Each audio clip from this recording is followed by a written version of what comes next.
Down goes George, that's a confirmation, instantly switches to the 16! Really could be, let's see if they go to the engagement, seeing him scored out, oh, big shot!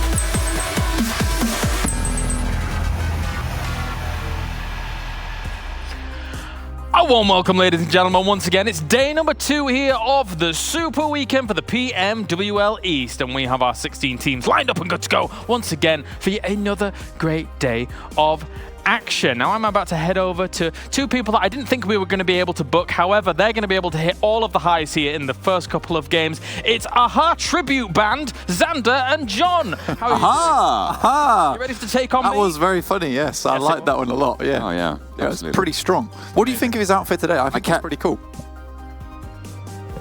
That's the end of it. That's Big fan of the red. sentence. Yeah, it's a good colour. I like it. So he actually, I mean, he actually got his binoculars on, checked you out in Krakow, and was like, "I like what's going on over here." Yeah. Yeah. That's a long way away. we don't talk about the chain on the vest.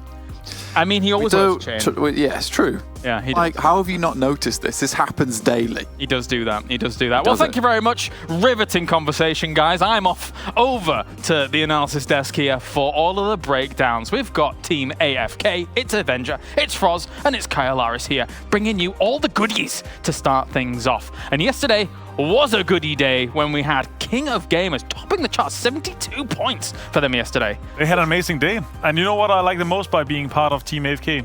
Yes. You don't give us trash about. I'll give you guys crap. I like that. Part of it.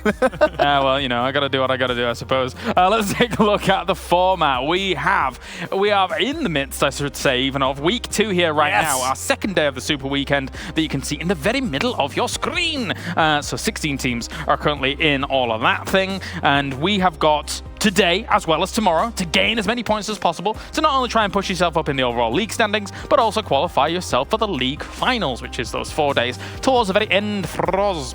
Yeah, it's getting hot and spicy towards the top of the leaderboard, though, because we have some teams that it's a little bit of a forerunners right now, and they're not doing too bad. Yes, let's take a look at the points that you can gain, not you at home. The teams here, it's going to be 20 points for that first place, and then also all the way down to 11th through 16th, where you get 1 point for your participation. However, if you get a few little kills in there to boot, it's those extra chicken nuggets to keep you going, Avenger. An extra 16 kill per kill you get, so extra 16th placement you get per kill. Yeah, that was very nice. Yes. Which today does not work. I don't know what I you am said. dysfunctioning. Avenger.exe has shut down. Yeah. We can move on as well to the prize pool here, of course, too, because we've got plenty of money up for grabs. It's 50,000 for that regular league play. If you get for yourself first place in these 3 super weekends, and then if you qualify through as the top 16 into that league final, of course, you're going to be battling for the $100,000 prize pool, prize, even I should say, in number 1. Don't forget the MVP. That's the most important one. We want to see who's going to beat MVP. We saw that for last weekend, it was actually G9 that got the MVP for the weekend, but that was no prize money in that.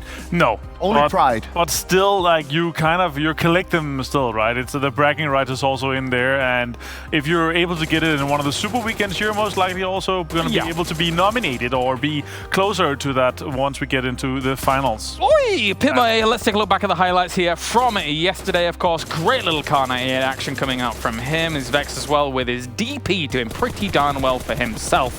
What do you think, Frost? Yes, it was kind of a sort of a weird day, I'd say.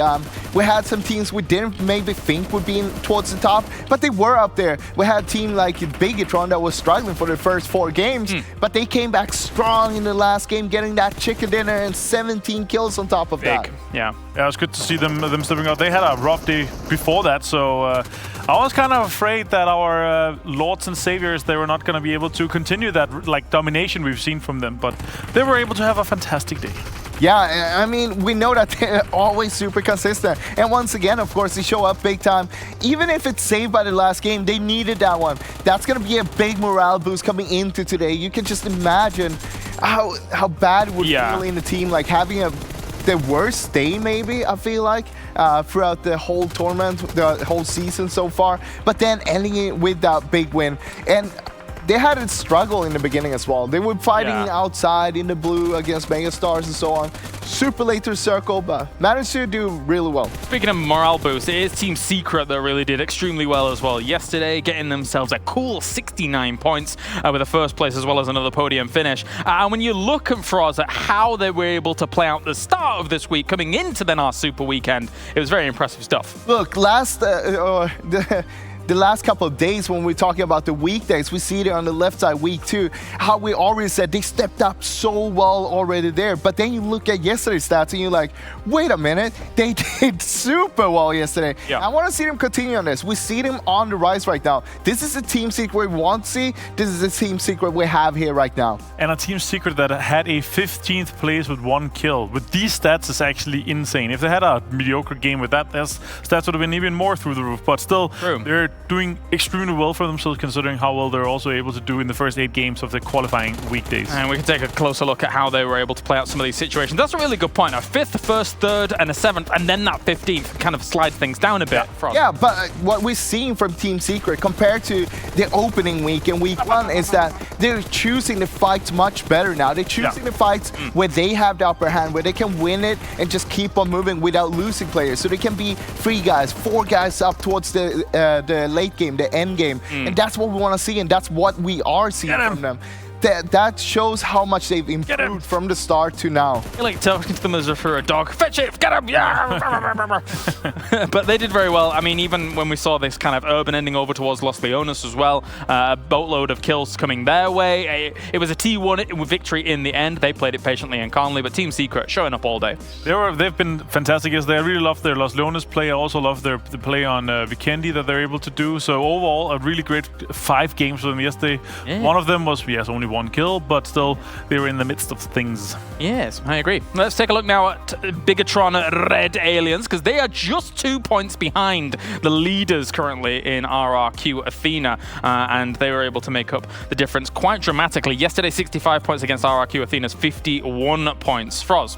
Yeah, I feel like we talk a lot about Luxy sucks it all the time. So we have the other players kind of getting in the shadows of that. But Ryzen, look at his statistics there. It shows how good of a player he is. And I feel like he stepped up enormously throughout the past few games we had through this week here. Yeah, it's really impressive to see his stats. He's on par nearly with Luxy that have been on the top of our, or multiple times in the top of our top 10 damage leaders, kill leaders, and so forth. So it's really nice to see him up there as well. He's obviously, he's in there and chasing that as well. We see plays like this from Ryzen when he's like holding out box gaming. He had some help with him, of course, but always being one of the flank players, being able to do a lot for the team, not just like having the team next to him, but they trust him. They trust him to do something big. Did he shoot at the body box just then? I think he shot at the body box in the tower. Maybe he did, but... Maybe he did. He maybe thought it was the guy. Get him! Get him! Shoot him a little bit extra. Yeah. Double tap. Make sure they're dead. Shoot them when they're down. But there you go. Here's Luxy Zuxi as well as Ryzen kind of moving on forward. Great game yesterday. And some spray transitions coming out from Ryzen. Very impressive. Yeah, we saw some crazy plays from Ryzen yesterday, and this was amazing as well. I think Frost will be elaborating a bit on that later, but overall, yesterday, this game from Bigetron was amazing. It was good to see them come back. They got nearly like half their points from yesterday was from that one game. So that was obviously a big relief for them to also get them a high note. Yeah, I mean, a lot of people may be looking at that and being like, it's nice to have a Groza, but you can have any weapon. You need to be a skillful player to make that kind of thing happen. Yeah. It's brutal. I mean, if you're a bad player, it doesn't matter what gun you put in your hands. Same thing if you're a really good player. Hey, any gun will do, but if you have a good gun, it's going to do even better. Yeah, very nicely done. And even the pickups and then being able to deal with Orange Rock, as Orange Rock had taken a very strong position here around that plane. However, Bigetron shutting it down, Avenger. Yeah, and Mavi actually opened this up real nicely with taking down Microboy and Luxy from that. So I was kind of surprised that they're able to turn around. But again, obviously, it was Ryzen's good angle and so forth. I concur. Now, it's time to take a look at the Telestration. It's not called that. Let's take a look at the situation we were just looking at. Of course, it was BTR versus IND and Orange Rock in the end. And as we can see here, we're going to watch it from Ryzen's POV. You can see straight away, Ryzen is stuck here behind this rock. The blue is pushing in the back, and he got 4 players in front. What is he going to do? Well, of course, he's just going to take them out like nothing. Of course, he's going to get a little bit of help from Orange Rock. We're going to see that in a second. But look at how he gets the first knock straight away, put pressure. He's moving up, making sure, okay, I need to move on this. I got to capitalize on this situation. Sees another knock in the kill feed there, and that's when he starts moving up straight away. He goes for it. He knows this is the opportunity to actually go for it. That's another knock. Now it's down to a 1v1 here. And all of this is Ryzen putting pressure on IND, of course. And as you can see, Orange Rock is in the background over here. So Orange Rock is also putting a little bit of pressure on IND, and that's why it's such a good move from Ryzen. But overall, this is such a good play from Ryzen. Not only this, but after this, he's also managing to get a good angle. We can see that his team is a little bit further away down there in the dip. They're getting pressured. There's another angle. We can see here that Microboy is knocked. He's getting a rest right now. Same with Orange Rock. Both teams putting up a rest right now. Yeah. Look at Mavi here. He's going to take a little peek in just a second. It's such a good timing for Mavi. He spots that they're resting. Straight away, he waits. He waits until the revive goes off. Why? Because he's buying more time, and he knows, okay, I can get not just 1, but 2 free knocks here straight away, and we can do something about it. But there's another guy that has something else to say, and that guy is called Ryzen. He gets 2 knocks from the side, of course. He's going to be far out here on the right, left-hand side. We're not going to see him. But also on top of that, Suxy, he straight away recognized there's only 1 play up. Yeah. Ryzen got 2. I got to push on this. And this is risky, but this is once again the game-winning move to actually just put pressure straight away. You know him, you have him forced into a shack, and you get to act straight away. And this is something we see all the time from Bigetron. They know when it's the time to actually push or take in a good position. And once again, so good play from them. Even as an individual player, Ryzen's first play that he actually makes there, it's weird that we say this, but he's multitasking in so many facets. Right. He's keeping an eye on so many players. He's keeping tabs on the audio cues as to exactly where they are. He's keeping an eye on where the blue is, timing his lying downs to make sure he's not getting ticks from the blue. It's all so nice. And also, of course, he's putting pressure on IND, so IND can put pressure back on his Exactly. teammates. Super well played by him. Ryzen is yesterday, that performance there was just stunning. Obviously, you get a bit of more extra confidence when you get, double up level 3 and a growth and stuff like that. But still, how he was able to play was really impressive. Yeah, very good stuff. So looking down the charts and how things actually shaped up yesterday, of course, another team that I kind of want to talk about is the consistently consistent team. It's GXR Celts. They've got themselves 3rd place in terms of how many points they were able to accrue yesterday, and I feel that that's very, very impressive. But I think we have another highlight to look at. Maybe. Maybe. Maybe. Out of the way, Frost. Get it. So first, I want to point out a play here yesterday. So obviously we had a big kind of battle on Vikendi, which was super interesting because we saw some interesting plays. We saw some decision making that was that could have been different, could have been better, but also it came down to some 1 versus 1 situations and some long range battle that actually Bigetron ended up losing. And this is why I want to say, I mean, if you can beat some of the best, beat one of the best team, if not the best team in the world at the moment, then it talks to how well Team Secret was able to play yesterday and how much they have stepped up to their performance right now. So I want to point out, first of all, in a second, we're going to see Suxy take a car, and he's going to send it towards the middle. And if we look, if we look up here on the minimap, Yes. you will send it towards the middle here, actually, right around where the camera is. So, and this is a play to make sure, this is throwing an anchor forward, kind of, because you want a different angle and you want to make sure you have somebody that is inside the circle that can put pressure on the team that is putting pressure on your team that is currently outside the circle. So this is kind of to give a little bit of relief to the other guys that are currently in smokes. Luxy has a rock and they're having a rough time with that. So he's going to drive away. And meanwhile, we will see the Team Secret guys put a lot of pressure onto both Luxy and Microbot and Horizon as well. So the question for me is also, and what I've been asking myself, was this the right play? How can this have been done differently? But it comes down to Team Secret getting 2 knocks on Bigetron, and it's in a really crucial and important time as well. And you know, when you lose 1 versus 1s, right? This is Luxy actually gets a eye shots down, and when you lose 1 versus 1s,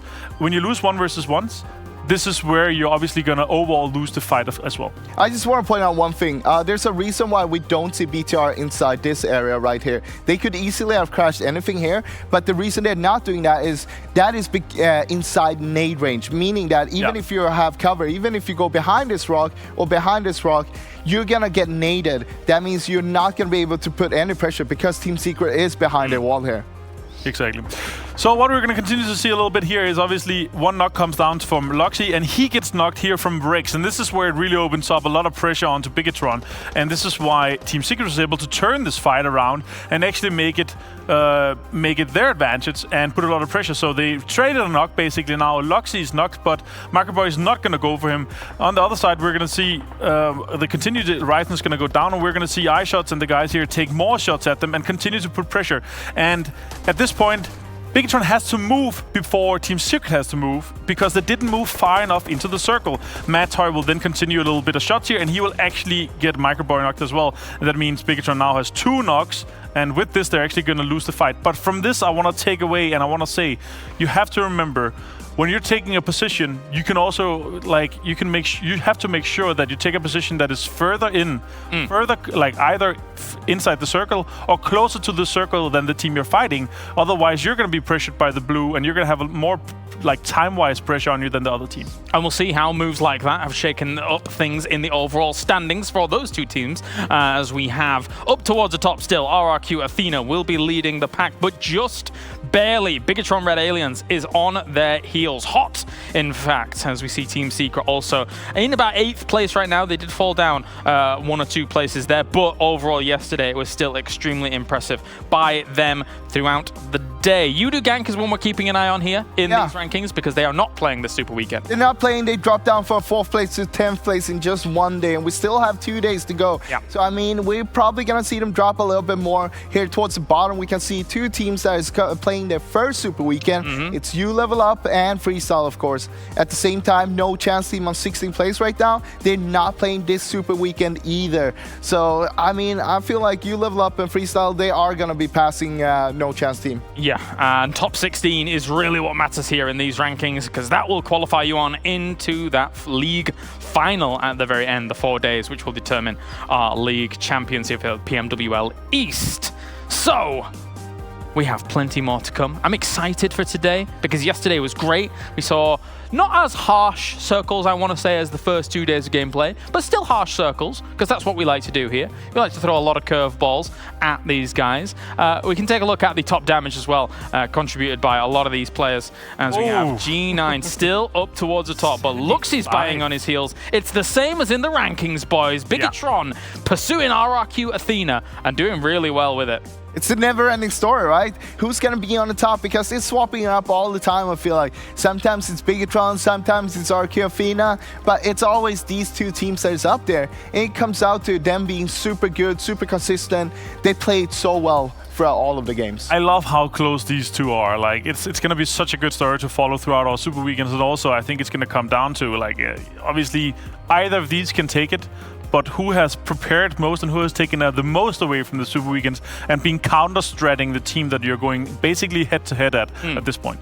Yeah, I mean, there's a lot to be said about eventually finding that opposing team and trying to dismantle and deal with them early on in some of these games. It doesn't happen too often, but sometimes it does. We can take a look at the schedule as well. 5 games coming at you for today. It will be Erangel, Vikendi, Miramar, Sanhok, and Erangel. So plenty of variety once again. And I'm going to say it. It's going to be a south plane on Erangel, because we always have south. Oh, no. South plane, and it's going to be a north circle. No. Let's just get, our good old Lipovka to South George plane. Everybody is able to get everywhere. And, Let's get that instead. All right, and of course, you can be involved in-game as well. You should be watching in-game firstly, and also, if you continue to accrue points whilst watching in-game, you, if you are top 100, could get yourself some exclusive rewards. I know Avenger's a big fan of the skull thing on the chest. Yes. And there you go. So thank you very much, gentlemen. We are now heading over to the commentating team for all of the action. It's Xander, it's John. Let's go.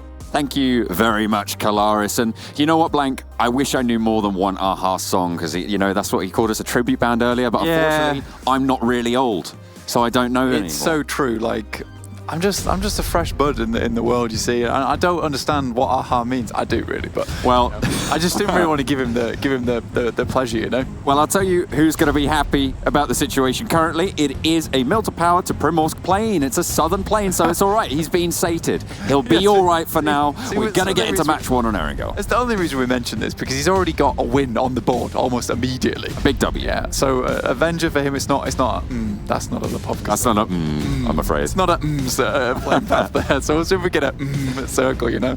And of course, Georgia Pole is going to be quite inaccessible here on this plane, Blank, because you've got a really late drop on that side of the map, and it's really skewed away from George. Yep, for sure. And this is probably going to have to mean that there are at least a switch up for TSM Entity here. It's going to be very difficult for them to get over to Georgia Pole. We saw T1 drop in Milta, so they're very, very happy with this specific plane path. They get straight down to Milta Power on the side where they want to go next. They want to start harassing GXR Celts down in Milta. They want to start taking control over towards Mansion and see if they can challenge out Synergy. But yes, I'm interested in TSM Entity, where they're going to go. I'm also interested in the players that they're fielding. It does look like it is Clutch God on side. Jonathan's back in, as well as Seagod and Neo. So Gatak is going to leave this. Very, very much an easterly circle here. Wow. That is not a circle at all.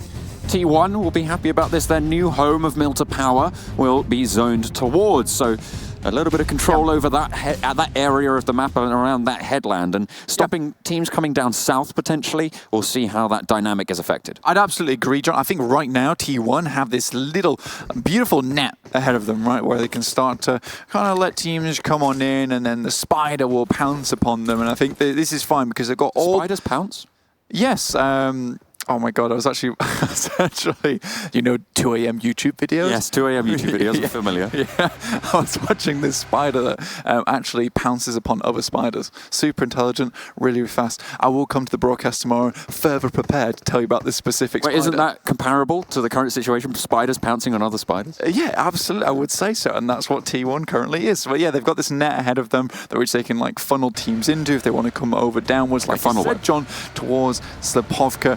Freestyle, they're pretty much central. As central as you could get in this circle, right? With it being so far to the east. But we do have Valdus, the murder, on our screen currently, down in 9th place. Now, what I'm interested about this is we saw Martin. He's actually quite high up on the rankings in terms of the kill leaderboard, right? Or damage leaderboard. I think he's 4th currently. That could be a complete wrong thing for me to say, but I think he is. That's a check. But he's doing really, really well, and that's kind of interesting. And I know this guy is like the third-party king, so he's currently 6th, so I was 2 off. Not 6th place, 13,000 damage, 722. Which is only 2,000 behind the top, right, of the leaderboard there. And a little bit less, actually. 14,000. Oh, wait, hang on a minute. How's that? It's not organized by damage. That's why I'm confused. There we go. He is 4th on damage, actually. Yeah, you're right. Yeah. So basically, he's really high to the top, but they're not doing massively well in terms of rankings. I mean, 9th is not a bad position to be in, but you'd expect with having a player all the way to in terms of 4th in terms of total damage done,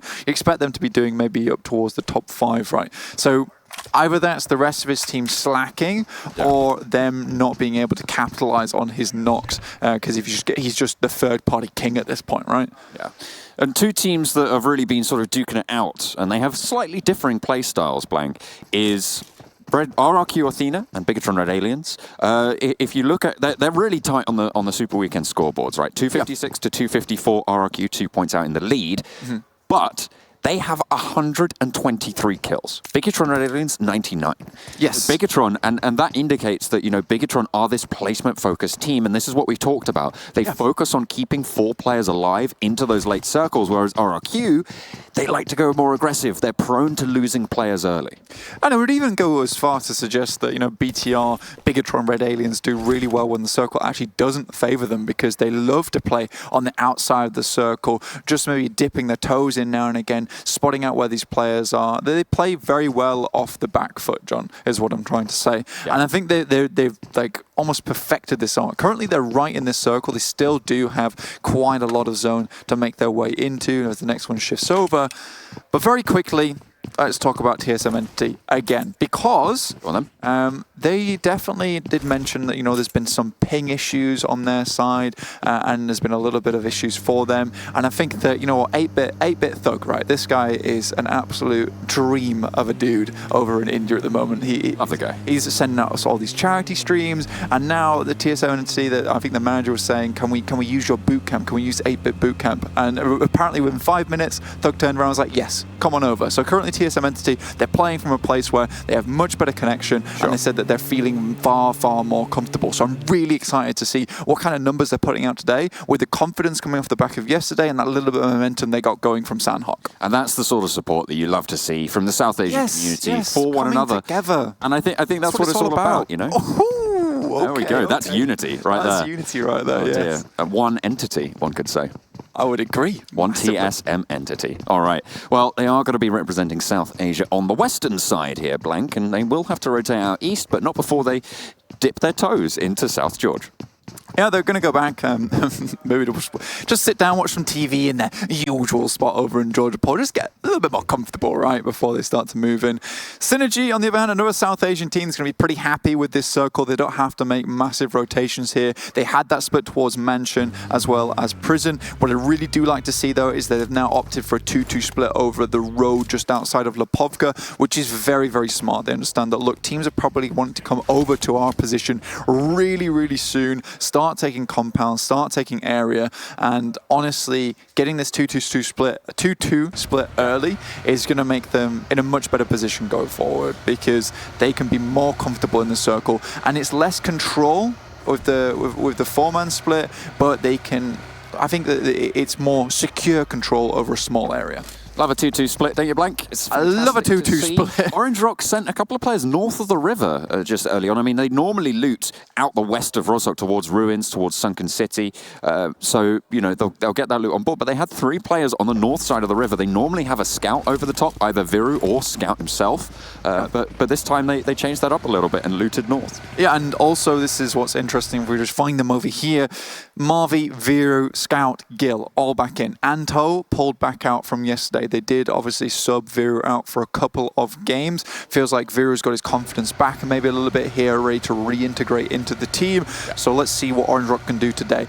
They did have some pretty good games yesterday, and it felt like a lot of the small mistakes were being changed, adjusted, fixed on the fly. And, you know, one of my biggest gripes with Orange Rock is they have this really, really good playstyle towards the beginning 15 minutes of the game. And then suddenly they might just full send towards a location with little to no scouting after losing a player and just get shot at from all sides.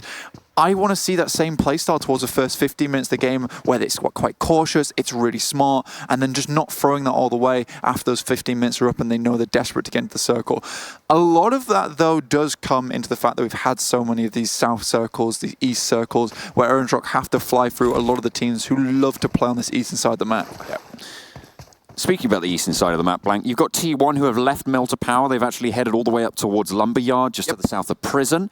So they'll be holding a pretty strong position, controlling a lot of those rotations from the south and from the north. Yeah, and blocking there. It's a bold play, John. It's a bold play to take Lumberyard really early, because you don't know whether, especially at this phase of the game, we are Circle 1, right? It's Circle 1. Yeah. It's very bold, almost audacious to take this position so early on in the game and going up here, because if it moves away from you, you do have to leave. You level up just outside the western bridge. Now, they will have identified that Team IND like to use this western bridge very, very often to get out thinking it's safe. You level up, potentially have a really good spot here, and this is the western camp that I was talking about before. Nexo comes on screen, nice and central. We won't be heading down to Sosnovka today. Not today, but as you say, you level up camping Team IND, and they are going to go straight in. So really interesting dynamic. This is something we haven't seen before, so this is a new line for both of these teams. It is, yeah, but Team IND, they would probably have got by this point very comfortable crossing this bridge, which is why they're sending 2 over. They are dropping early here, scouting out what's going on the other side of the bridge, but immediately mounting back up again. This is the best place to camp this team, and maybe this carelessness only sending 2 across at a time is going to come back to bite them. But this is the thing, Team IND, every time they cross, they have been disciplined. They've been split up and making sure that they have cover on all of these fights. You can see they've already sent out wide. 420 OP gives that warning to the players behind them. They're going to still come over, but now they can be careful. His feet just dipping around, able to get a little bit of cover as Winter, not quite able to get the knock there, but that's a lot of damage, and you are in the blue, so you do have to be a bit worried. Snacks is there to back it up now, and you've got Kratos coming in from the flank. Don't forget, there was a player on the flank who sent out wide, and that's going to come into play now, Blank. They're landing those shots. Slayer gets spotted out on the shoreline. That's probably going to be a flush there, but out goes Kratos. Sends wide, and the bridge fight rages on. That's a very, very confident play from Kratos there, flying across the bridge. Reload comes through from Chashin, is not able to capitalize. Does see 2 players, but immediately Snacks from the bridge covers that one. Perhaps a really nice bait there coming through from Kratos himself, and now they're mounting up, moving through down to the bridge side. That's, I believe, 2 knocks already. Winter, though. Oh my lord, he switched seats there. That's crazy. Goodness me, he lands the shot. Will go for the flush as well. Half HP on the downed Winter. Snacks is bleeding out on the bridge, but 420 OP is there, and there is basically no threat from you level up on this position. They're just over the ridgeline. They'll get some healing done, and up the hill they go. Team IND want to take this fight up close and personal. Kratos looks for one, goes out wide but goes down. It's Slayer to try and back him up, gets a spray, gets one, goes for the drop, but gets spotted out in the grass. Will be knocked. And now the rest of Team IND have to flow on through to try and support the rest of the teams. 420 going slightly wide here. Mao crawls back into the Harry Potter tower. Nades coming over the top. Chashin goes down to the play zone. So 3 players for U level up potentially still alive here. Looking to try and thread the nade. Through the window they go. It's nice. It goes. Nice. Nice, nice. Beautiful stuff. Nade in the window. Dispatches you level up. Let's just remember, Team IND, all 4 members are alive. It was a very, very difficult bridge to get over there, especially with the shots coming through. And the big problems comes through in the fact that you level up do not get an early knock there. They had all the advantage too, and I think perhaps it's the patience. But look at this, Orange Rock versus TSM Entity. Goodness me, the hillside rife with combat right now. Bullets flying every which way. TSM Entity, they basically lost Zedgod here. There's no way they can reclaim that ground before he is going to go down. So Entity down to 2 as ClutchGod died earlier. Yeah, Zegod, like you said, is all but dead to rights here. All he is doing now is providing info to the rest of the team. Orange Rock, though, mounting up, flying down towards his compound. TSM Entity will hear the thud of vehicles against the walls. There's only 2 players there to hold it, and with all 3 of them moving on forwards, they're going to try and hold it off with nades. They've given up the garage. No reason to hold on to it. They cannot control everything that they need to support that, but that's a lovely nade threaded through. Gil takes a lot of damage, but will stay up live and kicking. Scout rallies in to support the rest of his squad, and it's a 2v4.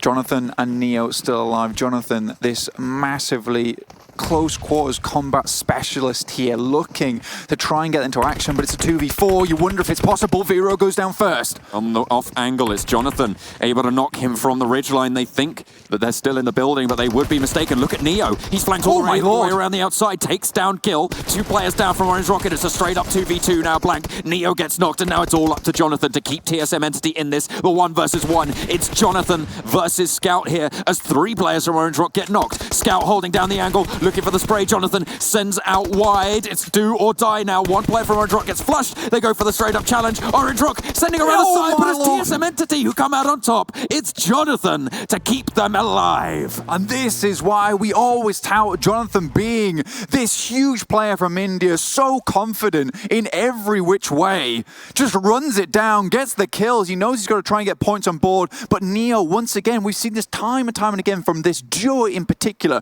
We saw it in Vikendi towards the first Super Weekend as well, where Neo goes out, provides that space for Jonathan just to wreak havoc afterwards, and he does it at the most clutch moment. So although Jonathan finished that fight, the MVP there is definitely Neo. And let's loop back on that a little for just a moment, Blank. You said before that what you wanted to see was Orange Rock making sure that they had all the information before they crashed into somewhere. We did not see that come through. They thought that TSM Entity was still in the garage, but that was a beautiful tactical retreat there coming through from TSM Entity to regain that structure.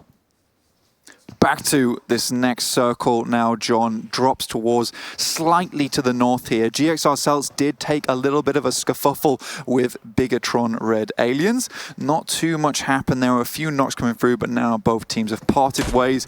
BTR taking the south side of the circle. GXR Celts tending to move a little bit towards the west side, where Team IND are finally making their way into the circle, but RRQ currently holding down the western side, very close to King of Gamers. Team Secret, on the other hand, the Deaths talked about them. They're just outside the zone. Will have heard the fighting. We're just inside the zone, sorry. Will have heard the fighting from TSM Entity and Orange Rock. Probably looking to gatekeep Jonathan by himself now as he tries to move into the circle. And Team Secret, they've had a fantastic run. It's been beautiful seeing the performance just massively lifted throughout the week. Yeah, 8th place now on the Super Weekend leaderboards. 162 points, that's pretty good. 8.1 average. So they're sitting in a good spot to try and push through towards those league finals. Yeah, GXR Celts here. Let's take a quick run in with them. Looks like they did lose rocks in that fight between them and BTR. BTR, all 4 members remaining. Next circle comes through directly on the screen. You see Synergy have a really nice spot in this one just outside the loot crate. Freestyle, I said at the beginning of the game, they had a very central position, didn't really have to move too much, and they haven't. So they've still got the compound, they've still got a really nice little bit of area, and now Valdus, the murderer, making their way into the circle from the western side. All 4 members alive. This could be a chance for them this time to really capitalize on the opportunities that Martin makes for them. The conflict I'm looking at here, Blank, is Box Gaming and T1 on the southeastern side. They are going to have to come into some sort of contact at some point, and so have Aldous the Murderer and RRQ, as both are trying to push in from the west. Martin gets spotted off on the off angle and will be knocked, but a player from RRQ got knocked in the meantime. It's Ernie, G9, trying to find some cover as the rest of Valdus the Murder looking to land the shots from a distance, but really no support there for Martin, unfortunately. No, he will just get immediately down. RQ have the rock in front of them as well to get that resurrection through. Mega Stars are very, very close to Jonathan right now in the fields on the north side of the circle, but every other team has tried to find their way into the circle as fast as possible. They do not want to be crossing these roads late where it's such open ground. BTR now zooming their way towards where RRQ currently are. We'll see if they can perform some miracles again. Oh, they've got GXR Celts right on their heels as well, as the King of Gamers suffer on the northern side.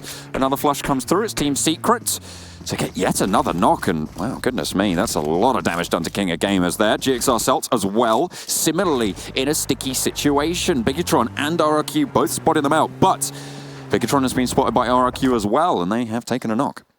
RQ starting to fire down towards Bigetron.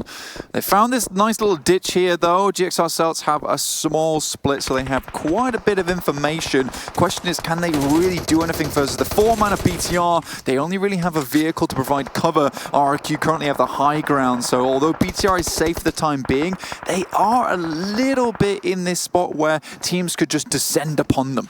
If MJ was just a little bit closer, he could just lob a nade in there, and that's curtains for BTR. But fortunately for them, he is biding his time. He is essentially a solo player here. Only one other team player alive on his team, and they're all the way over to the north side of Bigetron. There is a mass of players. If we split this circle diagonally down to the southwest side, I think there's around about, I'd say, 10 or 11 teams all in the southwest side of the circle. Rejects got Synergy. They're by themselves on the other side, but Team IND, they crash directly into RRQ Ernie and will remove this position from him. One player left now for RRQ. It's G9, the top fragger himself, will have hopefully have an impact into the rest of this lobby, but it's going to be tricky. On the western side, you said there was a huge crunch of players there. He'll have to try and move through. That's going to be Jonathan eliminated. Unfortunately, TSM Entity do go down. Yeah, Jonathan goes down outside the circle, will at least get those 4 points on board from wiping Orange Rock. So not all he's lost this game, 5 points. Still fairly respectable. You just need to have another good game today to even make that up, to get the averages back on board. Synergy, though, still, like I was saying before, they've got this really nice compound just outside the loot crate itself. They actually got 5 kills. 5 kills. Okay, there you go. So 6 points.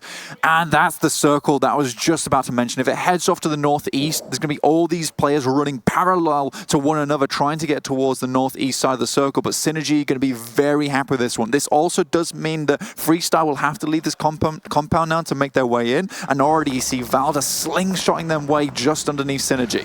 They're going to go for the moon orbit and rotate around. T1 are going to be pretty happy with this circle as well, Blank. They have a clear rotation all the way up the eastern side of this circle. Check out a cheeky little replay. This was the shots on towards RRQ, the trade that happened there that really diminished their power from the western side. Yeah, indeed. Now, one team that I am curious about and almost like commendable in a way is T1, like you were talking about before. I mean, that's a lot of patience to wait this long for the new circle when they were in clear vision of Box Gaming. Now, like you say, they can just head up towards the north and just get themselves to the circle pretty much for free here. So really well played to T1 to wait this one out before making any irrational movements into the next zone. Well, Box Gaming are going to make their movements into the next zone as they do send across 2 players moving pretty close to Valdus the Murder, just across the way. Only a ridge separating them. Nade thrown in and thrown back as well. Going to be going either way. Hasn't quite popped yet. There is a smoke actually. Quite so nice. They're isolating the vision, the sight lines that are available to Box.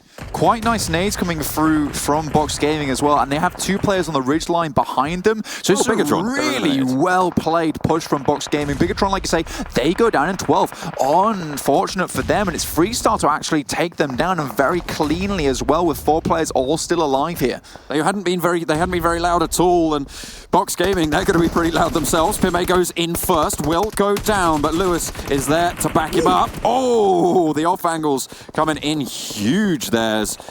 Actually, Valdus trade back and forth, but it's finally Louis to get those final kills, and Loki on the off angle as well, backing them up beautifully. Yeah, Loki is just this off angle master from from Box Gaming. Sorry, he's just challenging Martin, really. He does a really good job, and I love the name. It makes so much sense for a trickster like himself. Always in the back lines. Box Gaming, they have a shack now. It's the one that Valdus the Murder had. It's not exactly amazing, but it's better than what they had before, right? Freestyle had been so quiet. This is what I was saying before Box crashed in. They had been so quiet, and Bigetron probably didn't even know that they were holding down all 4 of them in that compound. They had 0 kills before that. I don't know if you saw that on the side of a screen there. We just had a pop-up graphic, but Jonathan with 556 damage, 200 more than the second place damage leader in this lobby right now. Crazy. Obviously, the game will end and there'll be an even higher damage number, but that's ridiculous how much damage he did do. Next circle comes through, still on Synergy, but Reject Scarlet, they've been chilling. They've been happy on vacation on the northeast side. Plenty of teams went down during that rotation there. Team Secret and T1 both taking a tumble. Unfortunate. The western side and the eastern side now thinned out. RRQ going to finally get eliminated as G9 goes down in 7th. Do you think the Dragons can do it again here on this map, John? Do you think Synergy can let out a thunderous roar in this game and get that next chicken dinner from the one they had yesterday? I mean, they've got the warehouse, right, Blank? That's a pretty strong location, but leaving it is always going to be tricky. They're right on the edge of this next circle. It depends how they can deal with the teams on the southwest. Exactly. You're completely right, John. It's going to be difficult leaving this particular compound, so they need to have a dominant hand in this circle to begin with, get some good knocks through, really diminish the amount of players that are even alive still on this map by the time the next circle pops. But Reject Scarlet, they're probably their biggest enemy on the northeastern side. Kratos, the last player for Team IND. They currently have 6 kills. They made it to 5th, so that's a strong showing for them. GXR Celts, they go down in 6th place, and the rotation comes in from Freestyle now, but Synergy have spotted it out. They're getting dismantled on the push as Box Gaming chime into the fray as well. Just Malik standing. No, he is going to go down. Sorry, it's Motsu standing now for Freestyle on the north side, and I think everyone knows where he is. There's a buggy covering him for now, but he's low on meds. He's pretty down on his luck as well. Yeah, you're completely right, John. I think Box Gaming, they're pulling out the seats and asking everyone to sit the hell down. This is their circle right now, despite being on the outside of it. Synergy, this is a team they've got to get rid of because they're starting to have a real shot into this game. Synergy are protected as well. That's the thing. They're not taking fire from any angles. Freestyle do go down. 3 teams remaining now. Box Gaming, Reject, Scarlet, and, of course, Synergy. Reject Scarlet have been really slow to actually take position in this circle. Almost a little bit too cautious, in my opinion. Synergy, though, the circle grows ever closer towards them. Reject Scarlet now taking shots towards Box Gaming. Box Gaming really only having these rocks as cover. Nice shot from Ted, though, along the way. 4 kills, they're looking for a 5th. Duello does go down as he moves forwards towards the rest of the zone. Not really going to be able to back this one up, unfortunately, as they're going to have to leave that building that they've been holding down for so long. Box take a knock as well from the sideline. Strider lands these shots. They're controlling this ground, and the teams to their southwest have been dealt with. That's what the crucial part of this next circle is going to be. Yeah, this is what I wanted to see from Synergy, is just to start taking that fighting. They have all the angles to do it. They can take fights between these 2 teams who have really awful spots to be in. Look at this, Reject Scarlet just behind a wall. Box Gaming have rocks as friends and trees as cover. Whereas Synergy, they've got everything they need in front of them. Nice shots from Break, though. Ooh, nice. That was the Blaze Zone actually taking down Lufa, but it gets flushed out by Sirvi, who's able to rack up yet another kill. Synergy up to 7. Box Gaming on 7 as well. So we'll see if Reject Scarlet can make it any further into this one as it does center up on the fields. Box Gaming have been very much impassive, as opposed to Reject Scarlet have been super duper passive on the other side of the map. Finally, they start to make a movement here. Yurley sends the vehicle out, but Louis is there to catch him. Just rouse him down. There's nothing doing, unfortunately. Able to get the knock. They're going to try and get the flush. It's just Web alive for Reject Scarlet as Synergy make the cross. Sirvi, really good timing on that vehicle push as well. Sees that the fighting is going through from Box Gaming and Reject Scarlet, and it immediately sends himself out to find some cover with that vehicle early on. Now they've got a landing post, an anchor as Avenger put it on the desk over there for Synergy to move out to and try and get this ship sailing towards that chicken dinner. Ted in the UAS as well. They're going to try and drive on out to support the rest of their team. Box Gaming, one of them is down and they have 3 players alive. Break gets rezzed in the smokes, and now it's field combat blank. It's all about the snakes. Reject Scarlet, they've taken some rough and tumbles over on the northeastern side, mainly because, you know, on Box Gaming, they've been tripping them up left, right, and center. Reject Scarlet, though, they want to send some more smokes out. They want to get those trains going, try and survive for a little bit longer. Second place would be ideal. They don't have many kill points on board. They desperately want those 14. They've got 4 kills, as you say. Pretty decent, to be honest, getting forwards towards these higher placements, but it's 7 kills apiece for the other 2 squads. Sirvi just swinging slightly out wide, finds a little bit of damage, but it's not enough. And now his position has been revealed, but the ghillie suit will keep him under wraps for a little bit longer here. That's going to be really Smokes powerful. are in front of Box Gaming. Next circle will define a lot as it just encloses on the map. Look at how Synergy have spread out this line of fire as well. They're covering off so many sidelines. Yeah, this is really well played, and like we said earlier, they took a really good moment. It is complete opposite of what Reject Scarlet did, John, where they took so long to even try and find a position in the circle. Synergy knew they had to move, and this is the pace that we keep mentioning from Synergy, that it's just increasing and increasing. But now, it's Box Gaming, Reject Scarlet, Synergy all locked in this freeway fight, John. The Synergy have a dominant position, and one player from Reject Scarlet gets knocked on the sidelines as Web to go down. Urley not really going to be able to stand up to get the res, goes out wide. So many nades. In. He is eliminated. Box take them down, and now it's 2 teams left standing. 3 players from Box Gaming, 4 players from Synergy.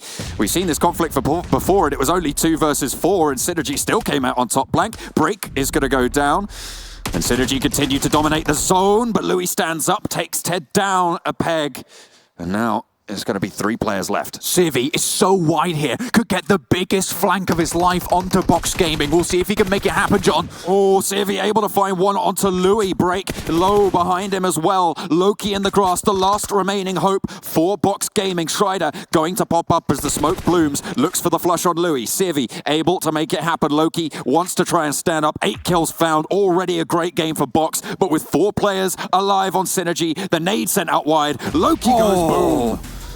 Synergy take it home.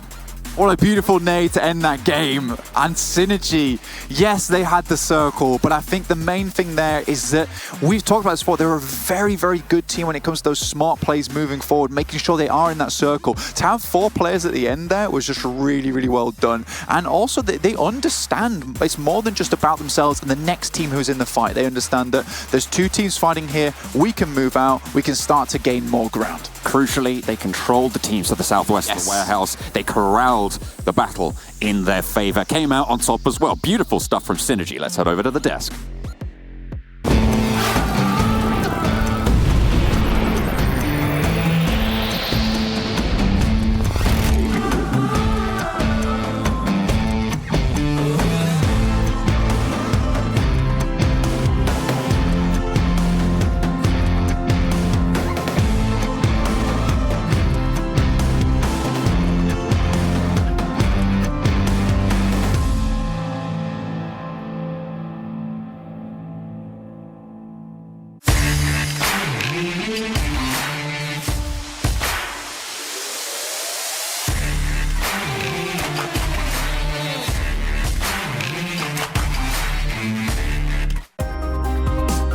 The PUBG Mobile World League is brought to you by the title sponsor, Qualcomm Snapdragon Elite Gaming, and the official beverage sponsor, Mountain Dew. Synergy start off blasting here with a great win here on Erangel against a familiar foe as they take out Box Gaming at the very end. Joining me to my right hand side, I have Avenger as well as Froz here. Guys, it's a fight we've seen before, but Synergy were dominant in this one relative to their previous one, which was a bit more tenuous. Yeah, this one's a little bit different. We had 3 teams in the end with 4 players up each. It was Box Game, it was Reject Skull, and it was Synergy. But, I mean, Synergy played that so well. They were spreading out a lot. They were basically making sure that they had control over the whole situation, over the whole area. They just waited for the right moment to strike, and that's when it just got in and made it look so easy. Yes. A very good usage of the ghillie suit as well. He was crawling all the way, CRV. He had their number all the way. They could not see him. There was no chance. Very good stuff by Synergy. Let's take a look at the points coming in from this game as they got themselves a boatload of points. 31 points going their way with the 11 kills. Box Gaming, though, valiant in defeats with 22 points. Reject Scarlet get themselves the 14. IND 13. Freestyle 12. Not too bad. Should I just read them all off? Yeah. Keep on going. Team Secret 9. We got GXR Cells. I think it was 8. I can't remember the rest. No, balls to that. We've got TSM Entity with 5 kills as well. Not too bad from TSM Entity. Yeah, not too bad. And it comes down to Jonathan, of course, clutching it once again. Yeah. We saw them having a fight against Orange Rock in that flat top. And, I mean, it was a good fight. It was a good effort from both of the teams. But in the end, TSM, or should I say Jonathan, stood tall. Yeah, and from this as well, you have to remember, like, a 6-point game in a salvage situation like this is completely fine. If they could have ended up with a lot less, they could end up with 1 or 2, and it could have been a terrible game for them. But this is a okay, acceptable game considering how like hard they were hit from the very beginning. Let's check in with our winners then, see what points damage, or even I should say, where they were able to put up. As is 1,700. Not. What is this healing? This is So, okay, I'll tell you exactly why. I'm actually a little bit surprised they didn't heal more. Yeah. It comes down to them playing in the warehouse. It was basically a 4-man split there, inside there. Everyone holding 1 entrance each, making sure no one could actually just come and crash them. But at the same time, they utilized the 2nd floor platform there, make sure they were peeking through the windows when it was the right time. Just putting pressure on all the teams, make sure no one get close to them. Yeah. But also, of course, gathering the kills all the time. But it was also coming down to the last fight there, or towards the end game there, how we saw how they were waiting until Box and Reject Scholar was fighting. That's when they started moving out, getting themselves into positions. Yeah. Where you saw the trigger discipline from someone like Servi, for example. He knows as soon as he shoots, people are gonna know exactly where he is or where he's going. But he waited until he was behind the crate almost, so he had the cover to work with. Exactly. Of course, now let's take a look now. Do you want to go to Mount Kresnik? No. Do you want to go to the mountain on Sanhok? No. You want to go to the mountain do the do moments? Yes! And here we see finally someone taking action of the pattern we see from the teams. You level up, try to camp the Western Bridge, because we all all know on that circle, IND will always rotate on that one, but it went south for them. It didn't go as planned. I love they did that, though. I respect that, and I'm happy they did that, because this will mean that they're gonna not give the free pass to Team IND. I mean, if you're just able to go past the West Bridge for all time, that makes the looting on military line even stronger. So I'm happy that somebody actually did something to them finally. Strategy, really good. Execution, really bad, sadly. I mean, they are doing their study. That shows, because they know that IND will take that bridge on the account circle. Sure, and I mean, they were just waiting in the blue, of course. Whilst we're watching this, where was the key point? Because I feel like IND, they had one knocked down after they, run off of the bridge, but then another one came along, and that was able to kind of help out the IND situation. Should you level up have had somebody to like cover that angle more, or what was the play? So what you want to do as you level up, if you're going to camp the bridge, you want to first of all make sure it's a surprise. When IND gets there, you gotta get one, maybe even two knocks straight away. And you gotta make sure that you have the upper hand. Right. But what actually happened was they got a knock, but after that, they didn't capitalize on that. They didn't get into a position to hold IND out. So IND just took control and got knocking them one after another. Valiant attempt from Freestyle trying to get to the warehouse as well. Unfortunately, they decided to not go for the crash, but rather to try to snake outside. In this situation, I really would have loved them to see crash the warehouse and take the fight up front with Synergy. They could potentially have taken it over, because there are actually 4 guys alive with vehicles. It's super hard still, though, to crash the warehouse, because once you're crashing it, your vehicles is outside. You're going to be outside. You have a team inside, but you have so many teams that will see you from the outside. So I feel like that was a valid play from them. They got themselves a 4th place with 4 kills. That's really decent. That's, once again, the Freestyle we want to see, being super consistent. I just love to see the full send of the vehicle into the warehouse and try to go straight in, and drive people over that are inside. I don't know about that one. I think it's You could try that. It's not going to work, but you could try it. That's why he's still silver. Oh, hey. That's fine. Oh well, we have Box here valiantly trying to deal with just too many threats, basically. Having to deal with Reject Scarlet up towards the north and then Synergy over towards their west side. Very difficult overall. This is sort of what we're always talking about. When there's 3 teams fighting each other, you don't want to be the one who's engaging. The one who is standing outside watching the fight, that's almost always the team that is going to be winning. Because once the 2 other teams have started fighting, they're not going to be full health. They might have some people knocked. They might even have lost people. They might be healing and stuff. And because of that, you can take control over the whole situation. Total damage time. Let's look across the board and see what's what. Nice. We have Damn Box, Wow. 2042. Isn't that a movie? We have 8 kills coming in for them, and very level elsewhere here, Avenger. Well, kind of surprised. It's kind of low as well. I feel like it's kind of Sanhok-esque levels of damage. Obviously, it's very high for Box. Good to see them above the 2,000 mark. It's rare we see that. Synergy also.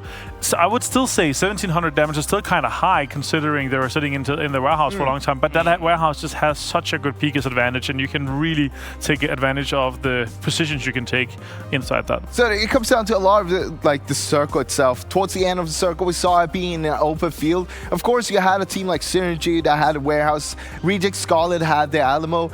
But Box Gaming, they had to fight their way from the shelter. They had to fight so many teams. We saw it being congested on the south side towards shelter, but also on the north side towards the road. That's where all the teams were, those 2 spots. And that was our Erangel. And looking at how things played out, really good start for Synergy overall, considering how they were able to play things out yesterday. Where were they yesterday? They got themselves middle pack, like 9th place from the points earned yesterday. Of course, we can take a look at our top players from this game and see who's who. We have Ted, we have we have Lewis, we have Lockle, who's Loki, and we have Schreider coming on in. Nice. Good to see Schreider in there as well. Not a surprise, of course, that we saw these 2 teams having a lot of damage, having 2 people up here. But once again, Box Gaming is the team that had to fight much more than the other teams like Synergy. So big credits to them. Had to go through the ringer. They went through the ringer. Hey, you catch it on. You catch it on. I like that. That's good. Ah, dear me. All of my Englishisms and Britishisms are slowly going to rub off on you guys after years. But yeah, there you go. So we're going on to our next game in a few moments' time, of course, and that is going to be Vikendi Good old Vikendi here coming on up for these teams. And when you look at how Vikendi's played out so far, you were highlighting Bigetron had sent it to the middle position and Team Secret was able to kind of capitalize on that. I feel if Bigetron had sent it maybe a different kind of moment after that fight had gone down, maybe it could have worked for them, however, did not do so. I mean, I still feel like Bigetron actually made the right call there too. Because they, once again, they knew they were in a bad situation. They tried to make a game-winning move from that. Yeah. Instead of just like, all right, we're just going to crawl up or anything like that. They're trying all the time to make a move, make something happen. And once again, they tried it, but it didn't work out because, sure, they maybe went a little bit too early, but at the same time, that happens sometimes. You just got to learn from your mistakes. Yeah, there's something to be said about game-winning moves, Avenger. There's moments where, to the layman watching, you know, maybe they're like, why did they do that? They just ended up crashing into a compound and then dying. But sometimes you're kind of forced to make those kinds of moves to try and find yourself the game-winning play, not a fifth, a sixth, a seventh place play. Exactly. And it often happens when you have a circle that goes away from you multiple times. Like if you have it once, you can often play edge and you can kind of take it from there. But if you have a circle where it goes away from you twice, then you want to make a move, a macro rotation or a rotation with a car that puts you into the circle and potentially could be contesting for the first place. And like if you do like it might seem like a Hail Mary to some, but it's a chance at taking a better placement, chance at taking a potentially a win if you win that compound, because that compound might be guaranteed center for the next circle. Well, I'm going to call down from the heavens the overall rankings, and maybe we'll be able to see those as we do. Haha! Yes, fantastic. Oh! RRQ Athena here, just a little bit of an extra lead on Bigetron after that game, but not by much. Box Gaming moves up to 4th place, 209 points. Big stuff by them, joining the 200 club. Yeah, I mean, that is huge. Now we have a few teams up there. Of course, we have 5 teams in total, and as we're looking at it, Megastars is only 3 points away from 200-point club, so they'll probably join in the next game. Synergy with a bump up too. I'm ecstatic to see who's going to be the first in the 300-point club, guys. Ooh. Oh. Will it be RRQ Athena or Bigetron? Oh, GXXLs! Think so, look at Yudogang, though. They dropped to 12th place now. It's it's looking harsh, but at the same time, they do have a lot of points still, if you look at it.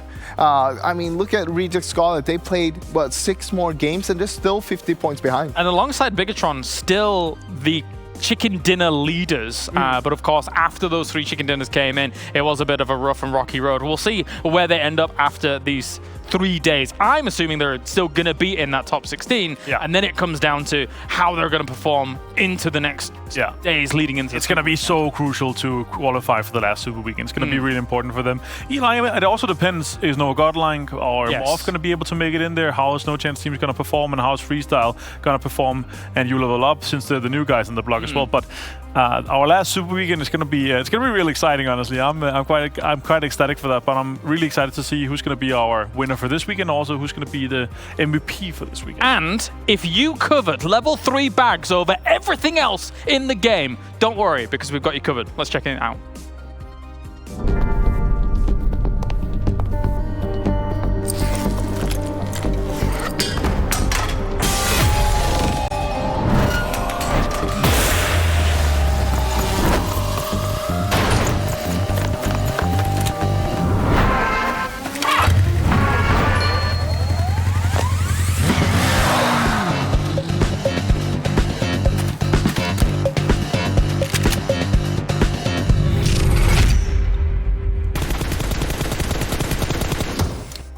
That's right, Royal Pass Season 14. Go get that bag. Fantastic stuff. However, there's so many good bags as well. I really want that orange skull bag as well that's in the game currently. Oh, God, this... You know which one? The one you didn't get in your crates? You do know the orange skull bag. It was really cool. Whatever, I'll show you after the game. Let's take a look at the schedule here as well. We have 4 more games coming at you. He does know which bag I'm on about. He's just lying. He's just trolling. Just ignore him. Just... Turn his mic off. We've got Vikendi, Miramar, Sanhok. No! Damn it! And Erangel afterwards as well. So Vikendi up next, Synergy getting themselves a great win here to start off the day. Vikendi on the way. And we have seen a lot of Eastern Circles recently on Vikendi. And that's been quite nice. And now we want to go north. Where do you want to go north? Where do you think? Trev, no. No, further north.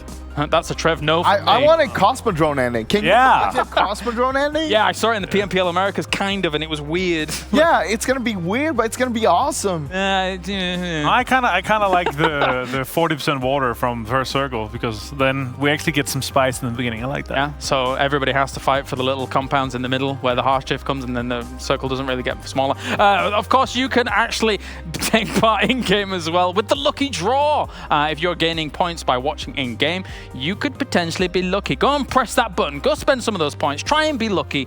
Try and be lucky. Yes. Yes. I have accrued. I got 120 points right now. I'm saving them up. You've and accrued. Yeah, accrued. Thank you. Quiet, accrued.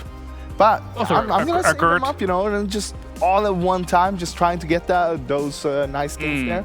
The Psychopath set. The Psychopath set. Yeah. For more than one day this time. It would definitely fit Froz, let's be perfectly honest. Let's take a look at the top 10 knockouts here as well throughout the tournament so far. G9 is at the top of everything. It's actually getting a little bit stupid at this point, right? It's just like any leaderboard will show him knockouts. Yep, top kills. Yep, top damage. Close. 500 damage ahead. I mean, they're so all far. very related But to still one top. let's be honest. Nade kills, still top. Just look at Gaules though. He's still up there on 7th place. He's not playing. You know what? He's not even playing. No, that's correct. Yeah. All right. Well, I do believe it's time to go over to the commentating team to bring us our next game on Vikendi. So let's do it. It's time for Xander and John once again. Give us a sing-song. Don't know what you mean. Don't know what you Sing-song. possibly mean. We're back on the casting days. Woo! Great song. Beautiful. Brilliant stuff coming in. Ad-libby. My co-caster Blank. He's challenging us to Let's sing a go. song. I don't know if we're allowed to sing Yeah. songs, mate. I'm I afraid. know. It's not my contract. Yeah, it's true. There's a lot of talks of level 3 bags and bags on desk and securing that bag, but you are the bag. Secure yourself. And we're going to get into the game and see who can secure the chicken dinner on Vikendi. That's one hell of a bag as well. We're going to head over into Vikendi, as we say, as we're going to head on a south plane, Blank. It's going to go all the way down from Kantra to Vihar.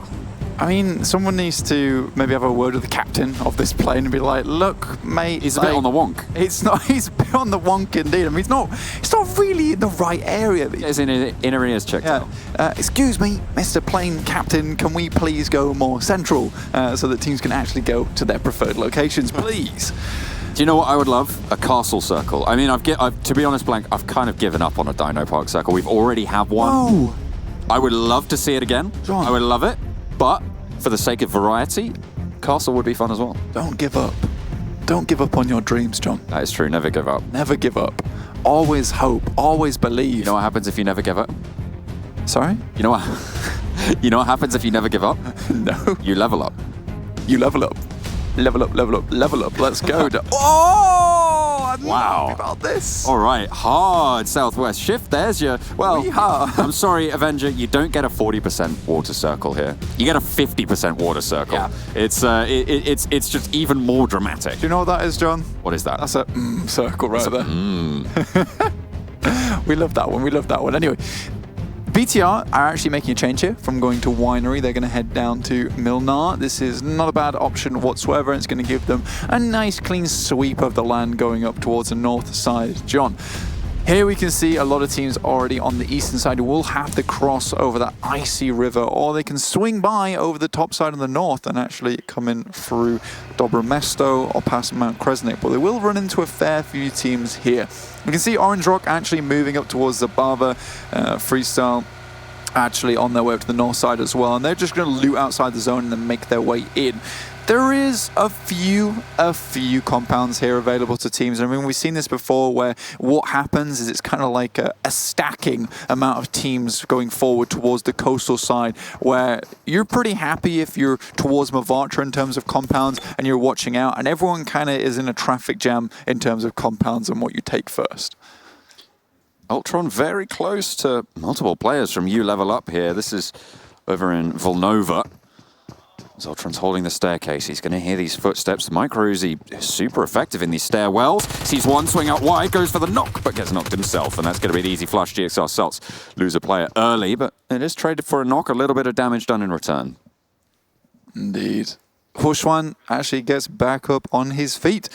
Like I said, just like a little bit of a trade at the beginning of the game with so many buildings available to so many teams at this early stage.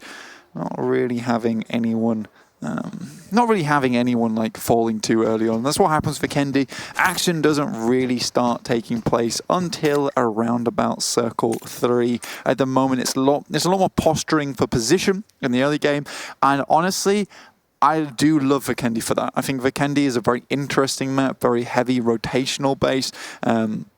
See how you can actually get into the circle. You've got to be very, very intelligent about your rotations as well, because, like I said at the beginning, there isn't a lot of action at the beginning, which means that there are still a lot of teams alive. There are still a lot of teams that you could run into on your way here, and the map is fairly small. Valdus, the murder, are actually looking to go down towards Team IND. Okay, it's a spray. Okay, one player goes down. It's Goddard to take a knee there as Team IND stand back up. They get the res from Snacks, and the double spray down is strong enough. Armjoan will be able to get the res onto Valdus, the murder. And another player from Team IND needs to try and come in to back this up, but Velmuth still has this off angle as Martin sails on by. Trying to crash into the cover behind the tree. Has got control of it, but another knock found. 420 OP traded, though, and now it's just Snacks trying to hold it down. Gets knocked on the off angle, and finally Valdus the murder pull it together. Well, it could have been a big comeback there from Team IND. Obviously, Slayer and Kratos still alive, with the minimal equipment that they actually had. Oh, no. That's fairly impressive. But Kratos, he drops into the compound. What's going on here? Armjoan's going to go around and actually clear him out. He doesn't have the help from Slayer as of yet. Kratos, though, bit of a crazy play. The phrase, if at first you don't succeed, try again, does not apply to 1v4s. No, I would, yeah, even my don't give up sentiments at the beginning of the map, I don't think they apply here. Yeah, there's the famous quote of trying the same thing over and over again with the expectation of a different result is the definition of insanity. I've heard that one about It's the most common phrase I think anyone has ever said. Yeah, I think I've heard it about 19 But it applies times. pretty accurately here. Yeah, I guess so. You could have waited to use it for a better moment, though. I'm disappointed in you. Does that change from normal? No, not really. There you go. Synergy. Yeah, do you want me to talk for a bit? Synergy have gone as a comp. Synergy have themselves a compound actually just to the northwest of Dino Park here, and they're going to be able to control quite a lot of the ground in the center. Well, not the center, but the center of the land available in this next circle. Give it back to me right now. You're going to be all right. I'll be all right. Okay. Synergy. I won't tell you how disappointed I am in you. Like you said, they're from a very, very central position. They're very happy with this one. You know, it's a good place to be. And they actually they work their way over from Castle, right? And to get to this position is pretty good.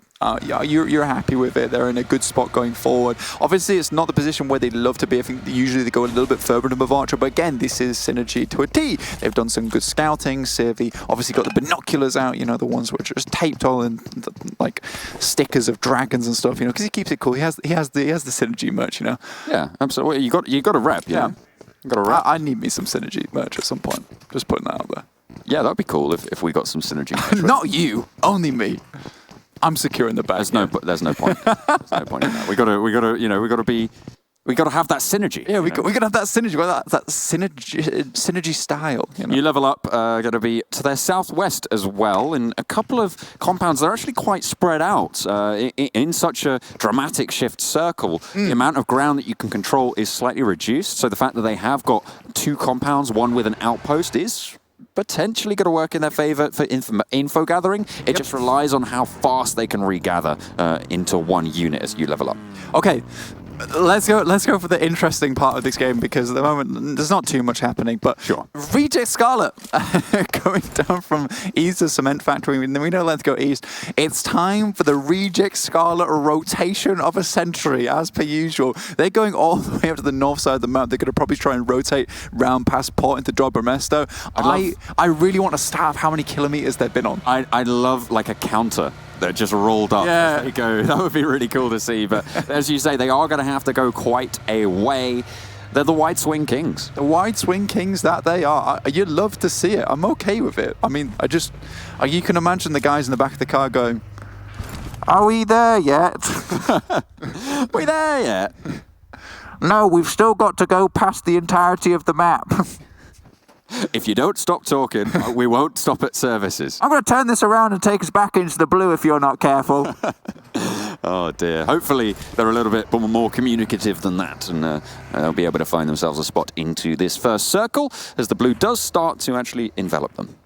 Indeed it does. Nice word there. I like that a lot. Orange Rock Garocca. Sorry? Which one? Envelop. Oh, okay, yeah. Yes, I just thought you'd know. You pronounce it differently. It's a different word as well. It's great. Envelope. Envelope. That's got an E on the end, though. You need the E on the end. Oh, not with that attitude. That's true. You are right. Never give up. Your words can be whatever you want them to be, John. Okay, you're fine. BTR, they actually have made their way in, and I think that the devs talk about this a lot. They say the That was rude. It's a great road. Goodness me. They've got great rotations, but they also have some excellent aggressive plays as they drop in onto King of Gamers. Zuxi leads the charge in through the window, half HP. So is Microboy as King of Gamers get the better end of the initial phase of the crash blank, but now they're settling down for the take, and the nades start to fly. Microboy on half HP suffers the knock. They should be able to res that if Soup can control the angle, but no. Luxy able to get the knock there. Zuxi still holding down the ground floor and preventing Bossa from really pushing out from anywhere other than the top floor, but another blow up on the bike will take down 2. Bigetron. They're down to Ryzen and just Zuxi. I know you say down to just, yeah, Microbyte's going to die to the burn there. Very crispy corpse. And there goes down Luxy. Braga with a really nice shot there. From on top of the roof as well, looking for the shots on towards Ryzen. I don't know if they know he's there, but the nade is going to get looped on over. Sends it over. Half HP. I believe. To the other rooftop as well. We'll be able to get secure for now. Zuxi's out on the balcony. If he spots this, he might just be able to put them in a really strong 1v3. T1's actually behind this fight, as is you level up, so other people can start to chime into this one. You can see Ryzen here. He's still outside the compound. He's got a potential here to actually be third party, so they've got to watch out. Concept has taken the first rooftop, and there's another side swipe coming through. Zuxi jumps on through to try and get the flush, but no, it's knocked by Braga. 1 versus 2 now for Ryzen as he pushes into the compound. The flush comes through on towards Zuxi, so it's just the pure 1 versus 2, and he can't get it done. King of Gamers take down Bigetron Red Aliens. King of Gamers there, very lucky to actually, not lucky in fact, I think it was a very smart place to blow up the motorcycle, which actually did a huge amount of damage, getting 2 knocks. But I do want to comment on Luxy's pre-fire onto Soup, like that he knew exactly where that player was coming from, and he even started shooting before he was even out, and I think that caught Soup very much off guard, which gave them a slight opening into that fight. But King of Gamers, they play the compound really well, they play the high angle really well. And unfortunately, BTR do go out. Well played to you, King of Gamers, although you are now down to, I believe it's only the 3 players on board. So still enough, especially on Vikendi. Megastars, however, on the other hand, they're over on the coastal side, as are a lot of these teams. In fact, John, I think this is what we see time and time again with this type of circle down towards Dino Park and Mavatra, is just a huge clump of teams trying to take up the compounds on the coastal side, because it's the most... it's like this is where most of the circle is going to go, and it's where you can actually hold it down. You don't ideally want to be out towards the eastern side in that open ground. That snowmobile blow up on that replay there was really strong, as you mentioned. It took down 2 players from Bigetron, and it just put the brakes on them so fast and allowed King of Gamers the time to reposition. The off angle on the top of the roof from Braga there was absolutely incredible, and the fact that Concept was able to retake that once Braga had to fall back from that nade, so strong from them. And I was going to say that I thought it was maybe just how to put it, like a chance that they blew up and it got a couple of players on board. It was just an off chance, but looking back at an opportunity. But looking back on that, it was something that Braga definitely identified and was like, you know what, I'm going to go for this, and it's probably going to pay dividends. So really well played to King of Gamers there. Very intelligent. Braga died. I don't know when. I didn't catch it, but he is dead. King of Gamers down to 2. Oh, sad days for them. Team Secret, they're grouped up with 3. They have 1 player watching behind them. I'm actually really okay with this. I think that is now Mad Toy looking for the off angle. Yuhai, in fact, sorry. Yuhai getting a little bit of damage, but they're able to secure themselves behind the rock. Speaking of off angles, look at that. It's Valdes the Murder across the way. I think they are behind a ridgeline, so they won't have vision on this fight, actually. Rotating around on the northern side of this circle. Have we spotted Reject Scarlet? I can't see them on the minimap. Just here, mate. Oh, there they are. Yeah, just underneath TSM Entity, just to the south of Garoka. So they have made their way in. They didn't turn the vehicle around.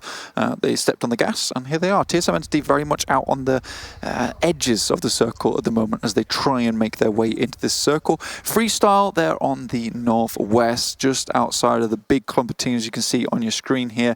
I think if we want to talk about anyone, it's RRQ. We're currently surrounded by 4 different teams, but we know that this is a beast that you do not want to back into a corner because they lash out, and quite badly. Team IND with their last representative, Slayer, you can see down all the way on the south side, just going towards Milner at the moment. A shift towards the south keeps both Vihar and Dino Park in the mix for the final circles. See, here we have actually a nice little area, and this is what I was talking about before, is that the amount of compounds here just it provides a statistical chance that you are going to be in the next circle. Valdas the Murder coming very close to the rotation from the Wide Swing Kings themselves, reject Scarlet, and in fact, Armjoan does get knocked. Valdas the Murder seem to be suffering on these rotations time and time again, Blank. They're losing one, taking a knock, taking a knee, and in a really unfortunate spot there for Valdas as well, because you see Armjoan, no backup really on his position. No. Martin, though, this is the guy we keep talking about being really strong to his team. Urally with the K9 looking to get a nice cheeky shot off long range. Valtimer, they do have one player down, like you say. The ice shots over there in the distance. Team Secret still a factor in this fight, should they choose to be. And now Velmov is heading directly towards their location. Team Secret should have a bead on this. Velmuth able to crash in, and yeah, you're right. Team Secret now spot out the fight. Perfect. And Velmuth goes down, so now 2 players from Valdas the Murder are going to be knocked. One gets flushed, and it's ice shots to get that kill. Armjoan, they're still trying to rescue him. Goddard sending straight on in. I don't know if they have the sight lines here. They know that Armjoan hasn't been peppered down, so fair enough. You don't think that there's any sight lines onto the knocked player. They should be able to get the res. Yeah, I think Mad Toy's got a really good position on this one. RRQ taking shots over towards Orange Rock. Yeah, Mad Toy is very much on the off angle here. So is Martin as well, but unfortunately the rest of his team are very much not. And finally Mad Toy finds those off angles, as you were saying. It is really a battle of off angles. We said off angle about 20 times in the last minute here, Blank. It's just a question of snaking around through these trees. It's they're very much past their sell-by date. That's how off these angles are. Now, Reject Scarlet, they're still on the northern side. Team Secret, I think this is still an okay position for them. Obviously, they do have to move in, but I think what's most important to them right now is making sure there's no teams around them on the northeastern side. So getting rid of Reject Scarlet inside this compound would be critical. I'm just wondering if they've got the vehicles to do it. Could be tricky. Crashing compounds, pretty common on Vikendi, but it's a pretty tricky compound to crash. Look at the little sight lines that Lufa currently controls. It's such an open window. Sure, he can get shot back, but he has so much info gathering potential here and quite a lot of cover as well as the rest of his team to back him up. Speaking of intel, he's going to spot out U-High on the hillside through the trees, but unfortunately can't quite see the forest. Right now, Team Secret just chilling, making a killing out in the forest at the moment. Synergy, that's another team that Team Secret will come into contact with. And I think right now, both teams are kind of chained together in terms of Team Secret and Reject Scarlet. Neither one can leave. The handcuffs are on either hand.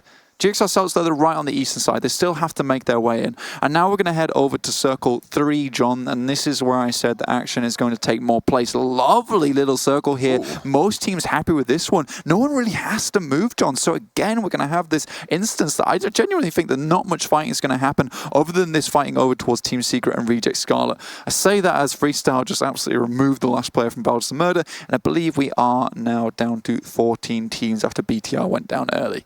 Seeing Reject Scarlet, they are moving from their compound and actually very, very quickly heading to a compound on the north side of Mavatra and managing to take it pretty uncontested here. Nicely done. And Team Secret now, they're on the back foot on this. They have to push in and there's not really a compound for them to head towards. No, I mean, they could go south and try and take the compound down there, but that's really not in a good position. And you're banking on you're literally banking on a northeastern hard shift for that to happen. I think it's a home for them, but is it the home they want to stay in? Probably not. No, it's a starter home, if anything. Exactly. You want to level up. You want to get the jacuzzi in the next place. This place has just got a bath. It's just not nice. You don't even fit in it. Baths are great. I don't fit in any baths. Too tall. Oh, it's all right. I'm sure one day someone will invent proportional long bath. Long baths. That's what I'll make, the long bath. Fantastic. Excellent way to relax after a day of PUBG Mobile. Bit of pokey. Exactly. Well, I mean, that's what I want, but I don't have the option. Sucks for you. It does suck for me massively. Synergy still towards the center, obviously not hugely center, and I mean there's like a lot of interesting terrain towards the middle of this map that you level up and Orange Rock are currently holding onto, just to the south of Mavatra. I think Orange Rock are kind of in a really strong position with the amount of terrain and compound they control, but Megastars are now vying for control of it. We've got RQ on our screen, they're all the way on the western side, just beneath TSM Entity, and this is what I'm talking about. We're now in minute 18 of the game. TSM Entity, yes, sure, it is Vikendi, but Vikendi has been pretty much arguably one of their worst maps. And in minute 18, it is unfortunate. Okay, it's so coming back. I can keep talking about Entity. Yeah, okay, they are starting to crash, and actually Freestyle got a third party into this conflict, Blank. Yeah, I was really worried that I'd cursed TSM Entity for a second then, but I haven't. I haven't as of yet. Don't speak too soon. Z-God has already gone down, and Clutch God in the sidelines of Malik. And Kashuf as they do get the second on towards TSM Entity. Shots being returned here by Jonathan as Clutch God does get flushed out. 3 players alive, and Z-God needs to get rezzed here. Neo on the sidelines, trying to push out and recontrol the ground behind them. They haven't cleared the angles, and this is Freestyle's time to push in as the next circle hard shifts away from them. This is exactly the kind of thing that we did not want to happen. RQG9 may be really good with a gun, not so good with a vehicle on the other hand. There's so many rocks. It came out of nowhere. That's not what he says at the front. It's too many rocks. Too many rocks. It's this map. It's not my driving. I'm not going to drive anymore. Too many.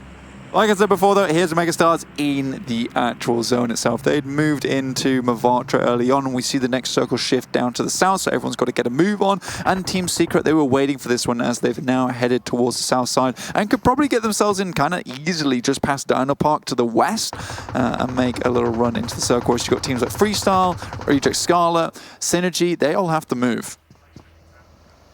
The closer these teams get to each other, the more of a firecracker this game is priming to be, right, Blank? And that's really sort of the mood of Vikendi, isn't it? The early game, a lot of rotational strategy, a lot of poking back and forth, but when those final circles hit, they hit. Yes, it's the big mind games. Freestyle, hang on a minute, are actually taking fights onto RQ and doing fairly well too. It does get flushed fully out, and no knocks found in response, but they still have to get towards the circle. G9 just across the way. Malik trying to set the groundwork for them to cross this road right now. Sending, I think that was a nade over the top. Might have just been a smoke, actually, yep. They're just going to control those sightlines. G9 repositioning, but Malik gets spotted out. The off angle, as we like to say, from Bossa. King of Gamers coming into the fight. Shoof and his PJs, we love to see this guy. He's going to try and say night-night to the boys from RRQ, but Shoof just dancing around the tree for the time being. G9 being slippery. AKM in hand. Kashuf goes for the knock. He does get it, but the support from D2E trades it off, and now RRQ can try and push closer towards the zone. Malik getting taken down as well. That's disaster for Freestyle, just Baba remaining. And now this is where the circle comes into play. Goes directly central, only really favoring box gaming as well as you level up. Megastars now immediately, they're going to have to start throwing in the smokes. TSM Entity moving down south towards Orange Rock. Viru goes down first. TSM Entity starting this fight off strong. Freestyle eliminated. They were down on the southwest coast, just Barber, and will get eliminated. Both Orange Rock and TSM Entity, as you say, Blank, they're going to have to move. But with Viru getting knocked, that's going to slow them down a little bit. And TSM Entity might be able to leapfrog them yet again. But Scout spots out Neo, able to get the flush as well. Jonathan in the window tries to suppress the shots, but can't quite manage it. Viru gets knocked in response, but they're inside the building. They have cover. They'll be able to get him back up and move on through. Beautiful stuff there from Scout. Great angle on the top side. That's Megastars removing RQ from the game. T1 starting to take a fight with King of Gamers. Now TSM Entity, it's just Neo and Jonathan once again. This classic duo, the dynamic duo from TSM Entity. See what they can achieve moving forwards. Marvi looks to want to take a forwards position himself against them, but they both have to move south. They both have to get across that road. Let's be honest, this is literally the exact same situation we saw from last game. Orange Rock will... Neo instead of, yeah. Yeah, well, you had Neo instead of Z-God, yeah, so what will be happening here is that Orange Rock are going to be definitely taking TSM Entity very, very seriously this time, and they probably won't get away with a 2v4. Well, they ruddy well should. Yeah. It's something you do want to watch out for. Don't want to be bitten twice by that snake, unfortunately. Orange Rock, they send away. They don't try and take the fight, and they get a position in the zone, but at what cost? Viru gets spotted, and Megastars have sight lines. They manage to get into the building, but now the nades can fly. Scout left out on the back. Yeah, they're leaving Scout behind to try and deny the players from TSM Entity from getting across here. Obviously, he's just going to play it around the smoke for the time being, and now going to try and make this mad dash. You can see him bobbing backwards and forwards, waiting for the right moment to sprint across the road. Encore just trying to stop anyone from moving in. Scout makes the death run. Oh! Looks to make it in. Nicely found. TSM Entity, though, they try to push behind, and it's Jonathan to look for Gil, and Zedgod finds Marvi. Two players from Orange Rock knocked. Oh, now we're into the 2 dear. versus 3. Another player gets knocked. It's Megastars on the off angle, chiming into the fight, and Jonathan, oh, they stop it just short. The 3-party fight allows Orange Rock to survive.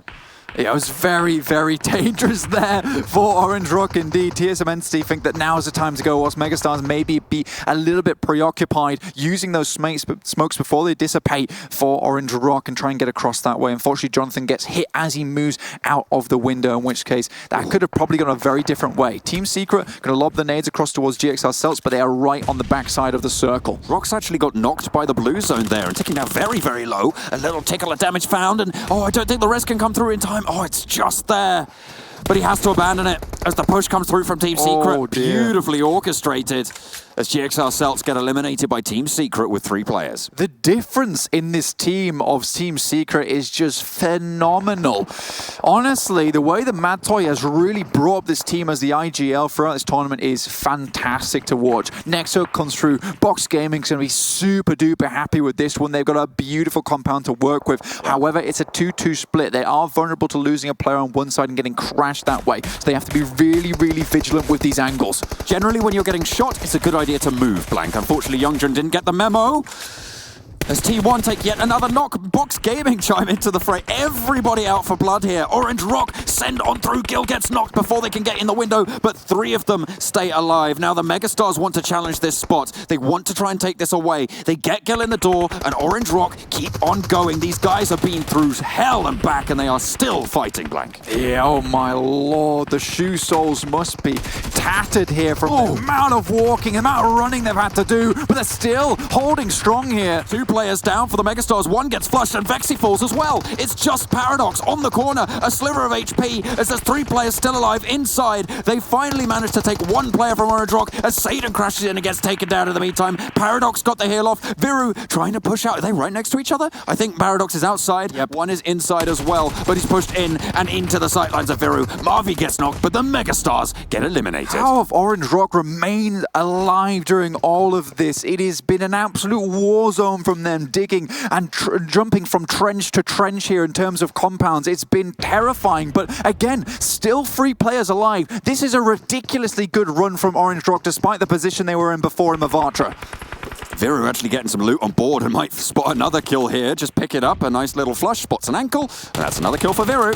7 kills for Orange Rock. Thank you very, very much. Circle moves once again away from every single team, so Box Gaming will have to leave that fantastic compound they had before. Louis, though, with this Molotov in hand, is going to lob it out, see what he can get done towards Reject Scarlet Duello, try and force him out from that position behind the tree, but I don't think it hits. We've seen Box Gaming in situations where they have the central compound before blank.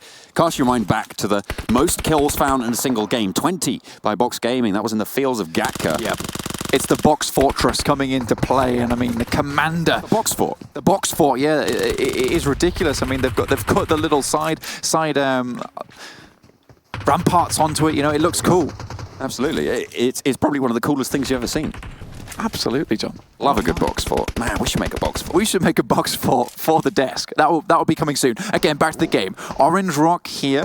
They are from behind. It's ZZP. I think this is the 1 player from T1 as well. We'll get at least 1 down, but that's unfortunate. At least 1 more point for T1 though. They'll be okay with that. But now Orange Rock down to 2. Viru and Scout. Viru obviously had a little bit of a break yesterday. Hopefully he's back today, revitalized, because he will absolutely have to be in this 2v4v4. I'm just going to slow down just a little bit. It's actually you level up, the only team who are in the circle, but they're in a position where if a nade gets sent out towards them, they're pretty much scuppered.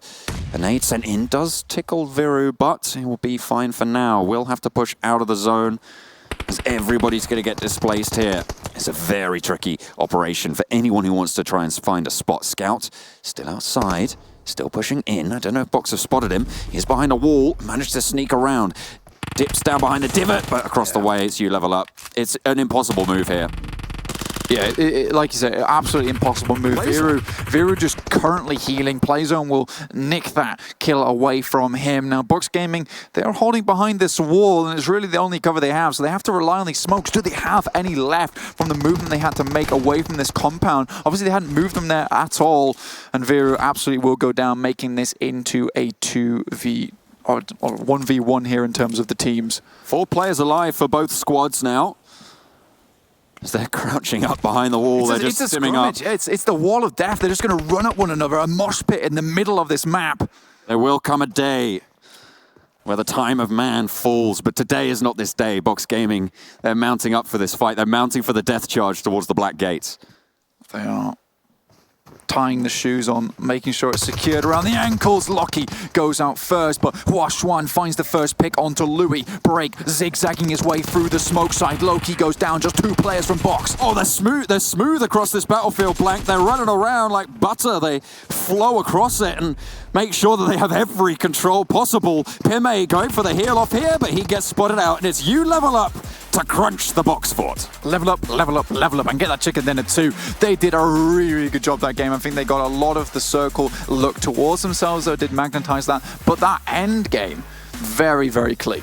You level up, love their recycling. They got to take down the Box fort and pop that one in the recycling bin. Yeah, into the recycling bin. The blue tops where I come from. That's what you want to be looking out for. Fantastic stuff from You Level Up to get that chicken dinner. We're going to head back over to the desk.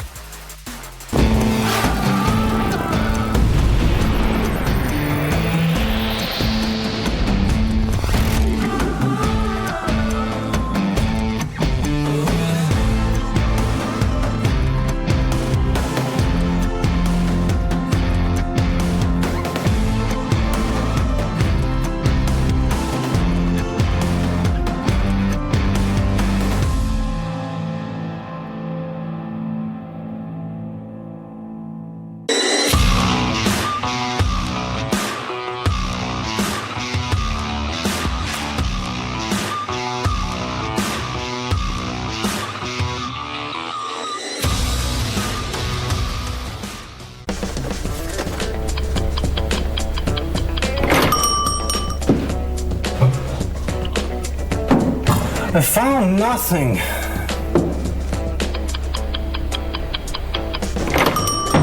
My teammates weren't around!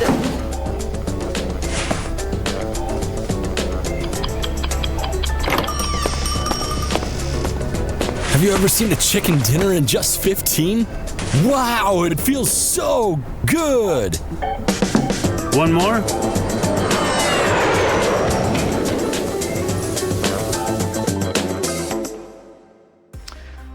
I do feel like the bartender's level 3 helmet is going a little bit to waste there, but that's by the by, because what isn't going to waste is You Level Up picking themselves up a chicken dinner. Very, very well done by them. Box can't catch a break, apparently.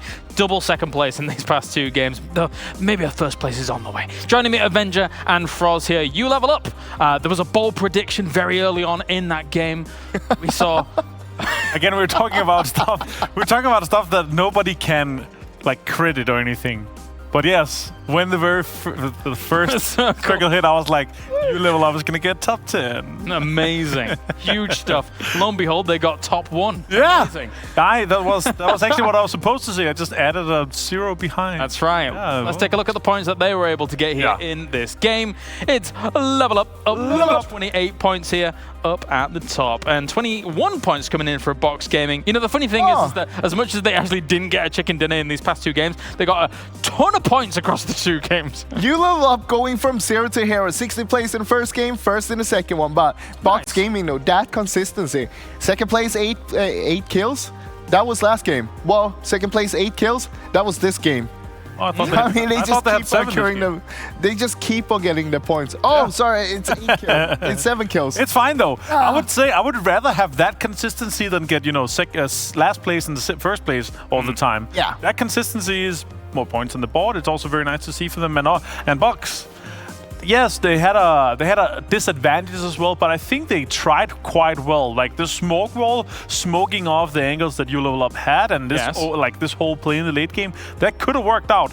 But they left one guy behind. Exactly. And that's the mistake. That's the mistake. What are you gonna do by healing behind it? There's nothing to do. You gotta help the team. You gotta go with the team. I don't know what the decision was, but you have so much bigger chance if you go all 4 instead of just 3 of you. There could, I think, it was a 4, like it was a 4v4. It was 8 players left, and I think they maybe thought that there was a third team snake, healing somewhere or snaking somewhere. So that could have been the reason. But still, you always want to commit all your full force towards a situation like that where you potentially could have taken the win.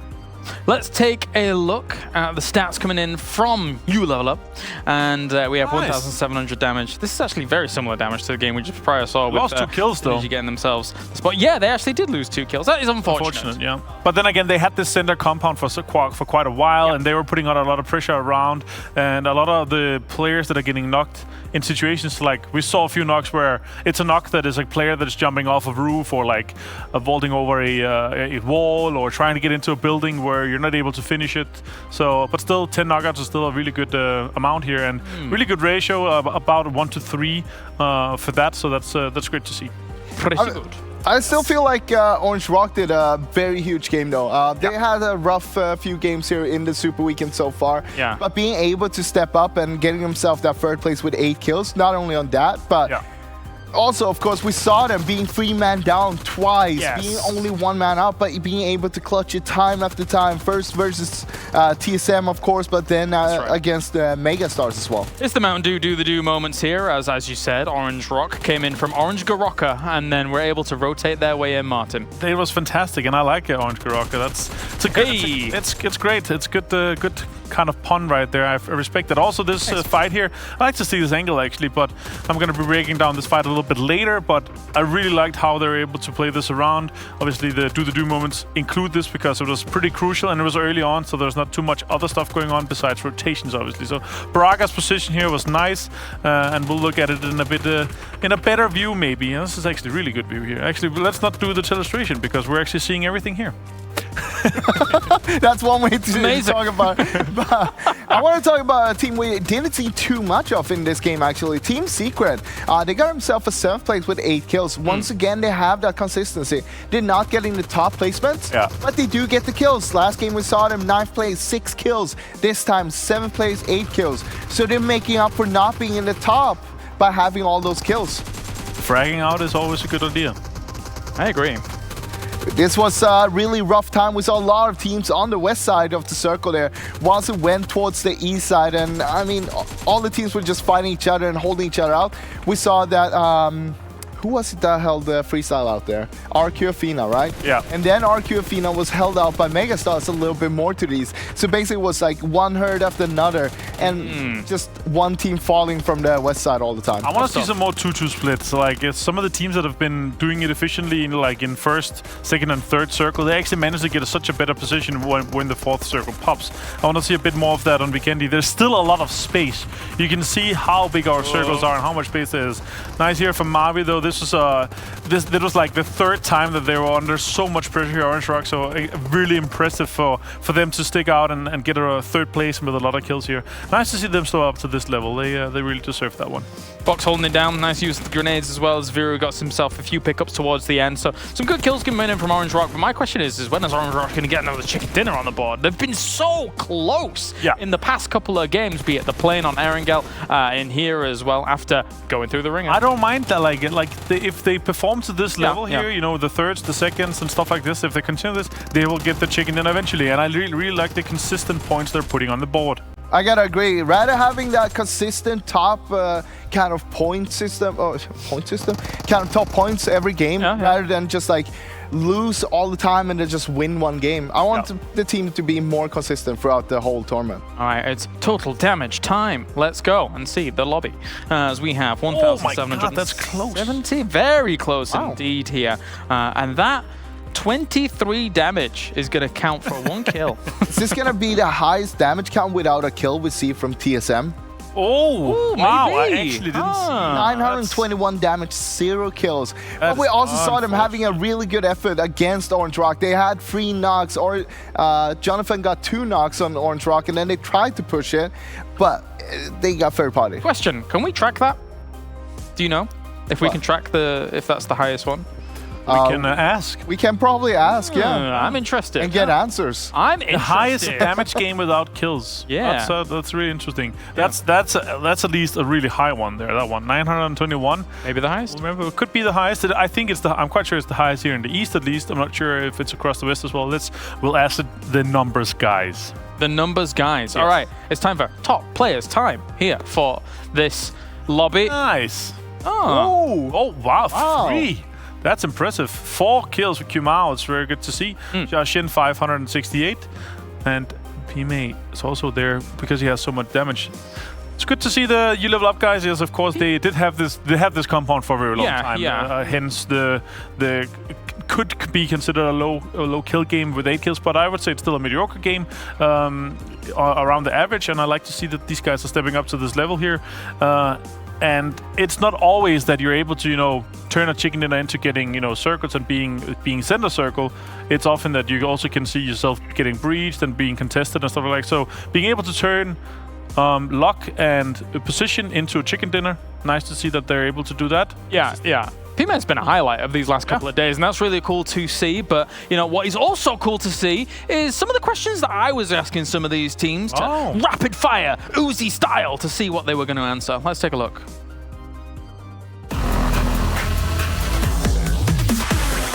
What is your team's preferred style of playing the game? Chủ động đến rìa bo. Aggressive เน้น position ครับ ทีมผมก็เน้นเป็นการเล่นแบบเน้นอันดับครับผมแล้วก็ทีมไฟท์มากกว่าครับในการเล่น How many hours per day are you spending on PUBG Mobile? 8 đến 10 tiếng. เป็นตอนซ้อมนะครับก็เป็นช่วงบ่าย4 ชั่วโมงครับแล้วก็ช่วงดึกอีก4 ชั่วโมงครับประมาณนี้ครับแล้วก็ส่วนเวลาที่เหลือก็คือฝึกซ้อมสกิลตัวของตัวเองครับ 6 ถึง 7 ชั่วโมงครับ 4 to 5 hours. Which is the stronger PMW region and why? ผมมองว่าโซนเอเชียครับผมโซนเอเชียก็เจอกันมาเยอะครับทำให้รู้ฝีมือครับว่าเขาเก่งครับ C thì đây có nhà đương kim vô địch thế giới là BTA. South Asia because South Asian teams like to play aggressive gameplay. Which is the toughest team to fight against? BTA. BTR. European ครับ ครับที่เล่นยากสุดก็เป็นทีมเบเกตอนแล้วก็วอรัสครับเพราะว่าการเล่นเขาแง่ทีมใหญ่ไฟกับทีมใหญ่ครับมันก็เลยสู้ยากนิดนึงครับ Who's the funniest PUBG Mobile player? Marco. แดกครับผมแดกกับจัมเปอร์ FS Baba. Balaka ครับ What is your preferred weapon loadout? M416 M4 ครับ M416. What's your favorite food? Cơm. Chicken. กะเพราครับ ก็เป็นอาหารเจแปนครับผม What is your favorite type or genre of music? ฮิปฮอปมากกว่าครับ R&B ครับ Ballad. Slow ของพี่อะตอมครับ What is your favorite movie? แอคชั่นประมาณเรื่องหนังเรื่อง Marvel ครับพวกอะไรเงี้ยครับ The Avenger. เกมบอลเนี่ย What is your favorite activity outside of gaming? Playing cricket. ngủ. นั่งดีกีตาร์ร้องเพลงอะไรเงี้ยครับถ้าว่านะ ก็เป็นการออกกำลังกายครับ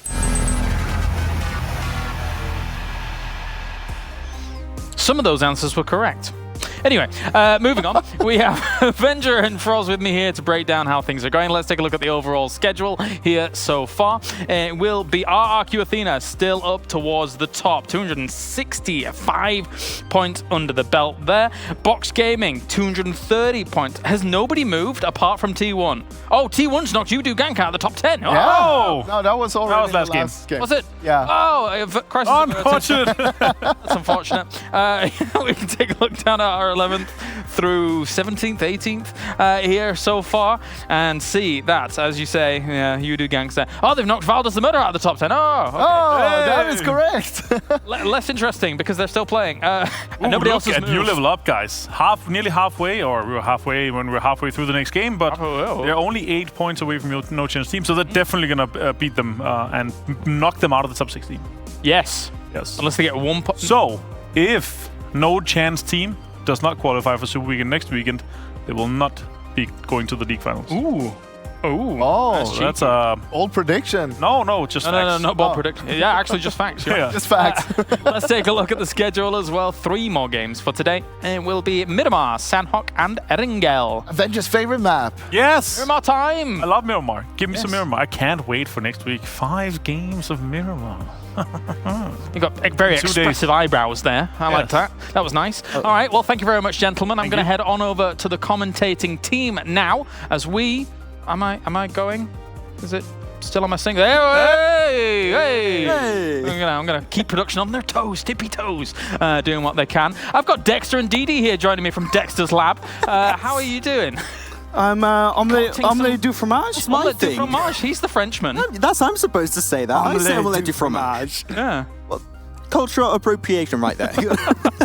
Are you going to ruin all of his plans, as Dee Dee? Yeah, of course. Yeah? Of course I'm going to get rid of him. Perfect. Won't see him tomorrow. He just loves shiny things like, oh, look at the button, and he just presses the button. I'm going to be perfectly honest, though. I will admit, having looked over here and not realized you had that shot on, when I did look over, I was pleased. I was pleasantly surprised. Okay. And normally I'm not nice to people. So there you go. That's my one nice deed for the day. There you go. Oh, feels good, man. Good. Well, you guys take over. It's game time. We're going into Miramar. Enjoy. Thank you very much. Go, Aris. This is going to be Miramar action. Well, now. Omelette du fromage, will we? Stay with us. You want to cast with us? I don't know. No, I'm not. I'm off. Bye. Okay, bye. See you later. Oh, don't go. Don't go. Come back. Okay, so game 3, Miramar. Who's going to come out on top? Me. That's a pretty good question. Now, of course, we've seen some absolutely fantastic battles when it comes to TSM Entity, Orange Rock, and especially when you look at Orange Rock, a team who last Super Weekend had some consistency, but they fell off on the league days. It's great to see them coming back fighting. I'm really happy we had some really good fights, especially those Orange Rock TSM Entity. Like TSM Entity, they won the first one on Erangel, then the game after on Vikendi is actually Orange Rock that got the upper hand onto TSM Entity. Is like the unending battle between these two squads. But Miramar is indeed going to be coming up. Yesterday it was actually won by T1 on Miramar. It was a great finish, pushing on King of Gamers, also against Team Secret. And I'm expecting to see another great performance, hopefully from T1, because they need these good results right now. They really do. And another team that actually also needs a good results and have really shown that is Reject Scarlet. Yeah. Yesterday's games, in all 5 games, they only scored a total of 13 points. Whereas in the first 2 games alone, they scored 23 points. And considering how low they are down the table, all those points are really going to count coming into the 3rd Super Weekend, presuming they qualify. I always got a meme when you're doing that. I always find that really funny. Yeah. Getting into the action. Yes, it's going to be Miramar. It's going to be intense. It's going to be interesting. But Miramar, as I said, T1 took it yesterday. We'll see who's going to be taking this one, as we're going to be having a plane path coming over Los Lunes. It's pretty nice. Cuts down in the center of the map. Looks like a cake that it probably is. And yeah, Miramar action coming up and seeing where these teams will be dropping. You just mentioned the word cake. Now I'm hungry. You just had like an entire watermelon before going here, Imperium. Like, you guys don't know, but behind the camera, this guy like just sucks up all the watermelon. I love watermelon. What can I say? Now, plane trajectory is a little bit down south. It's not going to be too bad, though. Of course, if you want to land up north towards El Azahar, Hacienda. Well, Hacienda isn't going to be too bad, the Cabrera. But I really think this plane path is going to complement most of the teams, depending on where this phase 1 circle goes. Yeah, it's always going to be really depending on that first phase circle. Like, we had some really interesting Miramar games recently, especially one where they had like a lot of water down south on the eastern side. That's not very usual when you come to Miramar, so hopefully this one will be a little bit normal, to have like a little bit more of a normal ending stage, because yesterday was actually also an urban finish. For you guys, if you didn't see it, it did end up in Los Leones. It was very intense, was very interesting to see how that did play off. A few teams will be dropping out. T1 especially, TSM Entity going to go towards San Martin, Hacienda del Patron, which is where they usually like to go. What I love is when you mention urban finish, as we do see the phase 1 circle popping up, it complements the plane path. When you mention the word urban finish, we're at a point where we're not surprised. We've had so many kind of urban finishes, or pretty much near urban finishes. It's kind of like, yeah, it's pretty much to be expected. Yeah, just like John and Blank were saying, those are some circles, you know. Okay. We're not listening to you ignore them. Wow. I was probably getting my makeup done or something like that, you know. I just gotta look fabulous for everybody on broadcast, you know. But phase 1, like I mentioned, compliments to playing path. But of course, Los Leones is very heavily in the mix. Is going to be indeed. King of Gamers will be the one holding on to that compound. But another compound on which we're focalized right now, that's going to be the area of San Martin. We got T1, you got Valdos the Murder that we mentioned earlier.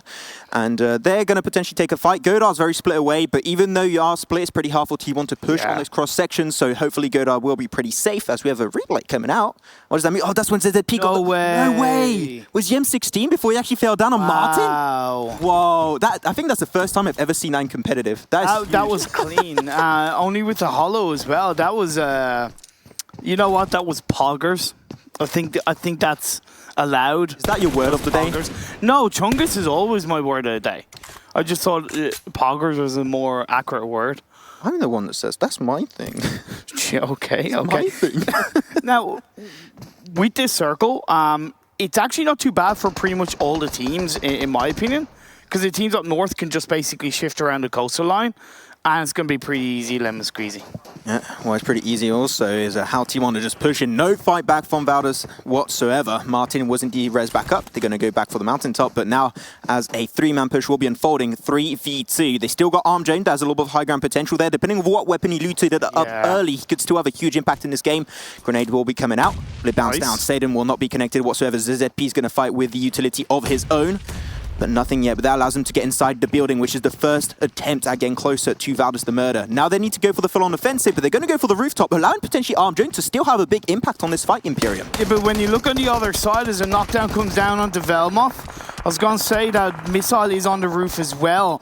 That could have had a little bit of a impact on this fight, but now as it comes through, Youngjung is going to come down along with Sadin, gets a knock, gets a confirmation of really T1 in full control. Yeah, I'm surprised as to why Martin jumped down. He was like, I'm going to go the upper hand, and in a nice surprise factor on a 1v3. That is not always going to go in your favor. Now Armjane, you're going to have to potentially move away with the rest of Valdos the Murder, trying to get a nice little position under control. But TSM Entity, they're slowly getting closer and closer. They got a little bit of a split around them. So they could somewhat go for a third party, but I think that at this point in time, no teams want to go into this compound of San Martin, especially known it's on the edge of the circle. Yeah, I think Clutch God was, as well as getting a vehicle, maybe just getting a tiny bit of information as a spray from Arjoni with the scar comes through, but he has to be very careful. He's the last player standing. If I were him, I would just completely disengage away from that. You're not really gaining anything, and you're only potentially going to get peaked. He doesn't have a helmet on, really. Actually, is that helmet? Actually, that helmet or the skin? I'm not sure. No, sorry, it's a level 2 helmet. Sorry. But either way, it's not worth it for Armani. Armjane and Godard, they're both going to have to leave. I like the fact Godard's slowly going to try and make his way up. Hopefully he doesn't get scouted away by T1. If that is the case, he might get himself in a little bit of trouble. But that is a fight that should not go any further, so I think it's good for us to maybe mention and tell what is happening around the map so far, because down south we're actually having 2 teams taking a fight potentially early. That's going to be Team IND and Synergy. We'll see if we pan over there eventually, but a lot of teams actually up north have not rotated in the circle. But a nice entry point into this Phase 1 circle, Imperium, would be actually the entire western area towards Chumacera, Valdelmar, Minas del Val, where Megastars, RQ Athena, even you level up could try and rotate through because no teams are there for the time being. Yeah, you're absolutely dead right. And another area where we're seeing Reject Scarlet take advantage of is Impala, and they're coming into a circle that way. I do like the fact that really no team is going into Los Leones, bar King of Gamers who landed in there. And we do see Galaxy Racer, Celts, Synergy and Team IND all on the outskirts, the south outskirts as it does pan over. But they're all kind of relatively split from each other, bar Galaxy Racer, Celts who are on the west. I think that by now, with how many games we played on Miramar, I think that these teams know where the other teams like to drop. Fair. Maybe the 2 teams that just recently joined the Super Weekend, they may be the teams that have the less information given over to the squads around them. But so far, that means that they know how it is going, they know where they like to drop, and you don't want to take fights on Phase 1, except if you want to go in those big compounds, just like San Martin with Valdos the Murder and T1. But talking about Valdos, they rotated away, as we said, Imperium, which is good, but they take in a car that's currently fuming up. A few more bullets, and that could be the end of Valdez. That is a risky play, but they're going to slowly continue and move away. If they do encounter another team, I think we can say bye-bye Valdez. I love the way he's just dicing with death, just doesn't really care. He's like, yes, fine. You like the meme of the dog in like the fight, just, this is fine. Yeah, this is fine. It's okay. Totally okay. You know? See, I got that meme. You got that meme? Yeah, I know. Imperium, Thank you. I'm evolving. Guys, that is possible. I'm like a Pokemon. I'm evolving. Okay, we already talked about Golden Marauder. Yeah, it's like the shine. That's the shiny version of a Pokemon, but on a car in PUBG Mobile. Okay. Yeah, that's normal because they do land in Hacienda. The shots from Jonathan reigns supreme.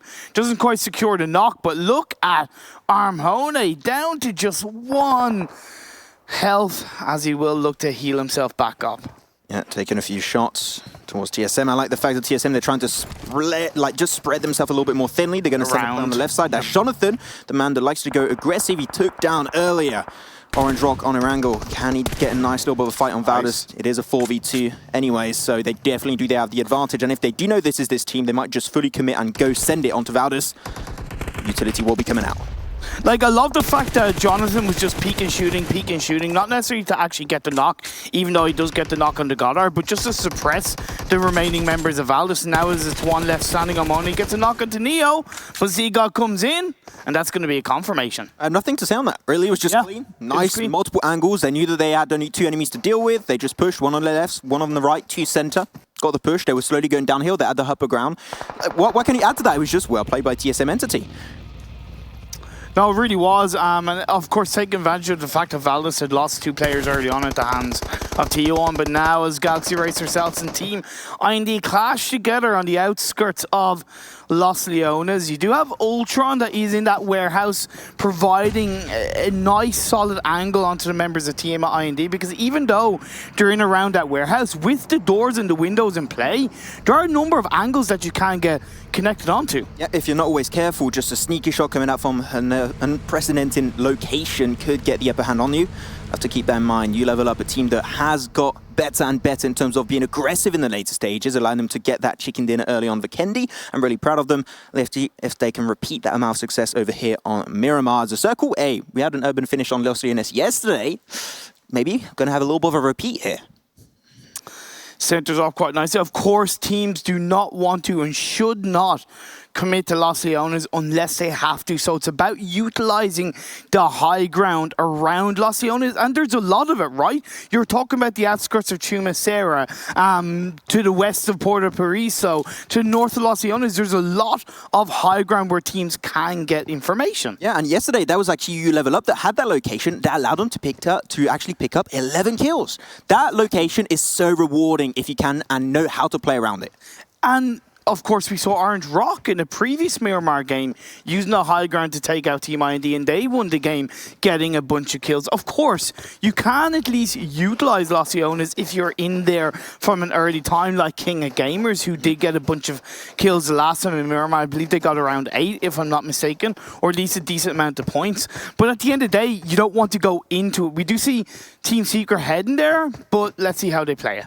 We'll have to see indeed a few teams still rotating up north. That's going to be you level up. Also Freestyle and T1 rotating very late away from San Martin. I was expecting them to be a little bit more responsive to this second circle shift, but that is fine. It's still the blue zone of phase 1. They can still, phase 2 now, and they can easily just tank it up for the time being, so I'm not really too scared for them. But Team ID, this is a location which they have a lot of experience, right? They took some really good fights in the past, and they have now a little bit of a 2-2 split. 2 players down below, 2 players on the upper ground. Really, those 2 players up there, do you have Slayer and Snacks, really stopping Celts on potentially pushing over to the 2 other players. I like how they're just denying each other by those positions.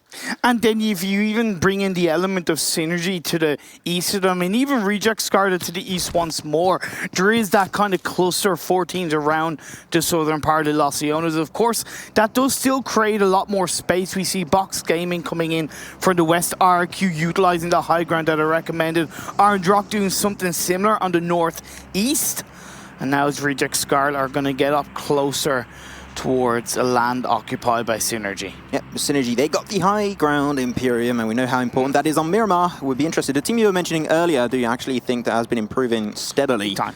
And Synergy, a team that has improve steadily, allowing himself to get the first game of the day. Fair. Frags, that was a great finish.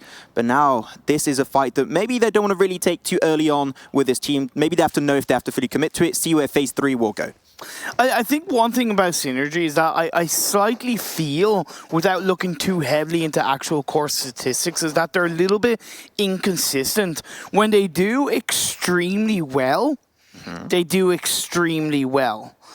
But you know, when they fall heavy, as in there's a lot of games where they've only gotten 1-2 points, as opposed to other teams who maybe gotten consistently 6, 7, 8, 9 points, even on the teams they haven't done games they haven't done extremely well on. So to reformat what you just said, when they do good, they do good. When they do bad, they do bad. Did I get that right? Yeah, pretty much. No, but like typical example, like game 1 they got first with 31 points, game 2 they got 13th with 1 point. That's just kind of a small example. I know you're looking at me as if you're digging a hole, my friend. You're digging a hole. I hate you, but let's see if the teams will have to dig their way out of a hole. Ooh, another one. 3 hard shifts up north, occupying the guts of Los Leones. Of course, T1, you level up and freestyle will benefit. Hey, you know what? Season 0, PMWL, these circles, boy, like they're insane. I wouldn't...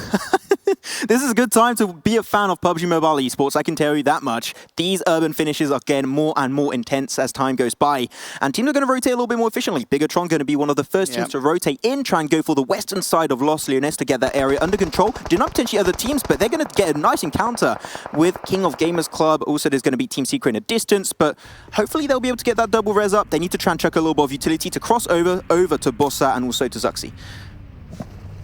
So for King of Gamers, they had Bosa kind of sent a little bit forward just to get a little bit of a scouting information. That's where he got knocked, but the other members of King of Gamers provide that level of support. Now look at Ryzen. Ryzen is on the core sideline, able to provide another angle, but Soup takes down his own teammate. That's a bit of a feels bad moment. Hey, if you're not going to take the kill, I'll take down my own ally, okay?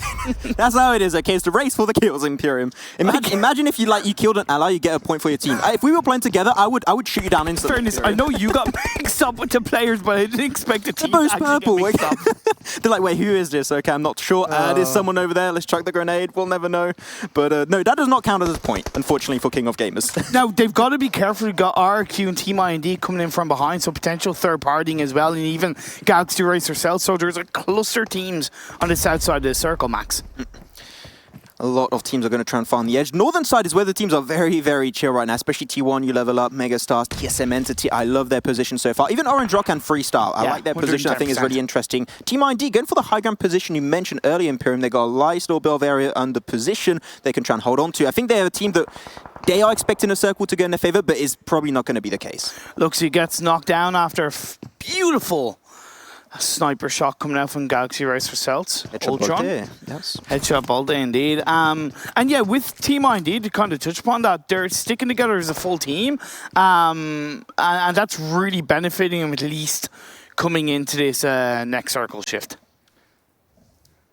Just seeing out, you still got Ryzen that has to potentially cross on over, but I think it's good to have a member on the other side of the road, just to make sure you can keep also information on Galaxy Racer Celts down south of their position. I like it, but really now we're at a stalemate. Nothing is going to be happening for a few extra seconds. We have to wait and see where Phase 3 is going to take us, because if it hardly shifts up north, well, the team's going to have to leave Los Leones. It's going to be pretty intense. Okay. So, wait, what? Okay, so that's what happened. Okay, that car just got yeeted. They just got thrown into oblivion. That was a beautiful Mad Max moment in my eyes. I'll give both of them, well actually I'll give BTR a 8 out of 10 and I'll give King of Gamers a 6.7 out of 10. That's very nice of you, Imperium. Very good. Thank you. But Bigetron, they're knocking on the door of King of Gamers. They're going to try and get involved as Braga's got a nice little angle there. Might be able to get Zuxi or Luxi down, as now they're just full sending it as they're still keeping Ryzen on the other side of the road. Maybe to potentially deny the the other member, Braga, to cross on over. I think this is interesting for Ryzen to stay over on that position. Then we did see their circle shifting heavily up north, which of course is going to force even more pressure for the teams down south once the Blue Zone starts closing in. It's going to push RQ closer to Galaxy Racer Celts, Galaxy Racer Celts closer to BTR, King of Gamers, and it's a beautiful chain reaction. Yeah, you're seeing all the teams moving away from Los Leones right now. They know that they have to move away as soon as they possibly can. The clock is now ticking for this fourth phase. But I'm interested to see, but TSM Entity, they're one of the first teams responding, going for the western side of the circle, taking control. But now we have Bigetron and King of Gamers Club. These two teams are slowly denying each other from moving away. If Bigetron leave first, they're going to get backstabbed from the high ground of that building, and they're going to potentially die out. If they do rotate last, that's going to force King of Gamers to go downhill, and that's potentially allowing Bigetron to flush all the kills for themselves. So really, it's really dependent on which team wants to rotate first or take the kill first. Despite whatever the next circle shift goes, TSM Entity, in my eyes, are in the strongest position to claim the chicken dinner, because bar Box Gaming rotating in a little bit to the northwest, they're completely on their own, so they will want to protect that area, protect their land, and then, of course, take control coming into the next couple of phases. Of course, RQ shooting off. They did lose G9 earlier on at the hands, I believe, Galaxy Racer Celts. They're looking to try and exact revenge, but BTR getting spotted in a distance. This is a very interesting rotation from Galaxy Racer Celts. Like, they were down south, but mainly over on the western side. Now they're going completely down south, and they potentially want to rotate all over to the eastern side? They're basically going through Los Leones, which in my eyes is actually a much safer call, because one, it's city, it's buildings, and two, there's guaranteed not to be a team actually in there. So in my eyes, it makes sense. Good call. Yeah, I do think it's a safer rotation for sure. It's just you don't see that happen very often. I think they're trying to read the circle in a certain way, but there's actually a lot of teams on down south on the eastern side of this next circle, so might not be as easy as they expect going into this one. But as I said, Bigetron, they're going to be the first team to actually move away from this location. Are they going to get backstabbed though? They're going to take the fight with RRQ, get the information on two players of RRQ, go for the spray, hit one. Can they get Beer 11? He's going to try and run away. He has to reload though, and Ernie will indeed get confirmed, but the blue zone is slowly going to be ticking down on Beer. But that was an unlucky rotation for them. It was actually honestly poor by RRQ. You can't actually go in a vehicle this time of the game, to be perfectly honest, unless you do what Galaxy Racer Celts did and go into the city. It was out in the open for RRQ, and they paid the price. Of course, you do still have D2E up as Team IND clashing against Galaxy Racer Celts. I knew that rotation was going to be risky for Celts because there were so many teams to where they were aiming to rotate from. Fair. So they lose one. That's going to be Ultron. Still Rox, MJ, and the Tanky remaining. The deadly squad going to be coming into this one. But they're still going to rotate, mainly focused on the eastern side. There are still a few areas available for them, but I still don't think it's going to be easy whatsoever for Galaxy Racer Celts to get closer to both Synergy and Team IND. Box Gaming going for a harsh rotation up on the northwest did not pay off as Megastars took them out and knocked down on the Zigzaw of Synergy at the hands of Galaxy Racer Celts.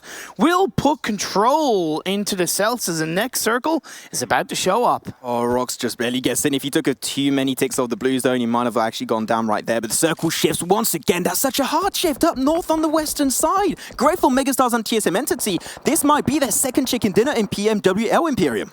Yeah, it was a great reaction initially, even coming into the blue zone closing in by TSM. Entity, they were prepared for it, and now they got themselves into a core compound. Of course, Megastars are still around there, but all the teams outside the circle, this is going to get hot, heavy, and crazy. Crazy indeed, especially down south. You got so many teams that they know that if they rotate first, the backstab will come out eventually, so they've got to time this one properly, and they're going to send Rox over to Synergy to knock on their door. But the concept of King of Gamers is going down away from Los Lunas. He's going to be encountering the team known as Bigetron Red Aliens as they lose an extra player. Soup 77 still playing in that one was Braga. They're going to try their best to move away, but this is very scary for them. Yeah, we saw him try to cook up a grenade, but ended up getting cooked himself at the hands of BTR. But in the buggy they go as the blue zone is starting to close in. Nice connection by Austin Bot X onto MJ as that will stave off a little bit of pressure as the blue zone closes in. Tanky trying to heal himself up. Reject Scarlet coming in as well from the east as Ice Shots tries to find a grenade. It won't connect, but it does push back BTR.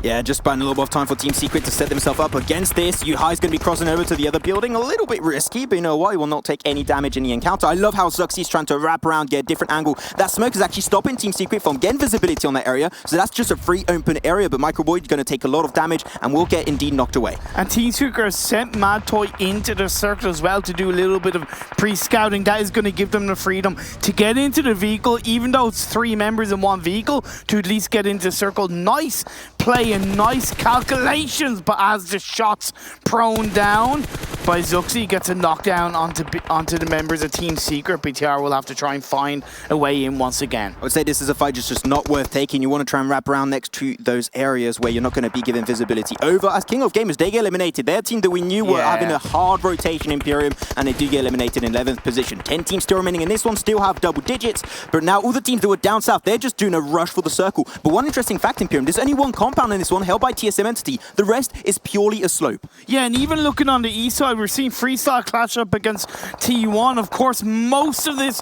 is coming down as Reject, Scarlet, Lufa trying to hold on against U Level High. Qmao wrapping around. The blue zone is closing. He actually finds him as Lufa, Reject, Scarlet gets a squad wipe. I told you they've had 2 good games. Now it's going to be the third as Reject Scarlet looks to get the final blow onto T1. Yeah, T1 trying his best missile was going to be in a very, very scary situation. They do get 2 members knocked away, leaving Baba alone. But now Megastars, they have the information, they have the intel. Grenades will be coming out. Will they be close enough to get rid of the 3 players of Freestyle as they try and go for the res? That great grenade connects, but doesn't get Malik? Not quite there. Hey Bale was his best friend. Now as he applies the bandage, he's only got 2 left. Can he get the revive off onto Baba? Of course, with the circle shifting down southeast, Megastars have got to think about finding a way inside the circle. If they can take out Freestyle, great, creates a bit more space, but who's in front of them? TSM Entity. Yeah, still is full players remaining in this game, Imperium. They got the pressure. Now every area where you want to push over to this compound is actually uphill or downhill, making it even potentially easier for TSM Entity to pick up a few frags along the way. But Bigetron, I said it, do not take the fight versus Team Secret. They wrapped around on the western side, allowing them a nice and easy entry point in the circle, but they still got to cross over to TSM Entity. And even though TSM Entity have the high ground, they have the compound, Team Secret have the high ground. Yep, Team Secret, they still got the high ground right now. A lot of information will be given over to them, especially Freestar, going to see Megastars in the distance. Even Bigetron, if they keep their eyes pried open for quite some time. And I think the eye shots might be the player to try and get a sneaky little angle on the western side over on that position. But as we said it, you know, Team Secret taking a few easy shots towards both TSM Entity and Megastars. The one team that could possibly get an angle onto Team Secret is actually Reject Scarlet on the eastern side of the circle. Of course, they're looking more in the north direction, but look at U-High looking to try and wrap his way down as Ryzen is prone down. Shots coming out from Luxy. It's going to be this 1v2. They don't know where Ryzen is right there. He's going to get a nice surprise factor. Followed up was his ally. U-High knocked away, down to 3 players. It will still be a 2v3, but it's going to be in favor of Team Secret. They still got the high ground and the blue zone pushing up against Bigetron. They only have a few more seconds before they find themselves in the blue themselves. A bit of utility coming out as they do indeed confirm that kill. And now, Bigetron, they got to run up really quickly. Well, here's the thing. It was really poor by Team Secret to just send U-High on your own. You know you have the man advantage. You've been tackled them in the past. But as iShots gets a knockdown onto Ryzen, it's going to leave Luxy on his own. He's taking the shots from iShots, but iShots prones his way down. The blue zone is closing, and Luxy just trying to find any angle, any position to get into the circle. This is twice to take a fight with Team Secret, and twice to like, okay, this is not a fight worth taking, Imperium. They were trying to run away, but Luxy sees it now. Team Secret trying to go for the backstab on this one. Gets information. Let's take it 1 versus 3. Gets Matoy down to now 1v2. The blue zone's going to be slowly ticking down onto Luxy, and there you have it. Megastars go for the third party and eliminate BTR in 6th position. Yeah, that was always going to be difficult, but credit due. BTR put up such a strong fight as we're down to the final 5 teams, 12 players up. The circle shifts actually in the favor of no team, but there is a golden crate in the middle of the circle, which a team like Reject Scarlet could utilize. TSM Entity still have Megastars to one side, the last remaining player, Freestyle, who is in the blue zone, to the other side, and down south behind them, Team Secret are lurking. I think the Malik, that might just be the end. Even if he's able to heal up, I think he's just waiting and hoping for a team to die in 5th position so he can take 4th, because he's got to cross over the side. He's going to go for the backstab onto Megastars, but unfortunately will get taken down by the blue zone himself. Freestyle eliminated in 5th position. As now Megastars, because they know they're not going to get shut down from the back, they can actually potentially cross over a little bit easier, but it's still no easy feat in this. I don't get why TSM Entity aren't being a little bit more aggressive. Why are they standing their ground too much? All they're allowing is for Team Secret to actually basically create create so much pressure inside the circle as they don't have to worry about TSM. Now Team Secret heading their way towards Reject Scarlet. Reject Scarlet has stayed pretty quiet. I said they might be able to punish Team Secret, but like TSM, they stayed low. That utility has been given information over, and Team Secret, they know their team has been over there in a distance. They get Web, leaving Lufa alone. The grenade will indeed confirm the frag, as Lufa now might have to try and stay low a little bit, go a little bit downhill to make sure they can't get pressured. But Megastars, they lost an extra bunch of players, but they still got Vexy remaining up there on the high ground, avoiding detection. B still is going to be the player that's the furthest away from the circle. He's going to have to cross on over, but now TSM Entity with a smoke road. They had the circle so many times in their favor. They got all the utility in the world that they might need. We saw TSM Entity claim their first chicken dinner at an international event yesterday. Fortunately, we didn't get to cast it, but will we be able to close out their second chicken dinner of the day as Vexy is prone his way down. Jonathan weaving in and out one by one. He takes the shot. He gets the wipe, and that's going to be TSM adding another kill, making that 9 coming into the closing parts of this game. TSM Entity team knows that they get a lot of damage, but not very much kills. But this time around, they got 9, looking for double digits into this one. Imperium, 3 teams still remaining into the game. Lufa's going to take an extra tick off Blue Zone. No, barely gets out in time, but does get sniped away. There it is. That's their 10th kill. Double digits for the side of TSM Entity, leaving them in a fight versus 2 players of Team Secret. These 2 teams, they kind of struggled at the start of the tournament, right? But they both risen up, especially Team Secret, the Malaysian side, getting a couple of kills. But now as it comes down to this final player, can Clutch God and the rest of TSM team close out? iShots gets wiped out. TSM Entity claim the chicken dinner. And they do it again, Imperium. They get themselves their second chicken dinner. This is huge. The circle went in their favor so many times, but they used it properly, which is a skill of its own. They had all the utility on the smokes to go uphill, and at that point on, it was just easy game for them. GG well played, TSM Entity. Yeah, one of the most solid rotational plays I've seen from TSM all the while, and it really showed shades of Gatak's IGLing yesterday in Sanhok, where they weren't afraid to react early to what was going to be a potential circle shift, and it heavily benefited them. Of course, having a compound up until the end, they still got the kills that counted. I love to see it. They're slowly catching up with all the teams that are on the top side of the leaderboards. They're catching up really quickly, Imperium. They're slowly getting up there. Of course, we'll have to see what the analyst desk have to say right after this quick break.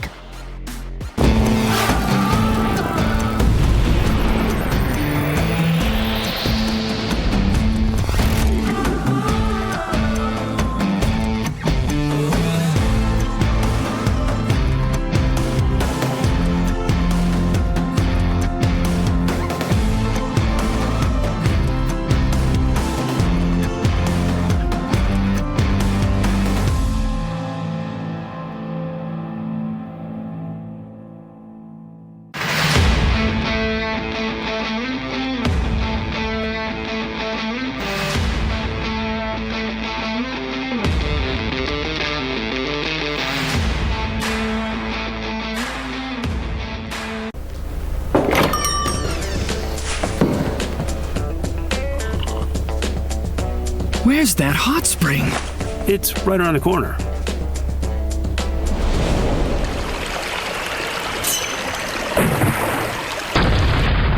And you can't miss the sea of flowers.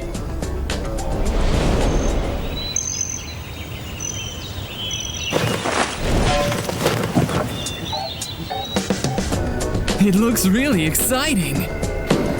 Why not have a try?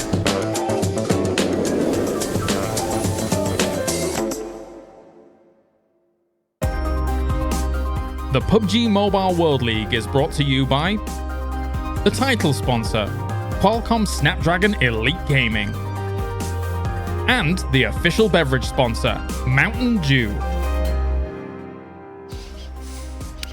Me. Welcome back, ladies and gentlemen. Of course, we get themselves another chicken dinner on the board. TSM Entity, after yesterday, getting themselves their first. A second comes right on after, day by day. Big stuff coming out from TSM Entity. They're living up to their name now. Are they going to get even more, though? Because we saw them yesterday, they got it on Sanhok. 12 kills on that game, too. And this time, again, win with the 12 kills. This is what it takes, right? You slowly push a ball up a mountain, and then when you get to the top, it's going to be really easy. You throw it off, and then it starts rolling, and this is what goes for them. Started rolling, more wins are going to coming in. That was interesting. Let's take a look at the points coming in from that game.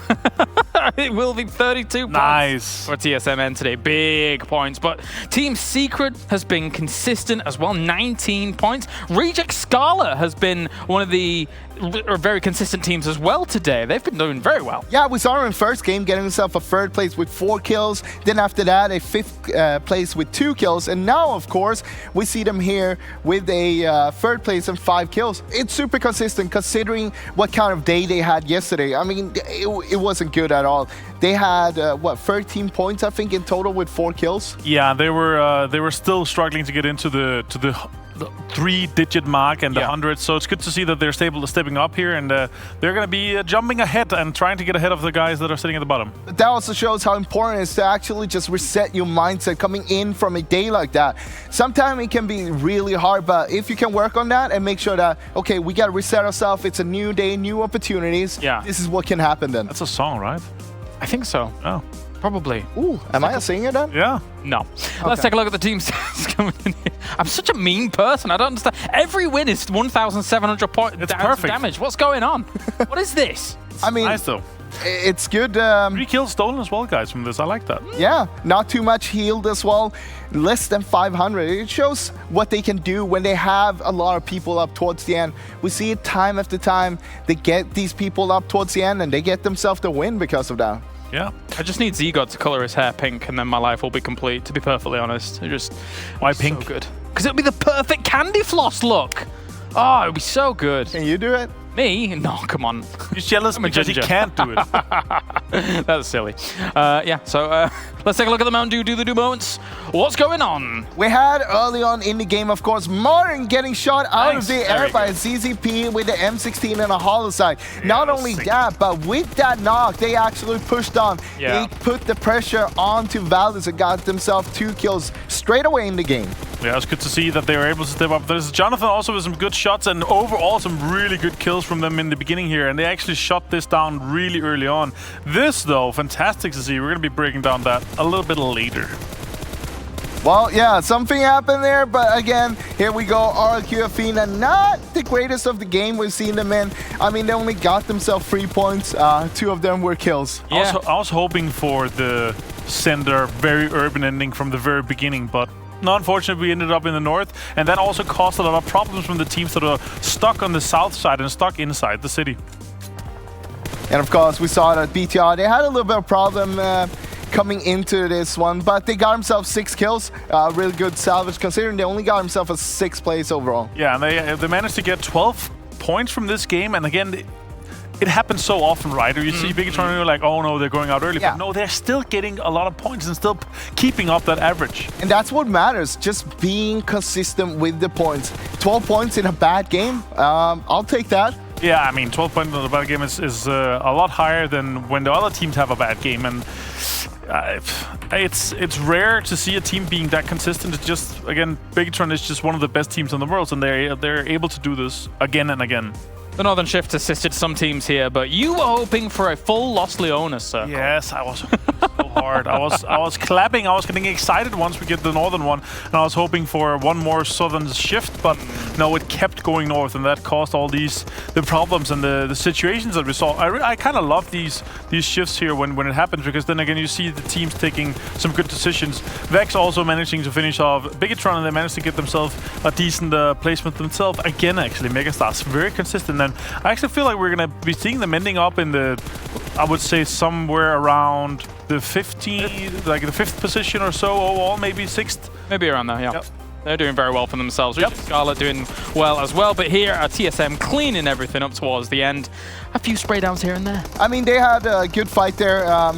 We saw them taking out Megastars and holding them out towards the end there. Good play, making sure the backs are clean so they could just focus forward afterwards. And basically, they had the ridge there, so they saw exactly, they heard what was happening. Team Secret and Reject Skull was fighting on the other side, and they didn't need to bother about that one there. Let's take a look at the total damage from this game and see what's what. We have Bigetron actually putting up a lot of numbers. It's funny, for Bigetron, there's so many moments in Miramar where they end up with 2 alive and not really having a full squad alive, and they try and make something work, but it's not to be there. We'll get 6th place in this. TSM Entity stands head and shoulders above the rest. Yeah, both with kills, but also damage. 1,700. these numbers here, like we've said it a few times, but it's 1700. It's always around that. It's like it's the kind of the limit. Then we see them break to the 2000s, and then they go far beyond. But it's rare we see the 1900. You know. Something we're seeing is, of course, that the numbers are getting more and more even throughout the tournament, throughout the season. And the teams are getting to know each other better. They know, okay, we got to take this fight, but also the other teams are stepping up, making sure, hey, we're not just going to lose 4 versus 0. We got to make sure we do the damage, we do the impact we need to do. And one of the names that's been prolific throughout TSM Entity, of course, is Jonathan. I have Jonathan actually ready for an interview, good to go with me. Jonathan, can you hear me? I can see him talking to me, and he can hear me, but I can't hear him. So we'll see if that gets fixed in a few moments' time.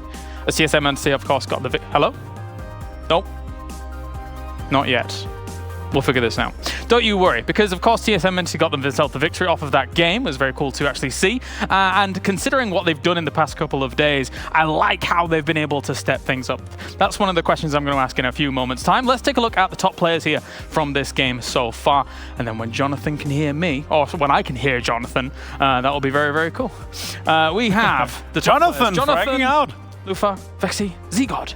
With the false hair. There's a reason why people say that Jonathan is one of the best players in the world, right? Because he is actually really, really, really good. We saw him, of course, also getting the top fragger position for PMPL South Asia in the league itself with 85 kills there.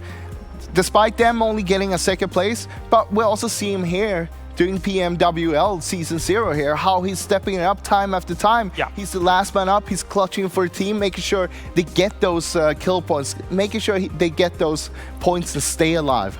Yeah, it's very nice. Avenger, thoughts regarding this? I mean, not too much to take away besides obviously they're getting a lot of kills here. Jonathan, you put it on the board. I want to say though, the amount of support we've seen from the community and from the fans, especially for TSM Entity, is very surprising. It's overwhelming. It's overwhelming. It's not like not surprising, but it's overwhelming that it's that many. You know, there's so many fans of them, and again, I understand because they have been able to do so well, and I'm so happy for them to just in 2 days get 2 chicken dinners. I hope that they're able to continue that, and I hope that Jonathan is able to continue to vie for the top 10s. And hopefully vie for a better microphone in this position. That would be very nice. And then I can hear him. I want to talk to Jonathan. Right? I want to talk to Jonathan. One of the names, though, that was actually there as well was Vexy. And actually, I feel like Vexy from Megastars has been very prevalent and very powerful in terms of one of their key figures when it comes to performing well in this tournament. When it comes to Megastars, Vexy is the big name there. He is the fragging power of that team, I feel like. He steps up a little bit more than the others, and that's kind of what we see from some of the teams. What we want to see is it being more even. We don't want to have one spiking up all the time. We want to have it even throughout the teams, make sure that all the players are actually part of it. I want to say though as well, like I think they're sitting around 5th right now, and considering how well and how consistent they've been able to get in there and get up there, they're scarily, like they're pretty close to the top, and it's kind of scary for them to be like hiding a little bit in the shadows, because if they manage to have a really, really good day, they could potentially jump into the top 3. They could, and of course when you look at how the top 3 is made up right now of teams like RRQ Athena, teams like Bigetron, I think GXR Celts is still up there, doing very well for themselves. These names that we're seeing having done so consistently well through the entire tournament, if you're able to jump into those kind of spots for us, you're doing damn well for yourself in a lobby which is some of the best teams in the world. And I mean, we saw in the start of the day, these 3 teams, they had I think it was around a 30-point head start towards the other teams. I mean, that kind of shows you 30 points is a lot, even though you might say, hey, it's just a normal win with 11 kills, 10 kills, that's the average, right? That would be it, and the other team would be catching up to them. But how often do we see all these teams getting those chicken dinners? It's not that often. And it has to happen at the same time that the other team is getting 0 points, so it's really rare, and it has to be the average that's kind of averaging out as well. Froz, I want you to like break down one of the most important moments in this game as well for me, please, because there was certain things that were going on that we didn't quite notice when it was happening. So this is not maybe the most important part in this game I disagree. alone, but most important part in the whole season so far. Oh, okay. Yeah, and we didn't really see it on camera, but I'm gonna show you exactly what happened here and why it's so important. We're gonna start off with here. From this angle, we're gonna see Bozza coming in there, and well, we didn't see much what actually happened, right? So we're gonna go a little bit closer and take a look. Oh, what happened there? Well, We don't see it close enough, so we're gonna go a little bit even closer. And what actually happened was... Enhance. It was a little badger here. It was a badger! He hit the badger, and because of that, the whole car flipped. Oh, and no. why does this matter? Well, this is the first time we've ever seen a badger on Miramar and in PUBG Mobile. But not only there, it doesn't end there. Then he flips around, and it was at this moment that Bossa knew that he screwed up. And then after that, everything just started going on fire. That's unfortunate. Oh. Yeah, and that's how it all ended up. Damn, yeah. Very unfortunate. Thanks for that, Froz. It's so rare you see badgers in deserts, you know? Yeah, it's super rare, and that's why this is such a huge and important part of this game and the season itself. True story. My friend in England hit a badger on his motorbike, totaled the bike. The badger walked off. Not joking. Oh, really? Brutal.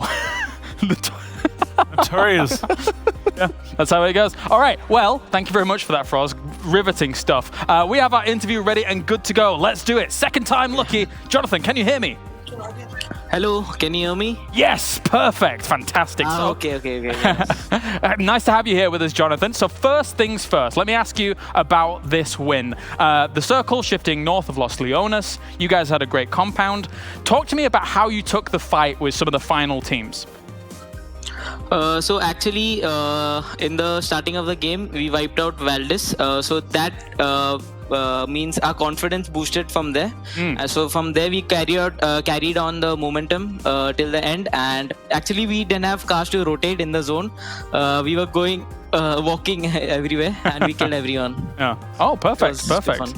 So taking out a team like Valdez is able to boost your confidence a lot in these games, if you're even in the early stages. It can be any squad. It's not just one squad. But if you kill one squad in the starting, our momentum gets packed up, and we start carrying on the momentum to kill everyone. The team's hyped from there on. I like that.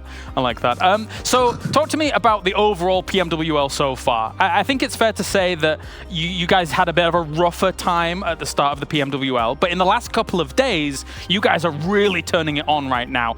So has anything changed in this time period? What's been happening with the team?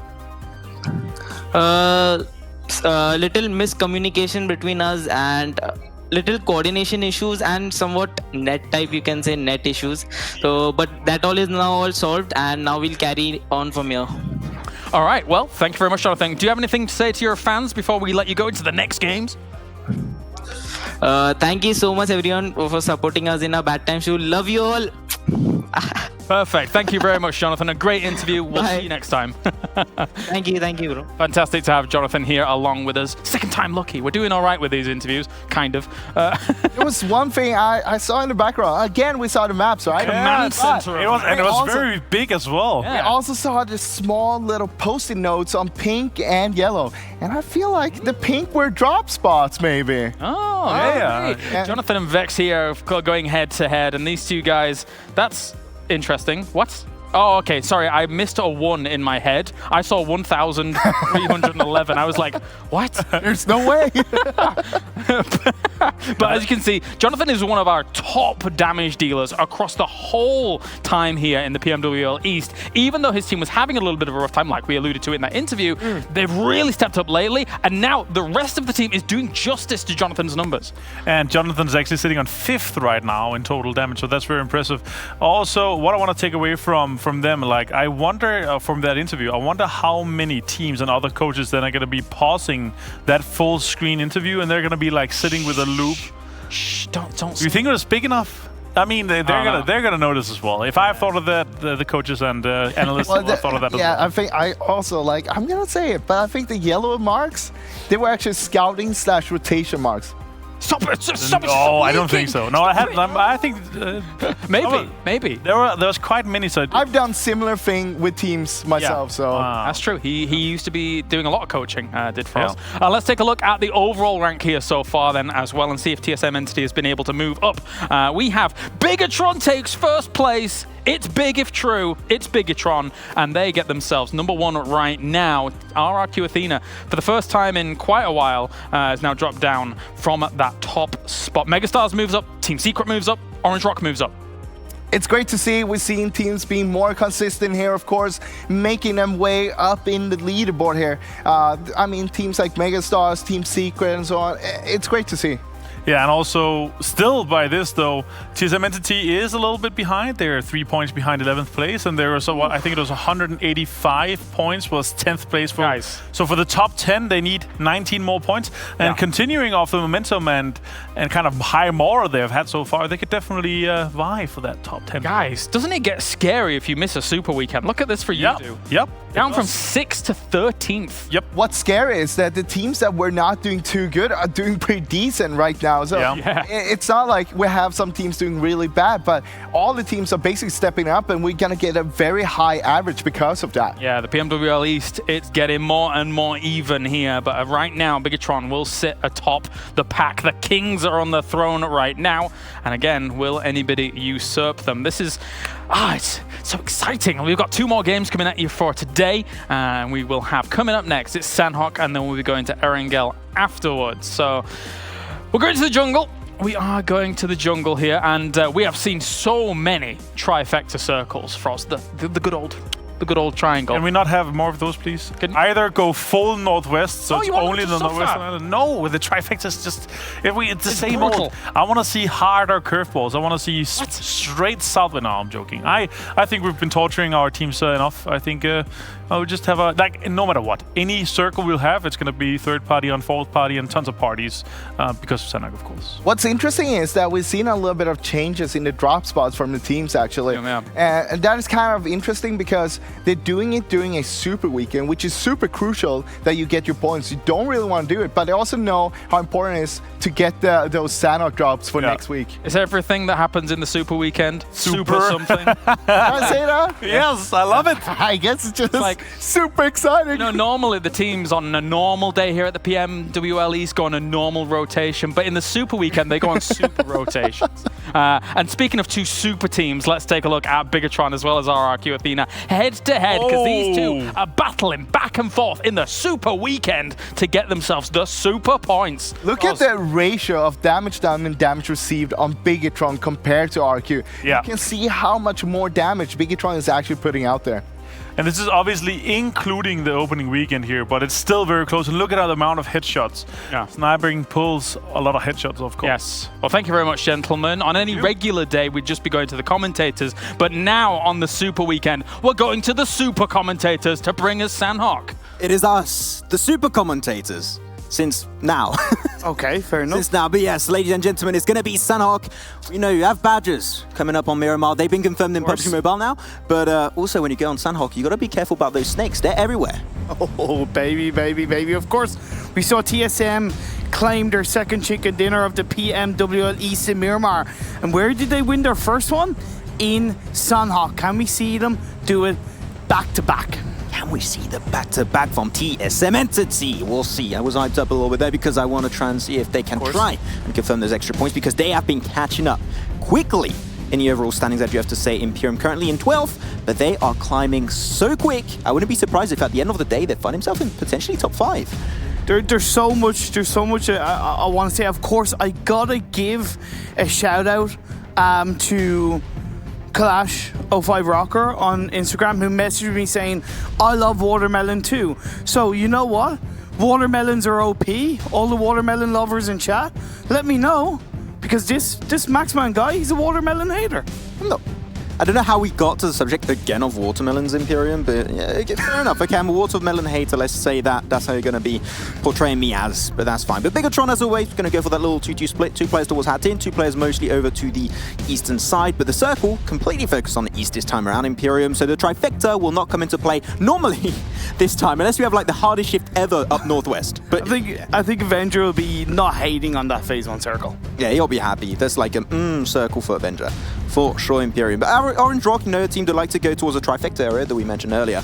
They are going to have to rotate across the river, hopefully not getting too much of a point of contestment with T1 or Bigetron later on in this game.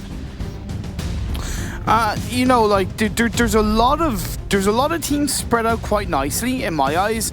I really like the way the teams have located themselves. Team Secret, especially right now, using Quarry as their home, which is right pretty much dead in the center. Of course, as the circle closes in and we get into the later phases, they will have to think about joining up as a full squad. But and they're also going to be aware of the fact that Megastars could be coming in from the north as well, because he saw them engage on Team Secret in a previous Sanhok game. But otherwise, Team Secret looking pretty good. Looking pretty good indeed. A team just like Team Secret, TSM Entity that has been improving, you know, over time throughout the entirety of PMWL East. You love to see it. What I also like to see is Bootcamp was only one team, you know. So we had a lot of early game fights that were happening. Well, talking about early game fights, there you go. That's going to be King of Gamers. They were very spread, and they're going to be encountering one player of Galaxy Racer Celts. But MJ is actually sneaking away. I don't think Bossa saw it right there. A few other shots coming out from Celts will stop potentially Bossa from getting the flush too early. And he's not going to peek too much. He's not going to go for the flush just yet. Yeah, it's a matter of will Galaxy Racer Celts be able to get off that revive. I don't think they will, and I don't think it's actually going to be worth it unless MJ can maybe crawl his way back down the valley or maybe go to that tiny little compound that you just let me know about. But either way, it was nice opportunistic knockdowns coming down from King of Gamers early on. And at least for Boza, he has a level 2 vest to play around with, so he's going to be able to soak up a little bit more damage. What Ultron and Rox have to do right now is stop them from peeking too heavily over, which is what they're doing. Suppressing fire coming out from Rox, stopping them from peeking. He knows exactly where MJ is, but he's just not worried to fully commit because he might just get knocked himself. But the other thing is that, like, the longer Galaxy Racer Celts are leaving it to, let's say, get the rescue mission off on the MJ, the longer they're waiting for the rest of King of Gamers to join up with Boza. No, they got him. I know. They got MJ. He was like father to me. I loved him like my son. No. Oh my God, I knew that was coming out. I so knew that was coming out. But yeah, a team I really want to shout out, and I know I mentioned them in the last game as well, but Reject Scarlet, the reason why is because the ability to bounce back after what was kind of a bit of a poor Super Weekend last weekend and a poor day one of this week's Super Weekend. They have scored 38 points in 3 games. That average is hugely over what they were getting previously, and it's just, I love that kind of bounce back mentality coming out from a team. And like the Desk had mentioned, teams who were performing like badly last week are performing really well this week, with Reject being one of them. So great play by them. You just said 38, right? I think 38, yeah. You said that's what you said. Huge. That's huge point. It's pretty super? big. Super. Okay. I gotta fix you on that. Okay, sorry. Everything is super right now. There you go. I don't know. I want to bully you, Imperial. Everything is super. Everything is super. Everything. Well, except for watermelons for you. Yeah.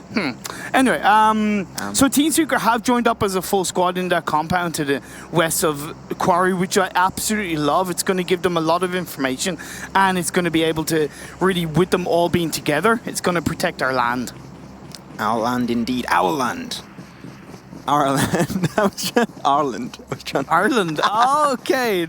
I was trying to. Everything's about you, Imperial. I was trying to bring. I wish they were in Ireland.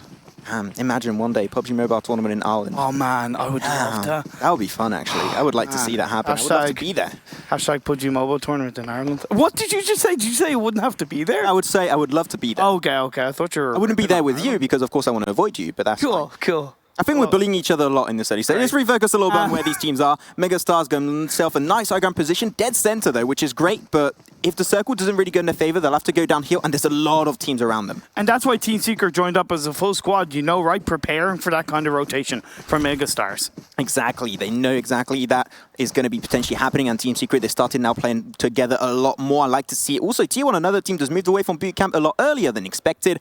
No teams around them, especially Nova Godlike, that like to play in that area. They're not in the lobby this time around, so easy rotations coming out for T1. We did see previously when I was talking about something, because I forget what I talk about, was the rotation for Orange Rock around the coastal line of Bootcamp. Really nicely done by them. Seeing this crate was a Groza. This makes me think, like, I just have TDM flashbacks. If you play with a Groza and TDM, you're not my friend. Let's make that clear.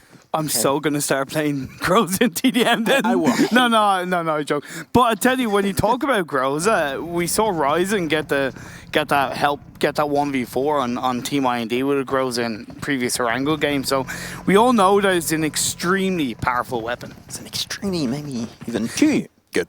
Super weapon. We were both thinking the same thing.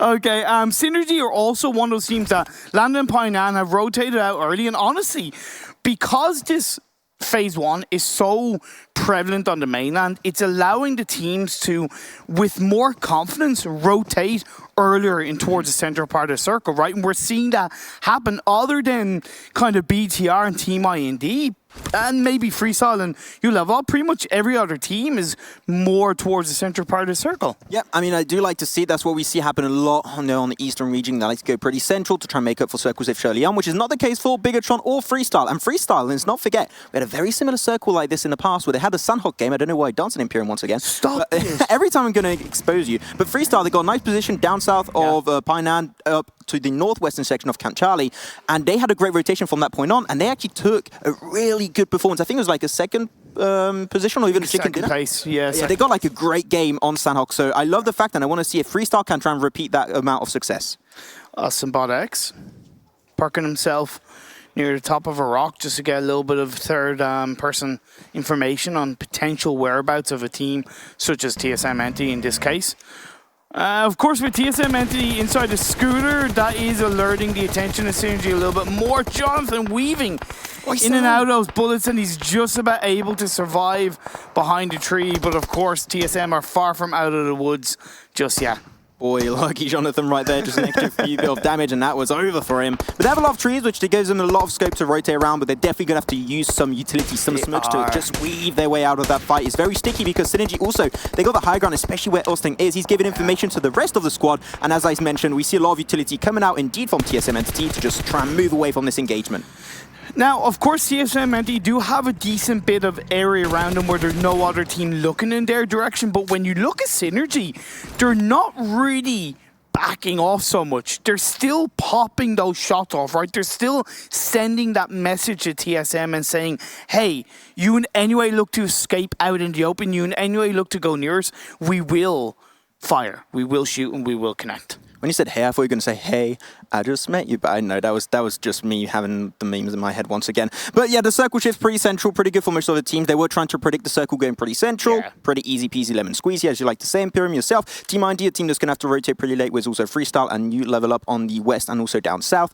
I want to see Galaxy Race themselves rotate a little bit more, no, a little bit quicker. They're always very late to rotate away from docks, and if you level up, just skirt them way over to the eastern side of Cave, they could have some gatekeeping come into play. Especially when you look at a team like Galaxy Racer Cells, who we have to say we are their lucky charms, because every single chicken dinner they got so far in the PMWL, which is 3, we've casted the games. So, you know, don't let us down, Galaxy Racer Cells. That's all I'm saying. That's all I'm saying. Don't let us down. Much love to you guys, though. Don't give up on us, guys, please. We'll see if that might be happening once again, if we're going to be the lucky charms of Galaxy Racer Celts, indeed. But Bigetron, the team that went up north, they already had a great win in that current location next to Tap Mark and Paradise Resort up north. They had a nice circle shift in their favor. This time, seeing how things are going, is a big chance it's not going to go in their favor this time around. So they're going to have to go in the teams, and they are a team that like to go central late in the game. There's so many squads over there, they might struggle to actually get there, Imperium. Possibly, but they're a team that are really strong at handling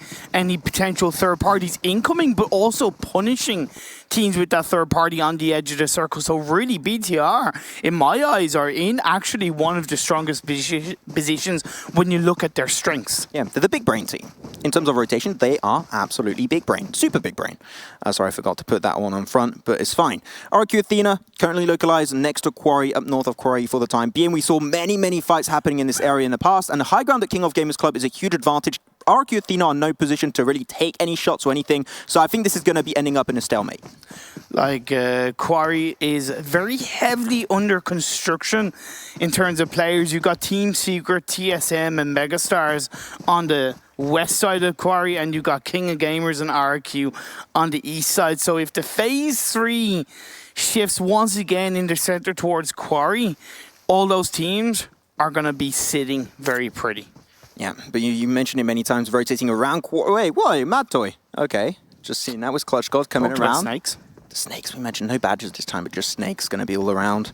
As Matoy hears Clutch God, he jumps up, he knows right behind the rock, and he's going to have to run away. Now he's alerted him, he knows exactly where he's localized, and that's going to send Rex on over to assist the fight. But Yuhai of Team Secret gets a nice little shot with a QBU, and now they potentially have the man advantage onto this one. Team Secret, I wouldn't be surprised if they just full send it onto TSM Entity.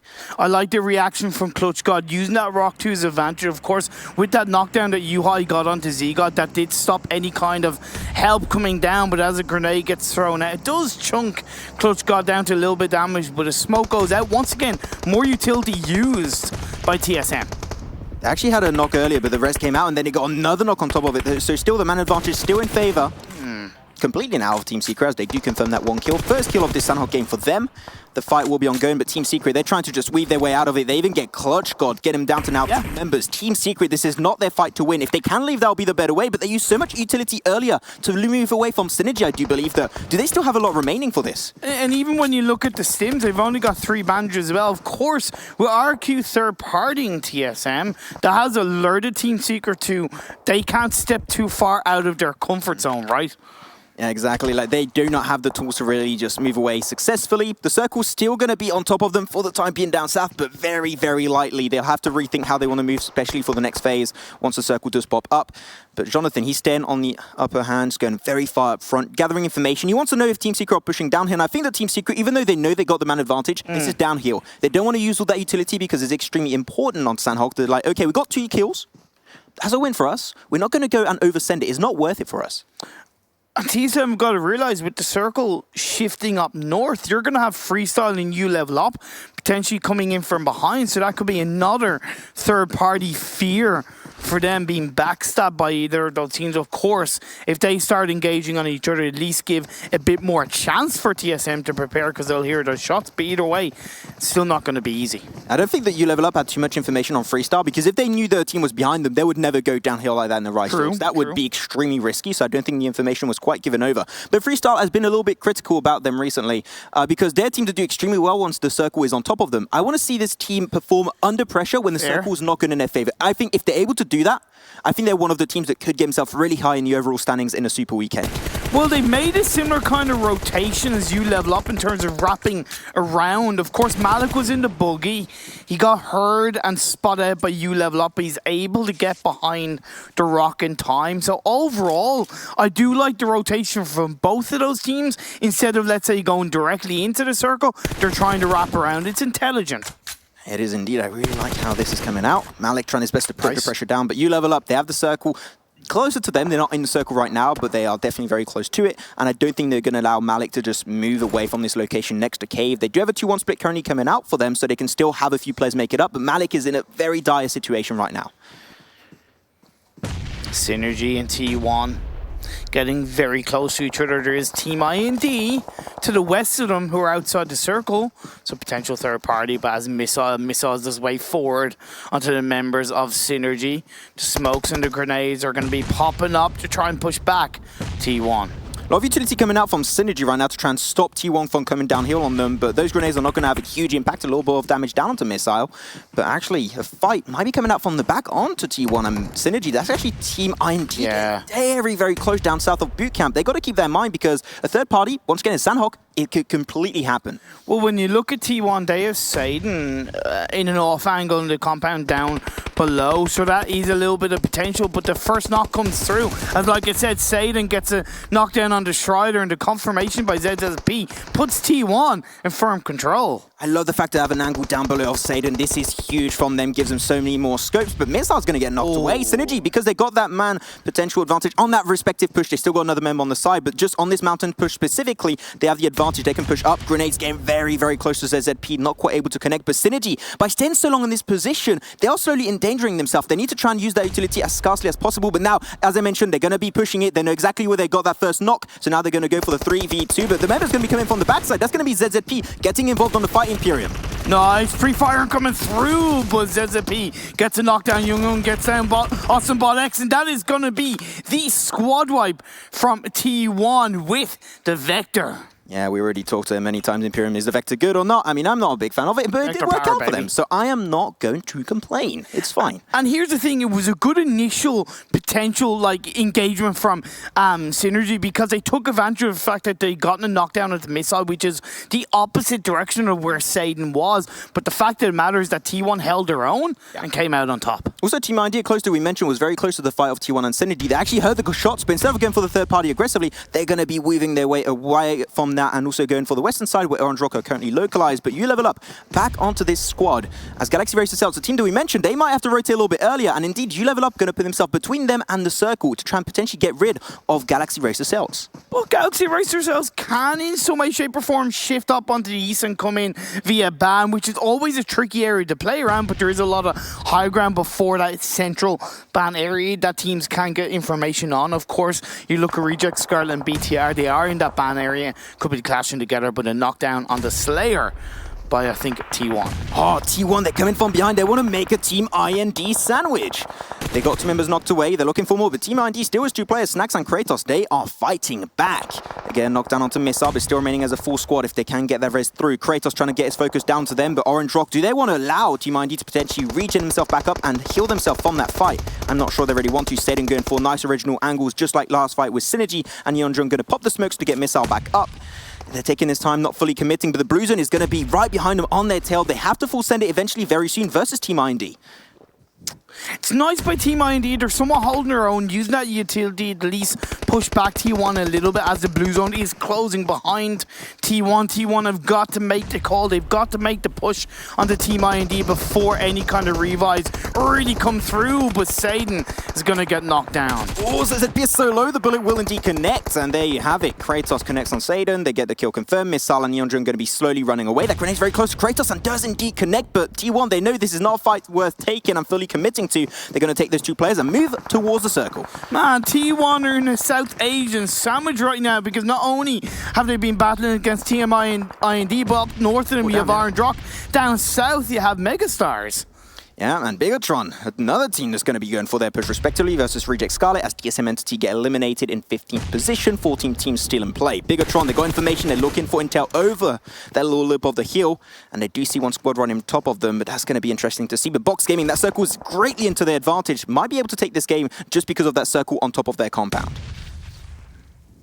Sometimes, you know, you just don't realize how important a simple jump can be for a player, right? Because you have that millisecond of vision that's higher up, that is more elevated, and that can be the key information needed to get that wipe, and that's where the knockdown comes through onto Web, and BTR can push in. Jump, get information, grenade, boom, it connects. Nice and easy peasy lemon squeezy. Web will get knocked down himself. Yeah, no, I'm taking it. You took my poggers earlier, so I'm taking your easy peasy lemon squeezy. I think it's fair, Imperium. But Bigetron going for a little bit higher up on the higher ground, get information on Reject Scarlet. Grenades and utilities still getting popped up. They do get Lufa, nicely done from Ryzen. Now they got to go and full send it. They got Duello to still take care of, and they could try and get a nice entry point, because if they don't take care of this team, they'll have a bigger fight up north on the western side.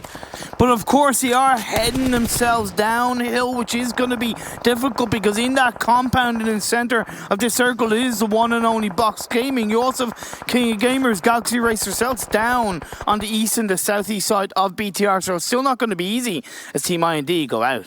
Duello just getting prone down. Can he see him? Oh, he knows that he can't push, because otherwise King of Gamers Club or Galaxy Racer Cells would go for the spray. It connects and they get rid of Galaxy Racer Cells. Nicely done. 3rd kill so far for Bigetron. I would have been sure they got more, but they didn't see Duello. Where's the Vector? Tries to fight back, but he doesn't connect it. Bigetron secure their 5th kill in the game.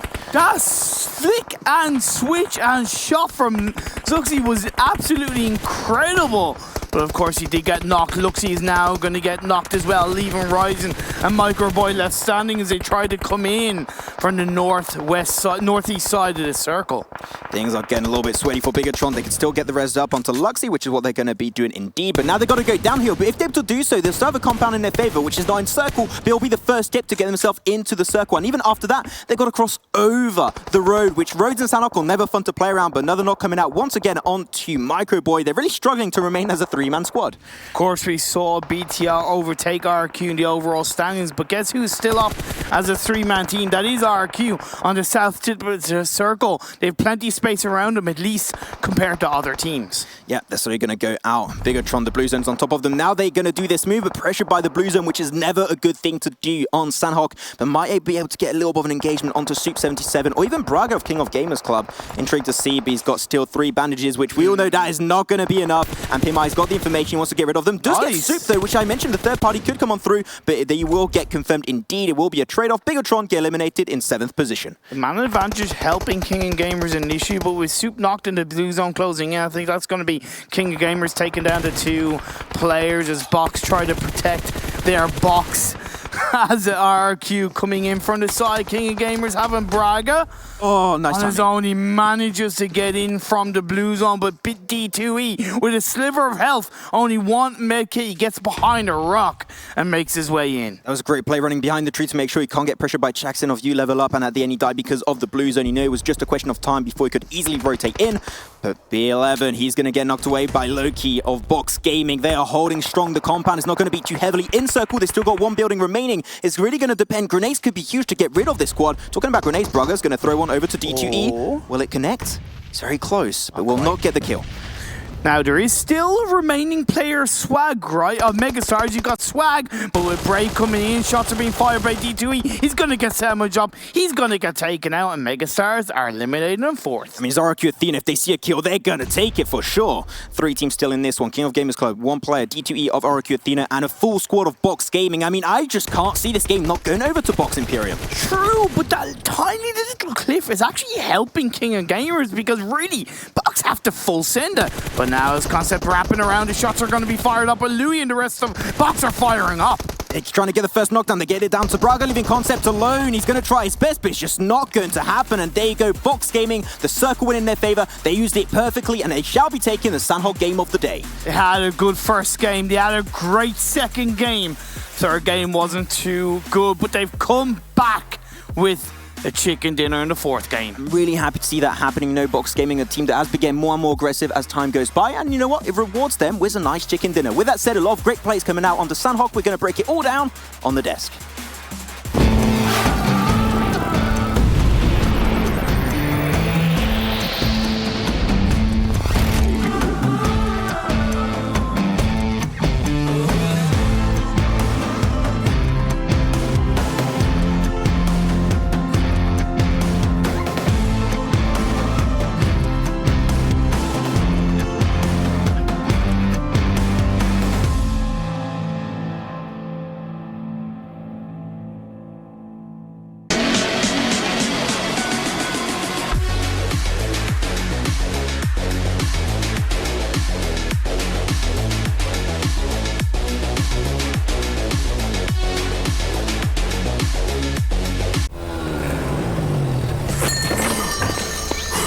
Oh man, riding mountain bike around a volcano is no joke. Can you believe that? It was freezing on that mountain.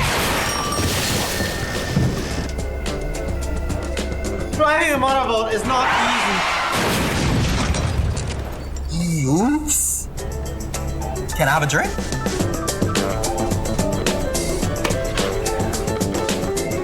Sure. Enjoy it.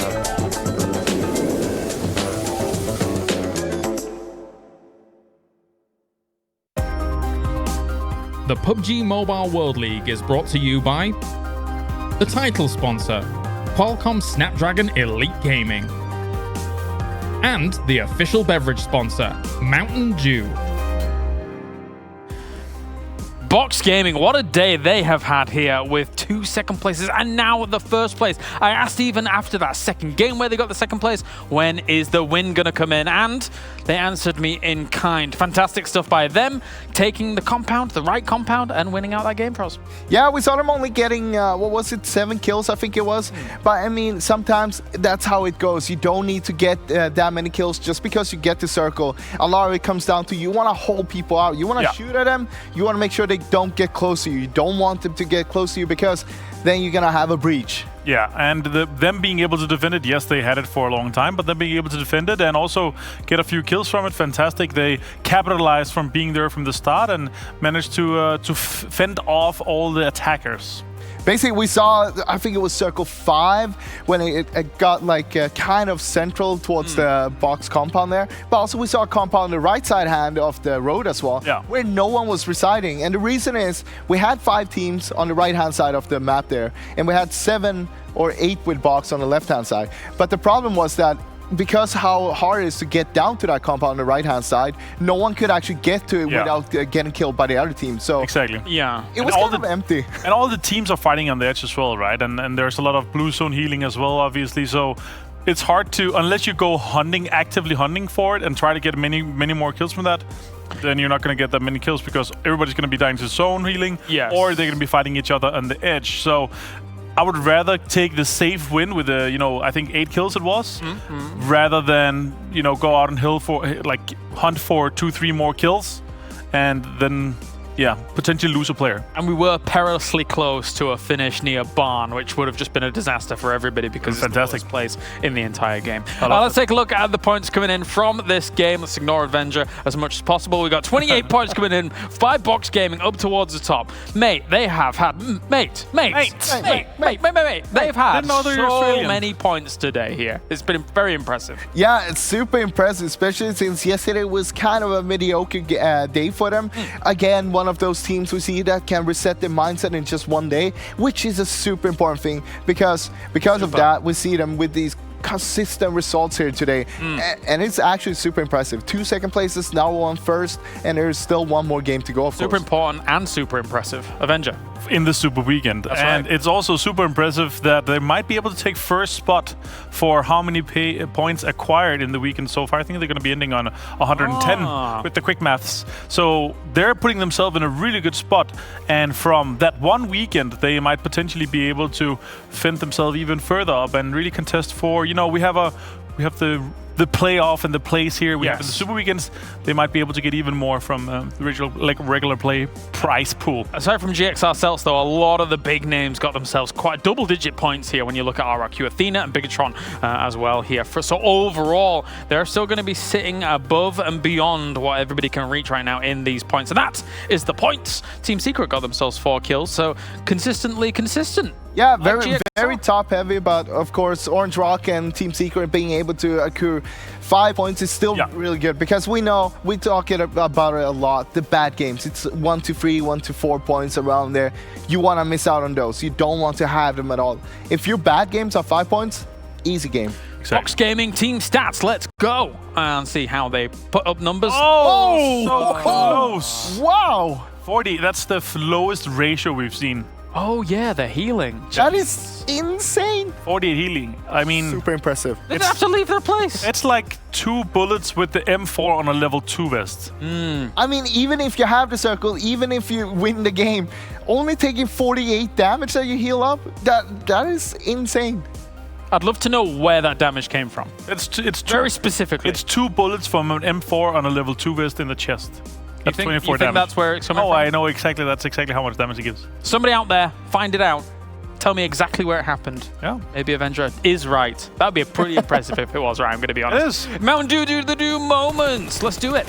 Yeah, we saw early on, of course, King of Gamers, one of the teams that said, hey, we don't want to go core anymore. Team Secret, you can have it for yourself. They ended up on the southeast side. We started seeing this yesterday already, and they got into a little early fight against GXR, but they got themselves a kill from that.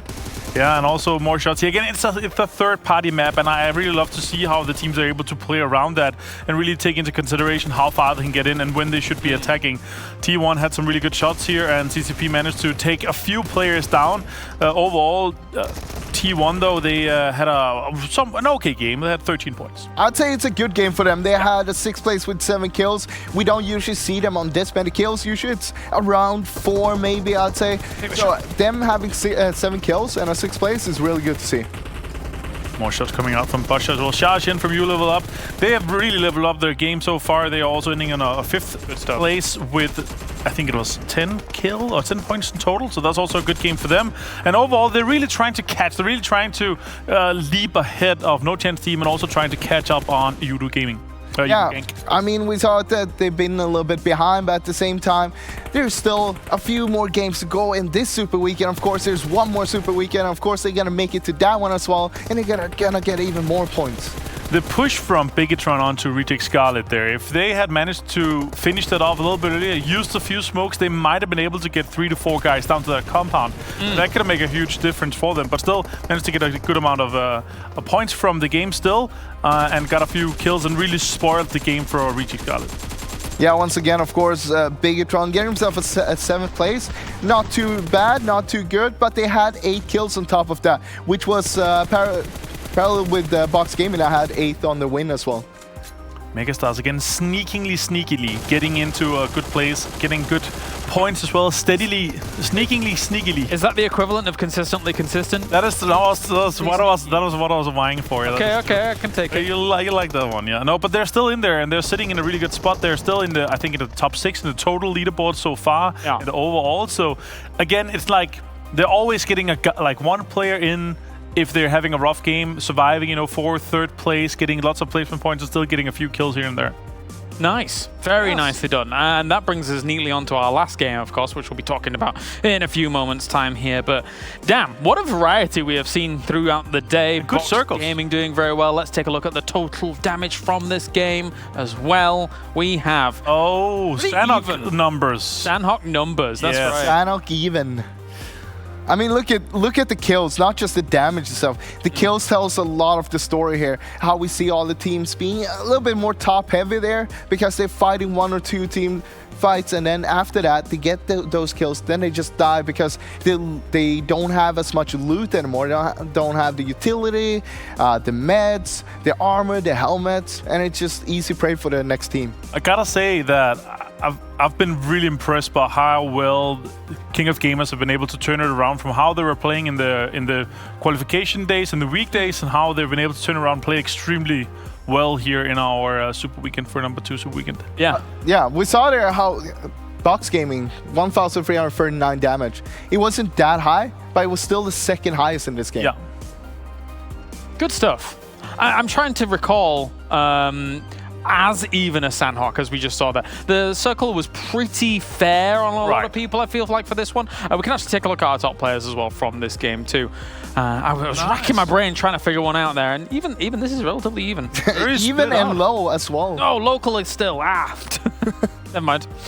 But yeah, as you can see, it's pretty low there, right? And of course, on the top, not a big surprise with 586 damage. That's probably one of the lowest, highest we had.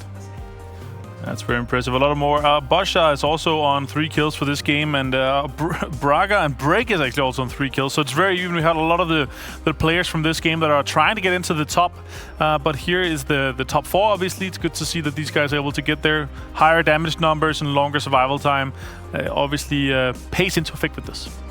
Yeah, I feel like these are the players that we've seen a lot today, actually. Right, yeah. They pop up here time after time. Local, we've seen a few times. Shashin, we've seen a few times. Ryzen. Yeah. I mean, that shows that these players are getting more and more consistent, and they're doing better and better for the team. Yeah, Swag from Megastars obviously been able to get a few more points for Megastars there, getting himself a good amount of kills as well in the end. It's good to see Swag up there because we know that he's been swapping out a little bit with OAs from time to time, but it feels like we've seen a little bit more Swag lately. Oh. Yeah. What are you thinking, James? I'm thinking about our next Erangel. Oh. And how our circle is going to be. You want it to be a rough one or an easy one? Well, the thing is that I seem to have a small little bit of power where I can like tell you where the plane's going to end up going. Because apparently the previous one was the south one, but we've seen a lot of southern circle. Right. Tell us. Okay, plane. Well, let's look at the overall rankings before we actually get on to that, of course, because we have Bigetron. Oh my God! One point ahead. 1 point ahead, ladies and gentlemen. I repeat, 1 point ahead. And Box Gaming moving up to 3rd place. 5 points ahead of GXR Celts right now. That's huge for them. That's really huge. And I would say that's super. Oh, sorry. That is super There you go, perfect. But it also comes down to how good of a day they had, of course. I mean, we saw him coming into this weekend. They only had 157 points. So since then, he got himself 102 points. Guys, look at King of Gamers Club. 0 chicken dinners, 5th place. That is impressive. They're the only team in the top 10 without chicken dinner. Yeah, literally. That's pretty impressive. Yeah. To have that consistency. And again, it's because they're kind of sliding in under the radar, right? It's always consistently 3rd, 4th, 5th places with one or two guys that are getting a few kills. And never any like flashy wins or big kill games. And No Chance team has now been taken over by one of the teams that's only had 9 games compared to their 15. They have got to be sweating buckets and probably preparing as hard as possible for that 3rd Super Weekend. Yeah, 100%. I mean, also, you got to remember, for the weekdays, it's going to be Erangel and Sanhok, of course. Yeah. Oh, sorry, not Sanhok, Miramar. Miramar, yeah. So that means that they're not going to be playing on Vikendi. They're not going to be playing... That is correct. I was about to have an aneurysm. He's like, what? No, Miramar? What is this? No, you can't take Miramar away from me. I want Miramar. Well, the whole thing is going to make it harder once they get into the Super Weekend if they make it in there. All right, let's take a look at the schedule then as well. One more game coming at you for today. We've had Synergy, we've had You Level Up, we've had TSM Entity, we've had Box Gaming getting themselves wins. Erangel's on the way. Huh? Who's next? King of Gamers finally. King of Gamers in the... Oh, I like that. I would like to see that. Good luck, guys. Good luck to King of Gamers. I would like to see that, yeah. I would like to see King of Gamers. Yeah. They can prove they've been like the kind of consistency. That's GXR Celts. Yeah, okay. yeah, but also them now. Oh, they can be there. If you're not taking... Like, if you're in that position that are now without any chicken dinners, like there's no 20-point games. It's only 14, 10. No. Wow, okay. I've got lots of things for each team. I'll tell you what King of Gamers is doing. They're gaming. That's what terrible. they're doing. I'm off. No. Come back. Okay, yeah. He's fine. He's not. He didn't leave. So they could potentially be top, but also you at home could potentially be top as well. You could be top 100 in game. If you're watching the tournament as it does unfold, you could be accruing points to try and be the top 100 viewers, and then you get exclusive rewards. That's pretty sick. But if you didn't start already, it's going to be difficult to catch up. You're not going to It's going to be a little bit harder, you know? Just a little bit. It's going to be super difficult, in fact, I would say. What do you might still want to watch the VODs because we had some great games up until this point. Yeah, there's been a lot of good games. And a lot of good, annoying circles for the players, which we love, but the players are like... They're getting tortured. Yeah. It can be a delight. So let's talk about our Erangel coming up. I still think it's going to be a Southern Plane. Southern Plane, where the circle going to end? Over towards Quarry. Quarry? Over towards Quarry. A Quarry ending. You know what, guys? North of Quarry. Stalba ending. Stalba. I'm with Martin on this one. Yeah, Stalba ending. Let's get it. Ending. Let's get it. One of the main mountains here on Erangel. I would be super ecstatic for a mountain Stalba ending. You know what I'm normally ecstatic for? When it comes to mountains. Okay. A Mountain Dew. Yeah. That's right. I got one right here. We have Mountain Dews all over the... Don't do it. Quick, Box Gaming team starts before he does anything. Put that down. That's a special reward for us at the end of the tournament. I hope we've been waiting. It's been waiting for this. Are those only for show, or can I actually drink them? No. I've decided. They're for the last day of the show. We're all going to open one together. It's going to be our prize. I can steal one from the casters, right? No. Ignore those. They have 6 over there. There's only 3 that exist in the world, and they're ours. Anyway, it's Box Gaming. Let's talk about them because they've done phenomenally throughout the day. It has been Pime, Break, Lewis, Local, aka Loki. It's an API issue, guys. It can't be fixed. I'm sorry. No, it's great to see that they've been doing so good. I mean, we've seen a glimpse of it throughout the week plays, of course, and throughout the whole season so far. Sometimes we see them step it up, but today it's been exceptional. It's been super. This is how you know it's been super today, because we've seen Loki 3 times today, and before that we didn't really see him much. Right. So I didn't get to laugh at this problem that we currently have occurring in front of us. It's also super nice to see that 3 of them are into the 10,000 club, and that Loki will be into the 10,000 damage club as well soon, very soon to come. Very, very true. How our top damage dealers is going to shape up towards it? I don't know if a lot of people are going to be able to take over our current top damage dealers because they have been so strong. Well, they also keep on being strong all the time as well, and that's why it's making it so hard for all the other players to try to catch up to them. Yeah, but also we were playing so many games, right? It's going to be take it as a training here. Take the Super Weekends as training for the league finals. We're going to be playing 24 games in the league finals, and that is where the MVP award comes into effect. So that's where you really want to be putting out damage, putting out kills, and putting out healing as well. Sure, but this is a foreshadowing, right? Everything that we have leading up to that. And of course, all of these Super Weekends determine which our top 16 is going to be. If you're a team like No Chance team that did not qualify for this one and actually had a rough first Super Weekend, right? Things are getting a little bit scary as you're continuing on. I'm just going to keep doing this whilst we're on my single. I want to ask you a little bit scary. Who do you guys think is the MVP so far for this weekend? For this weekend? For this Super Weekend. This Super Weekend. For the 9 games we've played so far. I can start. Yeah, okay, you go start. On. You start. Ryzen. Okay, that's a good shout, actually. Yeah. I don't think that's bad. Maybe so far, PMA? PMA? Yeah, maybe. Okay. I don't know if he's been Ryzen level though, because Ryzen has been. Yeah, but he had one game where he was ecstatic, but PMA has been consistently slightly less consistent. Here's Box Gaming, of course, though. As you can see how they've been able to put up the numbers throughout the day here, dealing with people like GX ourselves, a consistently consistent team, and dealing with Freestyle, one of the most underrated teams, I feel, in the lobby. Break especially. I got to speak to him actually in an interview, and when I was speaking to him, he gave me one of the best answers I've had in all of the interviews so far, which was, I asked him about the compound lockdowns that they had and holding them like a fortress and things like that, and if that relates to their style. And he said, actually, the way we play is we're constantly looking for the best location, and then when we're in that location, we're going to be able to frag on out. Like, they feel like they move constantly to try and find themselves the best spot. Not on this last Sanhok game, but beyond that, you know, they've done. That is their play. They did find it early. Yeah, they found it early. There you go. Okay, that's good. You can't dodge the question though. MVP. I don't know if I can top Ryzen. You've said Ryzen, and I think I have to probably go with that. Okay, I have to go with Ryzen as well. Just jumping on the bandwagon, the easy choice. No. He said it, and then I was like, yeah, all that adds up. I'm not gonna just like randomly throw out a name. All right, Ultron. Anybody. All right, okay, we're going to the commentators. Quick, save me as we head over to Imperium and Maxman for the last game of the day. Thank you very much, gentlemen. I have saved you indeed. We have saved you as we get ready to go into the last game of the day. Can we finally see King of Gamers get a chicken dinner? Yeah, because there's been the consistently consistent team going into this one. You know, they've been getting a lot of really good results.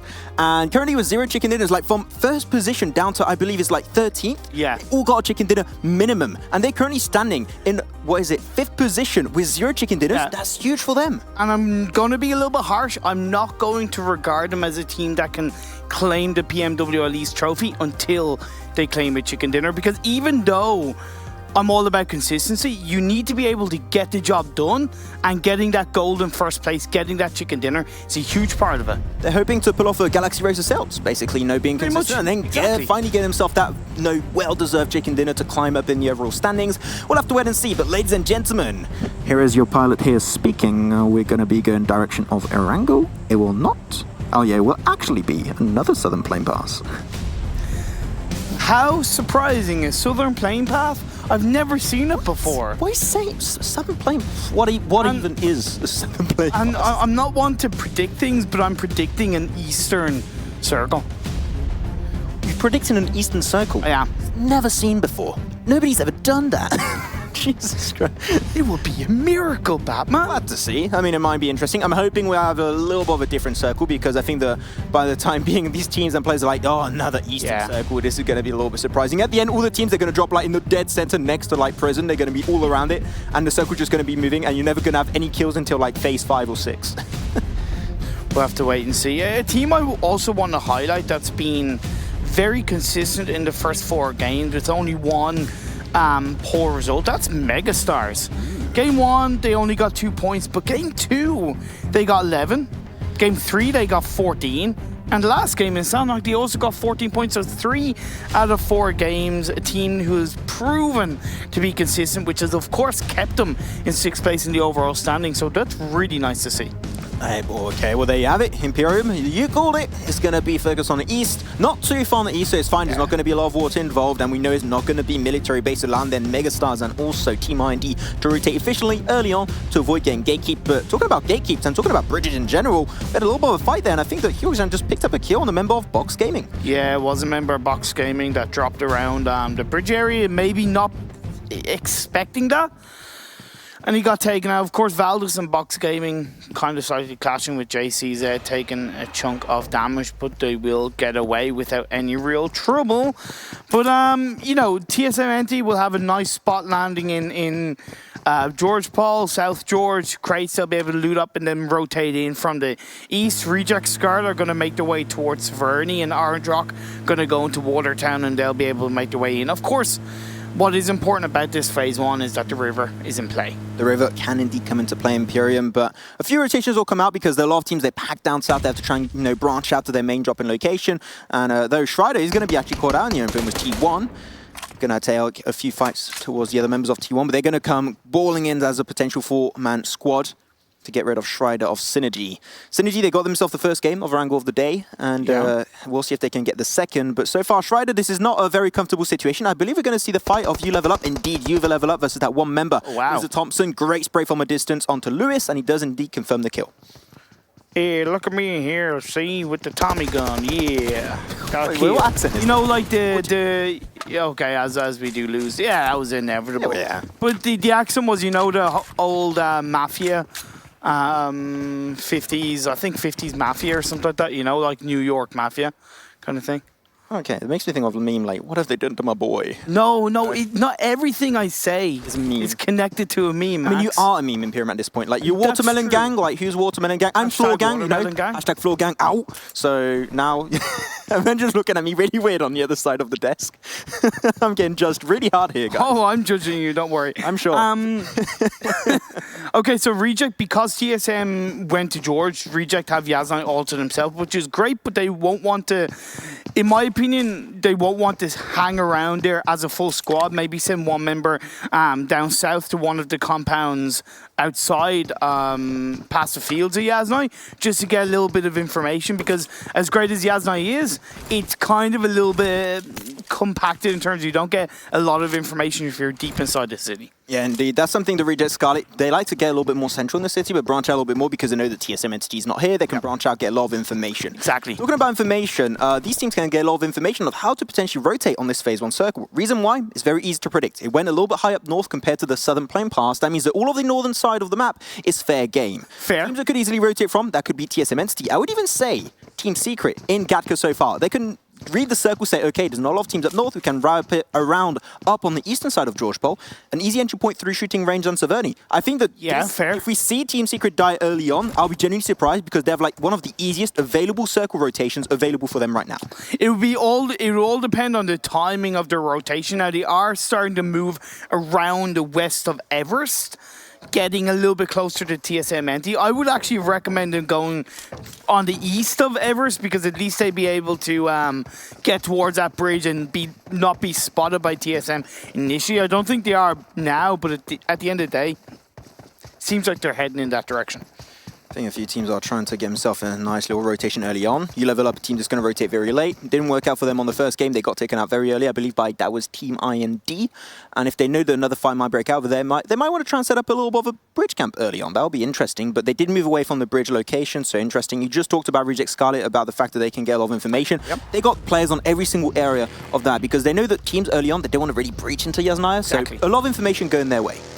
Now, Megastars, which we saw the camera panel over onto yesterday in the Erangel game, one of the Erangel games, they made a grave mistake of trying to make that bridge rotation when the circle was heavily down the southeast. In my opinion, they should look to get the boat this time. X versus Cells, they want to get involved with T1. Saden's going to be alone in that building. The team of T1 could try and join up as a full squad to assist Saden. He's going to be jumping out. He doesn't want to take this fight head on, but Galaxy Racer Cells slowly going to try and push out of the building to get onto Saden. Drive around the corner. Grenade puts him down to now mid-health. Ultron's going to be joining the party. A Tanky's very far behind, but he's still going to get involved. Better late than never. The door will be indeed exploded. The grenade was pretty close, but Satan, luckily enough, was able to switch onto the other side. But where's the rest of T1? They need to try and assist this fight. Greatly done. MJ peeks out, gets the knockdown onto Satan, but now he hears the rest of T1 going for a little bit of a high ground position, making it a little bit tricky. But Galaxy Racer Cells, they got control on this area now. Yeah, the Cells going aggressively outside of Milta. Of course, T1 did clap back from a distance, getting a knockdown onto a tanky. I love the fact that T1, they always go for the high ground position. That's like their speciality almost right now. You know, they always had a little bit of a hard time finding their, like, you know, their position overall on this map of Erangel because they change location time and time again. Morph is not here, so they go for now Milta Power, but their playstyle has got more and more, you know, sealed up, and they know exactly how to pull off engagements every time. If the high ground's available, they're going to play it every time, and I love that playstyle from T1. Well, it speaks for itself. They've been consistently evolving. They've been consistently growing, and their performances overall have generally shot up. And that, of course, as you feel more settled in a map, as you feel more settled in your playstyle, your rotation, and around the other teams, you get more confident. When you're more confident, there's a higher chance you're going to win a team fight, you're going to win a game, you're going to win a battle. Yeah. Me and Imperium, we always have this conversation if we're casting scrims, if we're doing tournaments, doesn't matter what we're talking about. It's always like something that we mention is like 50% skill when you're a pro player and also 50% mentality. Might shift a little bit, but at the end of the day, your mentality is extremely important. And you do feel like teams also like Team Secret are again more and more consistent. And even when there's the interview with Jonathan, he was talking about the confidence that they got from taking out, I believe it was Valdez in Miramar, was kind of what helped them secure that chicken dinner in some way, shape or form, because it gave them confidence. So mentality, huge thing. Yeah, because if you're not confident in your own skills, who will be at the end of the day? As going to be now having to find Rozok, is going to be Valdez gathering information onto Orange Rock. Mavi's going to have to move away from that location, but he's a fast boy. Got himself that buggy, so he's just going to swiftly make it out of range of Martin. And Martin, the flank god, will not be able to get the flank onto this team this time around. I like the fact that TSM Entity did disengage and rotate from George Paul relatively quickly, well before the blue zone was actually closed in fully on phase 1, and they are to the north of Orange Rock, so that was a great shift from them. Yep, I love it. I mean, it was very easy circle read, to be completely honest. They got the plateau held so far by Orange Rock. They moved away from Valdez. So far, I don't know why. They're like, Orange Rock is like the negative, and also TSM Entity, they're the positive, is like a magnet, always just attracting to each other, always taking fights with each other and cancelling out each other. So they might get involved in a fight very, very soon, but this phase 1 circle is going to be coming up to a close very soon. And it is going to go up north, and it's going to be Asnaya going to be taken into action. Very, very central in this one. Asnaya finish? Question mark? Oh, my lord. Now, it is still possible for Stallbar as well, but the first knockdown in this battle between Orange Rock and TSM goes over in the favor of TSM. They're looking to surround the members of Orange Rock. Gil will most likely bleed out. How can Orange Rock respond as grenades start flying from TSM? Clutch God's a little bit far behind. He's got to try and join the party right here, right now. Great grenade. That's, I believe, a double from Neo. It will connect on Mavi and Viru. And now it's all down to Gil. Left alone right there. He's going to get pushed slowly but surely in the fight. Still a scout, but he's not really getting involved too heavily in the fight. They see Gil right there. Connected. Nicely done. Clutch God is going to be also joining the party. 3 members down on the side of Orange Rock. And now it's all down to the hands of Scout, taking a fight 1v2.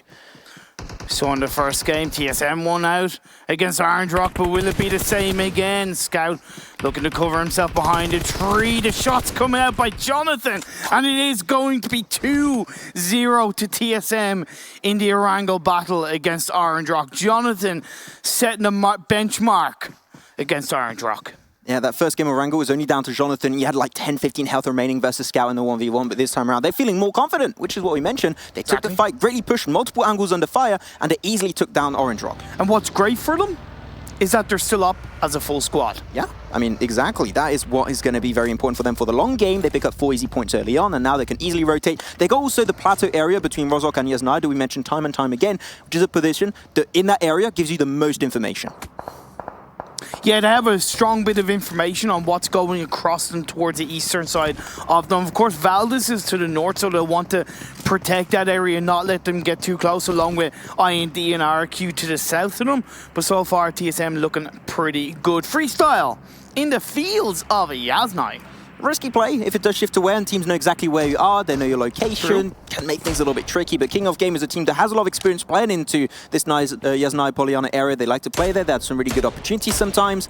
They're going to get really close, putting some pressure down onto Freestyle, taking a few shots from a distance, not going to get too much done just yet though. It's honestly just Freestyle playing to Freestyle's strengths, right? Center the circle in a compound, playing for the late game. They're hoping. And I got to say, I've been seeing some improvements on this side. They've been able to have had some original approaches to enter and breach circles, which I do like, but they need to do it now on a consistent basis. We even saw it in Sanhok. They got a couple of cheeky knocks and I think even a kill onto TSM from a distance, if I'm not mistaken. I think it was maybe TSM, but either way... Someone, or maybe either way, but we are seeing them not being afraid to take a bit of a fight from outside the circle. Yeah, we talked about it, like many teams that have been involved in slowly.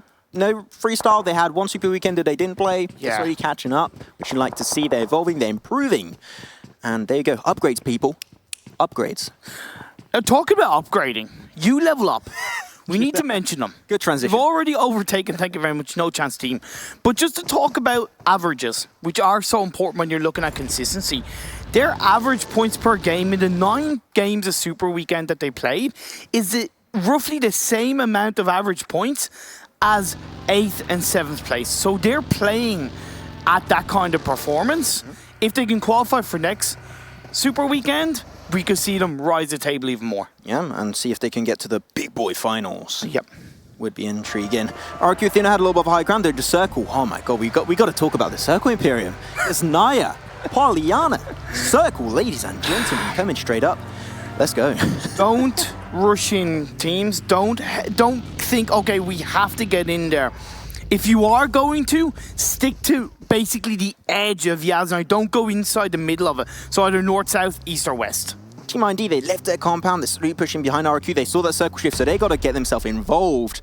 Kratos went out scouting, knows and gets the information on RQ. Now he's going to be full sending the entire squad over to potentially assist it, or just pushing back Team I. No, that's going to be actually RQ Athena, which they will be pushed back. A bit of utility coming out. RQ like it, they get the cars, they know they don't want to take a fight out of the circle, so they're going to be really respectful, which I like from RQ because they tend to go very and overly aggressive sometimes, but here they know this is not a fight worth taking. Being old, my memory is a little bit bad, but I saw the similar kind of circle and similar kind of finish where Celts performed pretty well and they've rotated into the edge of Yasnaya, so they might be able to benefit from this kind of ending. So we'll have to wait and see for that to find out. Team IND, just get the information on RQ.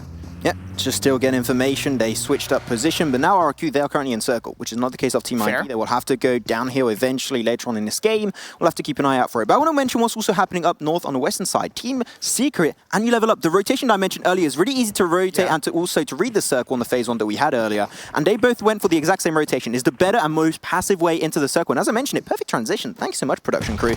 Grenade comes down to Yuhai. He's going to be put extremely low. He's going to try and go back over to the wall, but unfortunately will be a little bit too late. Yurg's do some plays. Grenade comes out, will not be far enough. But now Team Secret, why are they so split? And same for You Level Up. They need to get back together on this fight. Oh, wow. Okay, Rex connects with that grenade. I didn't think it was going to connect, actually. I thought he was just behind the rock enough, but either way, that is going to allow the revive to come up.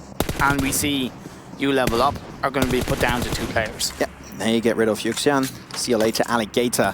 They're currently 9 circle, You Level Up. They lost Kamal, but they just know that it's not worth it. They're going to be moving as a 2-man squad down south of Stolber to have a little bit of visibility on all the teams down below. But he said he said to the teams, don't all go in Yasnaya. They're all going in Yasnaya because, of course.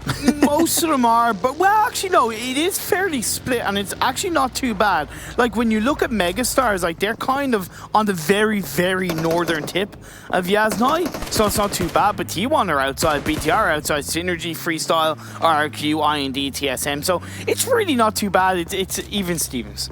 Even Stevens indeed. That's a long time I've heard you say that, Imperial. Yeah, man. That was like always your sentence you used to say. But yeah, RQ, they just also knew that it's not worth taking a fight with Team ID. They moved even further away down south because they knew the 2-2 split would not be really worth it. They did send 2 players forward just to make sure the compound was free. Send the 2 other players after. The circle, oh my god, there you go. Well, that's a big chance of having another urban finish in Yasnaya Polyana. Boy, how many city finishes have we had? Oh my lord, this is crazy. Now, my opinion, the northeast fields of Yasnaya are going to be imperative. So BTR, T1, you can see they're currently fighting right now with Young knocked down, but Microby behind the wall. he's very low on health. Yeah, Bigetron very low indeed. Just a few bullets or just a nice AoE bit of damage from the grenade could be huge. Raiden was knocked away. He's already going to be bleeding out. Bigetron going to have to focus down on him, and they will get there just in the nick of time. But T1, they're not quite ready to push up because I don't think they have the information of how low they are so far, so they're not feeling really confident in this fight. T1, they're going to have to rethink about pushing this one because Yeondringen is in no position of getting rezzed up. Molotov gets thrown out, trying to reposition Missile and ZZP. Nice grenade coming out from T1 to confirm the kill onto BTR. Of course, Luxy is actually quite far in the background. To get another grenade down onto Missile right there. Huge plays, put him down even lower. Another grenade will be coming out. Will it connect? Yes, it will. And now it's down to 3v1. And this is the horn call for Bigetron, pushing onto ZZP. They get the engagement. They're rising, get knocked away. Now it's turned into a 1v2 for ZZP versus Zuxi and Microboy. He's going to be running around, getting information. You see Zuxi for a split second, go for the spray, but he will get overwhelmed by the sheer power and pressure of Bigetron. And they'll be picking up 3 extra kills versus T1. Yeah, sorry, I thought it was a player of BTR. That was confirmed, but it was actually player T1 previously. So BTR will still keep going as a full squad. And what's important as fights are raging on in the field of Yasnai is BTR on their own on the eastern side of the circle. RQ, they tried to go full send it and send 2 players forward. It didn't work out whatsoever. RQ get eliminated indeed in 14th position. 13 teams still in play into this one. The fields, they're going to get a little bit more tricky now in Pyramid. But TSM Entity in the fields in a little bit of a dip, but still they are taking control of the southern side of Yasnaya. Wow. Picking up 1 frag right there. And they get some job done, but Freestyle, they got the compound, they got the huge advantage versus TSM. Well, TSM are up as a full squad, right? So that is going to help them at least on getting the revives, and because they have that vehicle with a bit of a utility, they're able to get those revives up. Jonathan is sending himself a little bit into a reposition to try and get another angle, but Freestyle, they're ready to protect this compound onto towards their dear lives, should I say. I mean, for now, but like after that, the circle shifts away from them. They're going to have to just rush towards the area of Naya, where a lot of teams are localized so far down south, especially Box Gaming and King of Gamers. Even Reject Scarlet could have an angle, so I'm a little bit scared for them as Jonathan hits the headshot pad, say headshot bullet onto King of Gamers.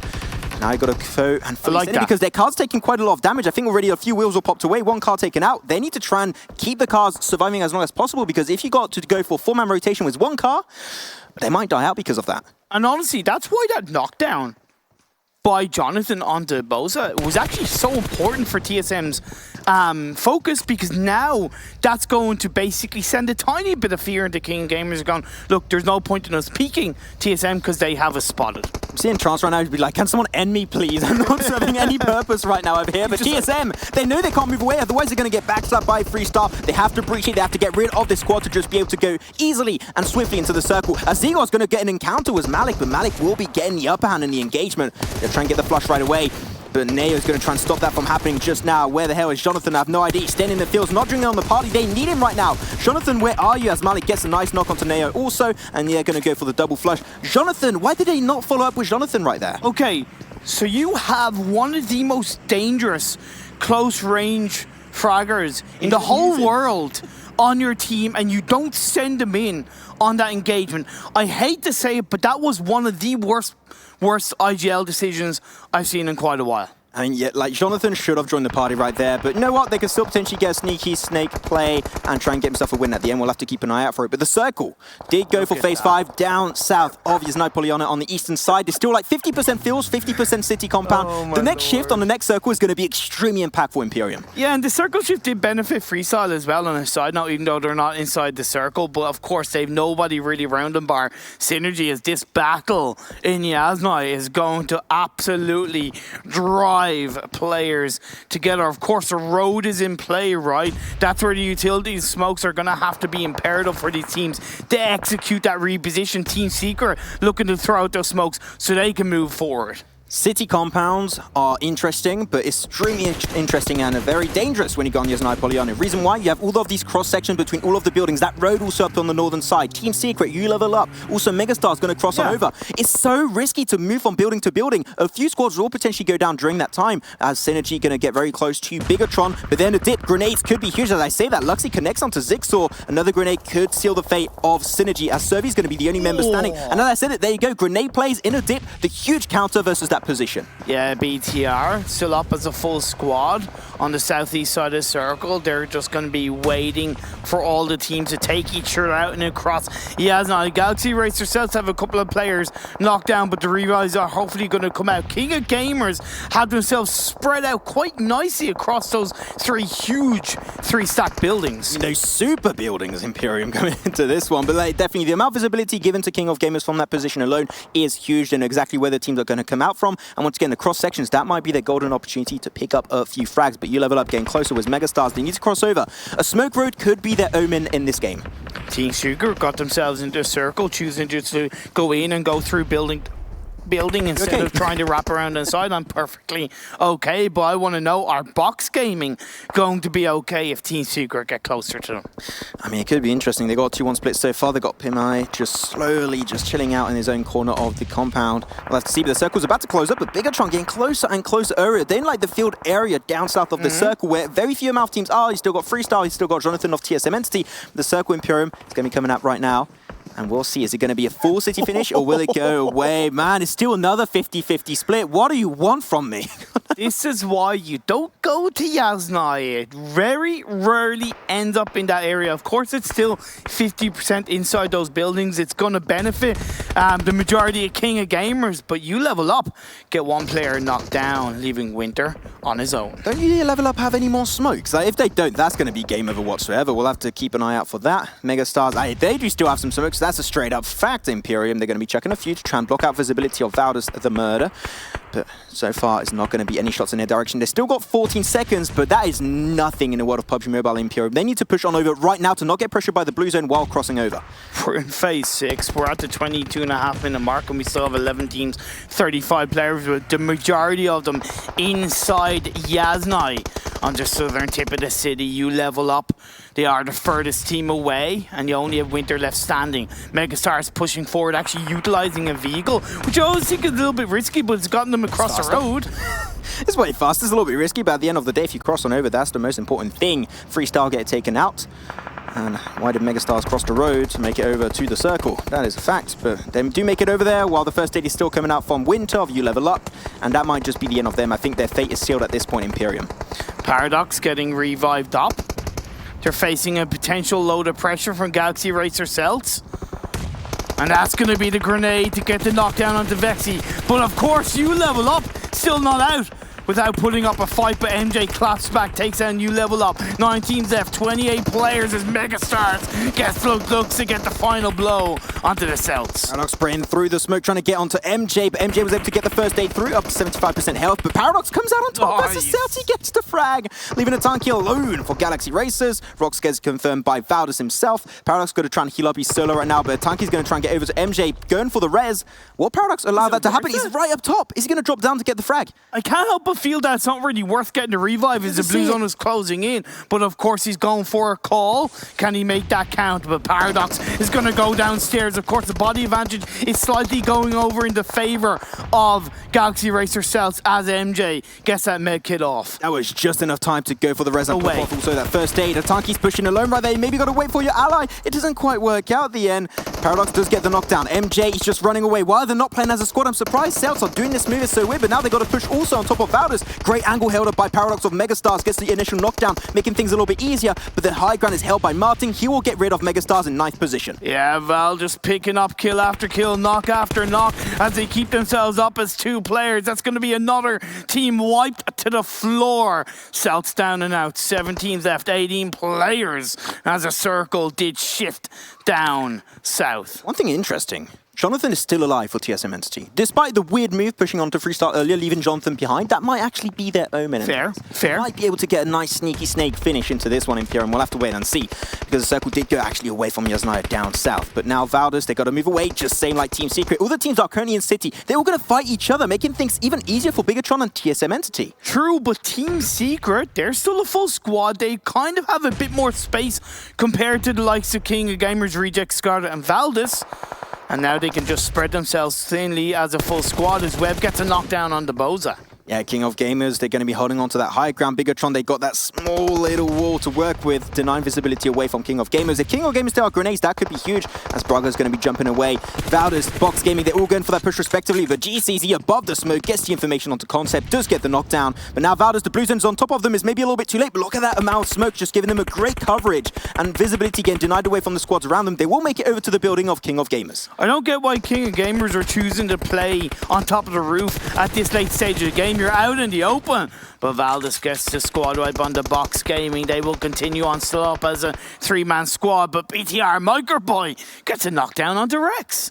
I love how Team Secret are currently playing this one. They sent iShots with a lot of visibility in the circle on the western side. He has information on all the players because he had that little bit of like a 90-degree angle of the compound itself, and they have visibility on all of the high ground positions. Matoy might try and join actually over to iShots, and this might be actually the opportunity for them to take the win, but still King of Gamers with the high ground that you were questioning earlier. They're getting so much pressure down onto Bigetron, but the shots are just not connecting. But they're also not getting into the circle. The blue zone's closing in. They're going to go down. That's going to leave them out of the woods. They get eliminated in 6th place. We have 5 teams left as Valdez gets a knockdown under Reject and a confirmation. Valdez, here it is. They're knocking on the door of Reject Scarlet. They're going for Urali. Urali trying his best to fight back. Does get Martin, but that's all he shall get as they still got one sneaky play of Bigetron right around the corner. I'm pretty sure he's not going to try and go for the third party. He's just going to wait for them to move on forward to go for the backstab. So he's like, you don't see me. You don't see me. I am John Cena. Do, do, do, do. Do, do, do, do. Indeed, yeah, very good statement. But Jonathan is still there. He's got the hail bell. He's got great possibility of taking this game. The circle, actually, you see it right now, goes over to both Matoy and iShots. iShots got knocked away. But the grenade did come on through, not quite able to get anything extra. But they should send Rex and Yuhai actually on the fight, and Valdez get rid of the team to confirm their position. They can't anymore, though. Matoy got knocked away by Jonathan.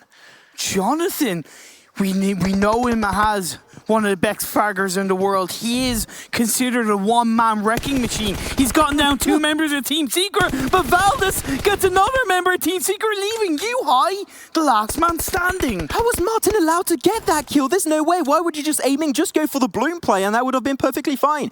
Team Secret, though, now down to 1 player. That's going to be Yuhai. You know there's no way Jose's going to go for that. He goes for the push, and there you have it. Armjane gets confirmed. Zuxi comes out of his nice slumber, but Jonathan goes for the re-engage and gets rid of Bigetron in 4th position. Jonathan is making it happen. You talk about the snakes of Sanhok. What about the craziness in the fields of Erangel as Jonathan pushes his way forward, knowing that he's 1 player up? Is this going to be the chicken dinner? It is TSM 2 in 1 day. Jonathan, the one-man army, climbing through.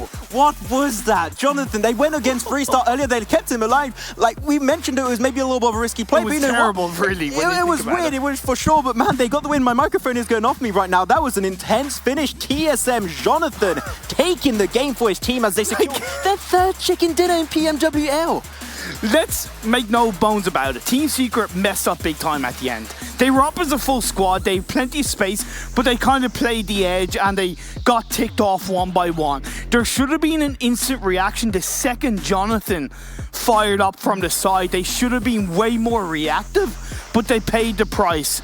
At the end of the day, Yaznai was a killer. Team Secret, they got taken out dominantly by Jonathan. Not even Flex Tape can fix that. With that said, a lot of stuff to break down. We're going to be sending it over to the desk.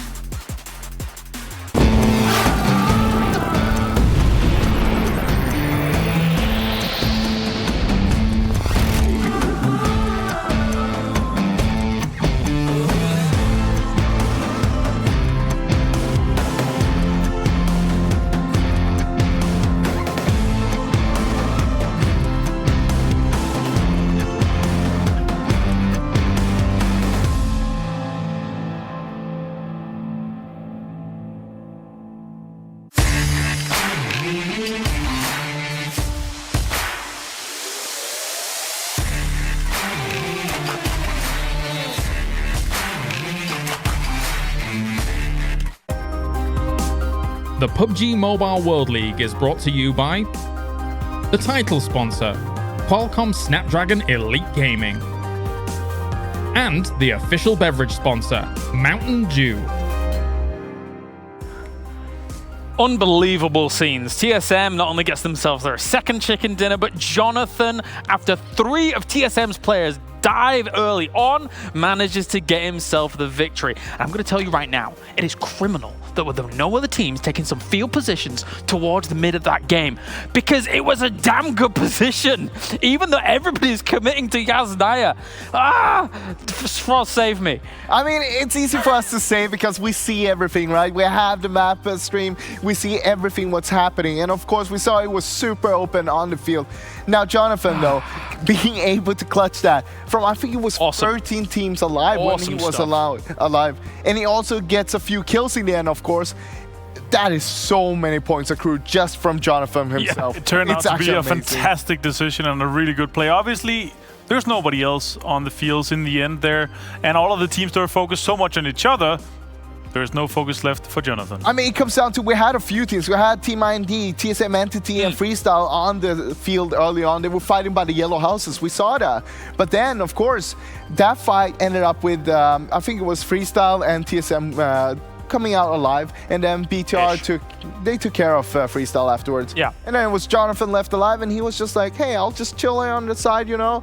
I mean, I don't need to do anything yet. I'll strike, and I'll get the chicken dinner later on, boys. Don't worry. Yeah, the sneakiest of sneaks as he manages to get himself the chicken dinner. But towards the very end, you've got to be able to hit the shots. You've got to be able to prioritize your targets correctly, as we have the points coming in. 30 points for TSM Entity. What a day it has been for them, with 10 kills to boot. Team Secret as well. Another big performance for us by them. 22 points. I mean, they've just been surprising me over and over and over again. How good, how much they developed since we started this season.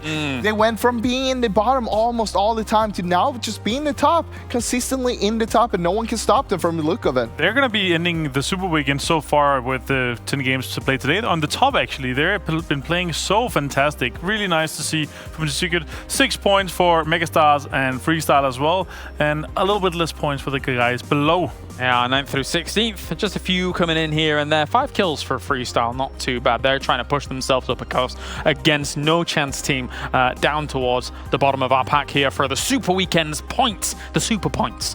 Let's take a look at TSM and their team stats. It's probably all going to be Jonathan. I assume most of that is Jonathan. 1,490 damage and 803 healing. So 10 kills and 7 knockouts, so they managed to steal a few kills. Yeah, I mean, we saw Jonathan in the end steal a little bit here and there. But he was playing so well, though. Yeah. Just staying alive, that itself is so amazing, being out there, because he knew all the other teams are inside Yasnaya. I don't need to do anything. But then, of course, towards the end, that's when he started acting. He saw the opportunity. He's like, hey, this is when I need to start doing something to win the game. I can't just snake here. If I just snake here, we're not going to get the win. I might just get some placement points. The crouch position rather than proning is so crucial there for that. Yeah, there's 824 damage coming in for Jonathan, so he contributed more than half of the entire damage there. Martin's in there as well. Good job, Martin. Thanks so much. 900 damage coming in. 5 MJ kills. as well as JCZ. Yeah, good to see MJ in there as well again. Galaxy Razor still putting out the points, putting on a bit of kills as well, so very nice for them. They have been performing a little bit lower, or maybe it's just the other guys that have been performing to an extreme degree high, especially Team Secret, King of Gamers so far. How many teams did we have in Yasnaya? How many? Many was it? More than 5. I know you have the numbers. We had 8 out of 12 teams in Circle 5. And then it went to 11. It was still like a bait circle. It should have been the perfect center, where the ending is on the middle of the street rather than south. That would have been perfect. The only team that was not like technically inside Yasnaya was TSM or Jonathan. But mate, surely it's easier to get into Yasnaya than it is out of Yasnaya. Yes, but we saw early on though, 2 teams that did it really well. Reject Scholar, of course, they loot Yasnaya, so they can take it straight away. That's fair. King of Gamers went there early. They saw the circle. We've seen the circle go towards Yasnaya earlier. They went for South and Apps. Not a bad choice. Reject Scholar, they went for a high position in the police station. Not a bad choice either. Both of these teams made an early move, and they were in there. And I mean, that is 2 very powerful positions to play from. That's why it's so good to see. But at the same time, we shouldn't see that many teams in Yasnaya that early on. Benja. Yes, it's good to see as well. We saw a bit of the killers and the kills from TSM Entity. They pushed Orange Rock and actually took them out very early out of the game as well. Nice play here from Microboy and Ryzen being able to take this compound, the Alamo that are actually east of Viasnaya, that kind of enabled them to play outside before they eventually crashed the wall of the south of Viasnaya. Yeah, they had a little bit of a rough time, Bigetron. They had to fight a lot of teams. They got themselves 7 kills, and I mean, in the end, they got themselves a 4th place. But once again, I gotta say, they made the game-winning move. They tried to make it when they were outside on the southeast side, and they drove in towards the wall there. Because they knew this is the time we need to act if we want to be able to win the game. And this is just after that. You can see they're playing outside here on the wall because they knew there's no one out in the field. So they wanted to have that that positioning, making sure we're gonna control everything. Yeah. And that's what we see from Bigetron all the time. No one else even opted to make that rotation except for them. Good shots on King of Gamers there from Valdez the Murder. It's really, really impressive to see those shots, actually, because King of Gamers, I felt like, you mentioned it before, they have a decent position on those apartments, but when you're on top of the apartments, you're visible from so many angles there. Exactly. Well, that's not the big problem. The big problem is there's so many teams inside Yasnaya that you can't really peek anything, because once you peek something, you're gonna expose yourself for so many more angles, and you don't really know where that's gonna be, those angles. Avenger, the most important thing about all of that last moments for Jonathan is knowing when to strike. Exactly. If you are a The one timing. versus a few, you've got to find the right, exactly right pinpoint timing. And that's like that is the game sense, the game knowledge, and also the timing to make that happen. He sees and he hears the fights going on. The timing to third party that and to finish off of some of the teams is just so crucial. And why it's so crucial is because once you start shooting, everyone knows exactly where you are. And with that circle that he was in there, you know that he's within nade range. Yeah. So you want to wait as long as possible, wait for the other teams to use all the nades, all the utilities, so he's free from that and can just shoot him. Total damage time across this lobby, let's see, it is going to be super even. God, look at the one. Everyone's blasted. Okay, I'm going to tell you. 8 teams with... This is what you see because we have a urban ending, well, sort of urban ending, with so many teams inside Yasnaya that everyone's shooting at each other, but then again, you get knocked. You're behind cover. So you get that res up, and you just heal up, and you keep on shooting, keep on fighting, and that's what we see so high numbers from so many teams. Urban mid-game, mid to late game. Yeah. There you go. Exactly. Avenger, that's ridiculous. It's 9 teams with more than 1,000 damage, and then it's 2 teams more than 900 damage. So potentially it could have been 11 teams with the 900 damage, or it is 11 teams with 900 damage or more. It's actually crazy to see. But then again, as Frost said, it's pretty normal. Once you get knocked behind safe cover, you're able to get rest, and that just kind of makes the ball rolling in terms of high damage numbers. What a day it's been so amazing far. TSM Entity, Team Secret. Who else has shown up, Frost? Because these two have been very, very impressive throughout the day. There's like... The box. The box. The box. You can't see it. Yeah, they're pretty good. They've done very well for themselves. Stop all this box nonsense right now. It's no secret that that box has been good today. Ah. All right, bye. That was just, what was that? Let's take a look at our top damage dealers, I do believe, as well, throughout all of this. Luxie and Ryzen. Wait, is Luxie over? Wait, it's damage. It's damage. It's not kills. It's but G9 was first. That's but because they're so close. Yeah, but look, it's only 400 damage between G9 and Luxie. And in between, you have Ryzen, of course. A little bit of a sandwich. Yeah. Yes. Oh, yeah. I guess so. Speaking of snacks, he's down there as well. A lovely little sandwich down there too. Nice. He joins the fray. I think he actually may have been in the top 10 already. Yeah. Correct me if I'm wrong, but that's how it's going to be. Overall rankings time after day number 2 of our second Super Weekend. Let's see. Bigetron is 1 point away from the 300-point club here, as we have King of Gamers still without their chicken dinner, but they've joined the 200-point club. Actually, we have 8 teams in the 200-point club right now, with T1 joining. Yeah, T1 impressive actually being up there because they come from a region that is sort of an underdog, I'd say, from Korea. We know that they're not really playing with the South Asia or Southeast Asian teams, so they don't have the same experience as all the other teams playing against each other. Very impressive. Them together with, of course, Reject Scarlet and No Chance Team, which are kind of the 3 outers, I'd say. Actually, that's very impressive to say. They're kind of a term that we use in the industry, sometimes like green compared to like some of the other teams on this kind of international stage. That's very impressive for them so far. Actually, you saw as well 2 teams are like 2 or 3 points away from the 200-point club as well. And here's our 11th through 18th. And for Udo Gank, It's a fall of across 2 days from 6th to 14th. I didn't think they would fall this fast, this far. Because we still have 5 more games tomorrow, and they're already down on 14th place. And look at it, Reject Scarlet is gonna pass them. They're gonna pass them. Yeah. They're gonna pass them. Even though Reject Scarlet they've taken 10 games so far, but they had some really great games today. So, but they are gonna pass them 11 points tomorrow. It's definitely gonna happen. So Eurogang, they have to qualify for the next Super Weekend to feel safe. Yeah, definitely. Because if all the teams below them actually do here throughout the rankings so far, that could be scary. Well, thank you very much, gentlemen, for joining me, as I have Avenger and Froz here for all of the lovely breakdowns. Thank you for the badger, Froz. I did appreciate that as well. It's been a great day here for day number 2 of our Super Weekend here in week 2. Tomorrow, same time, same place, we will conclude our second Super Weekend and find out who's going to be able to take the lion's share of those points. We shall see you tomorrow for more PMWL East.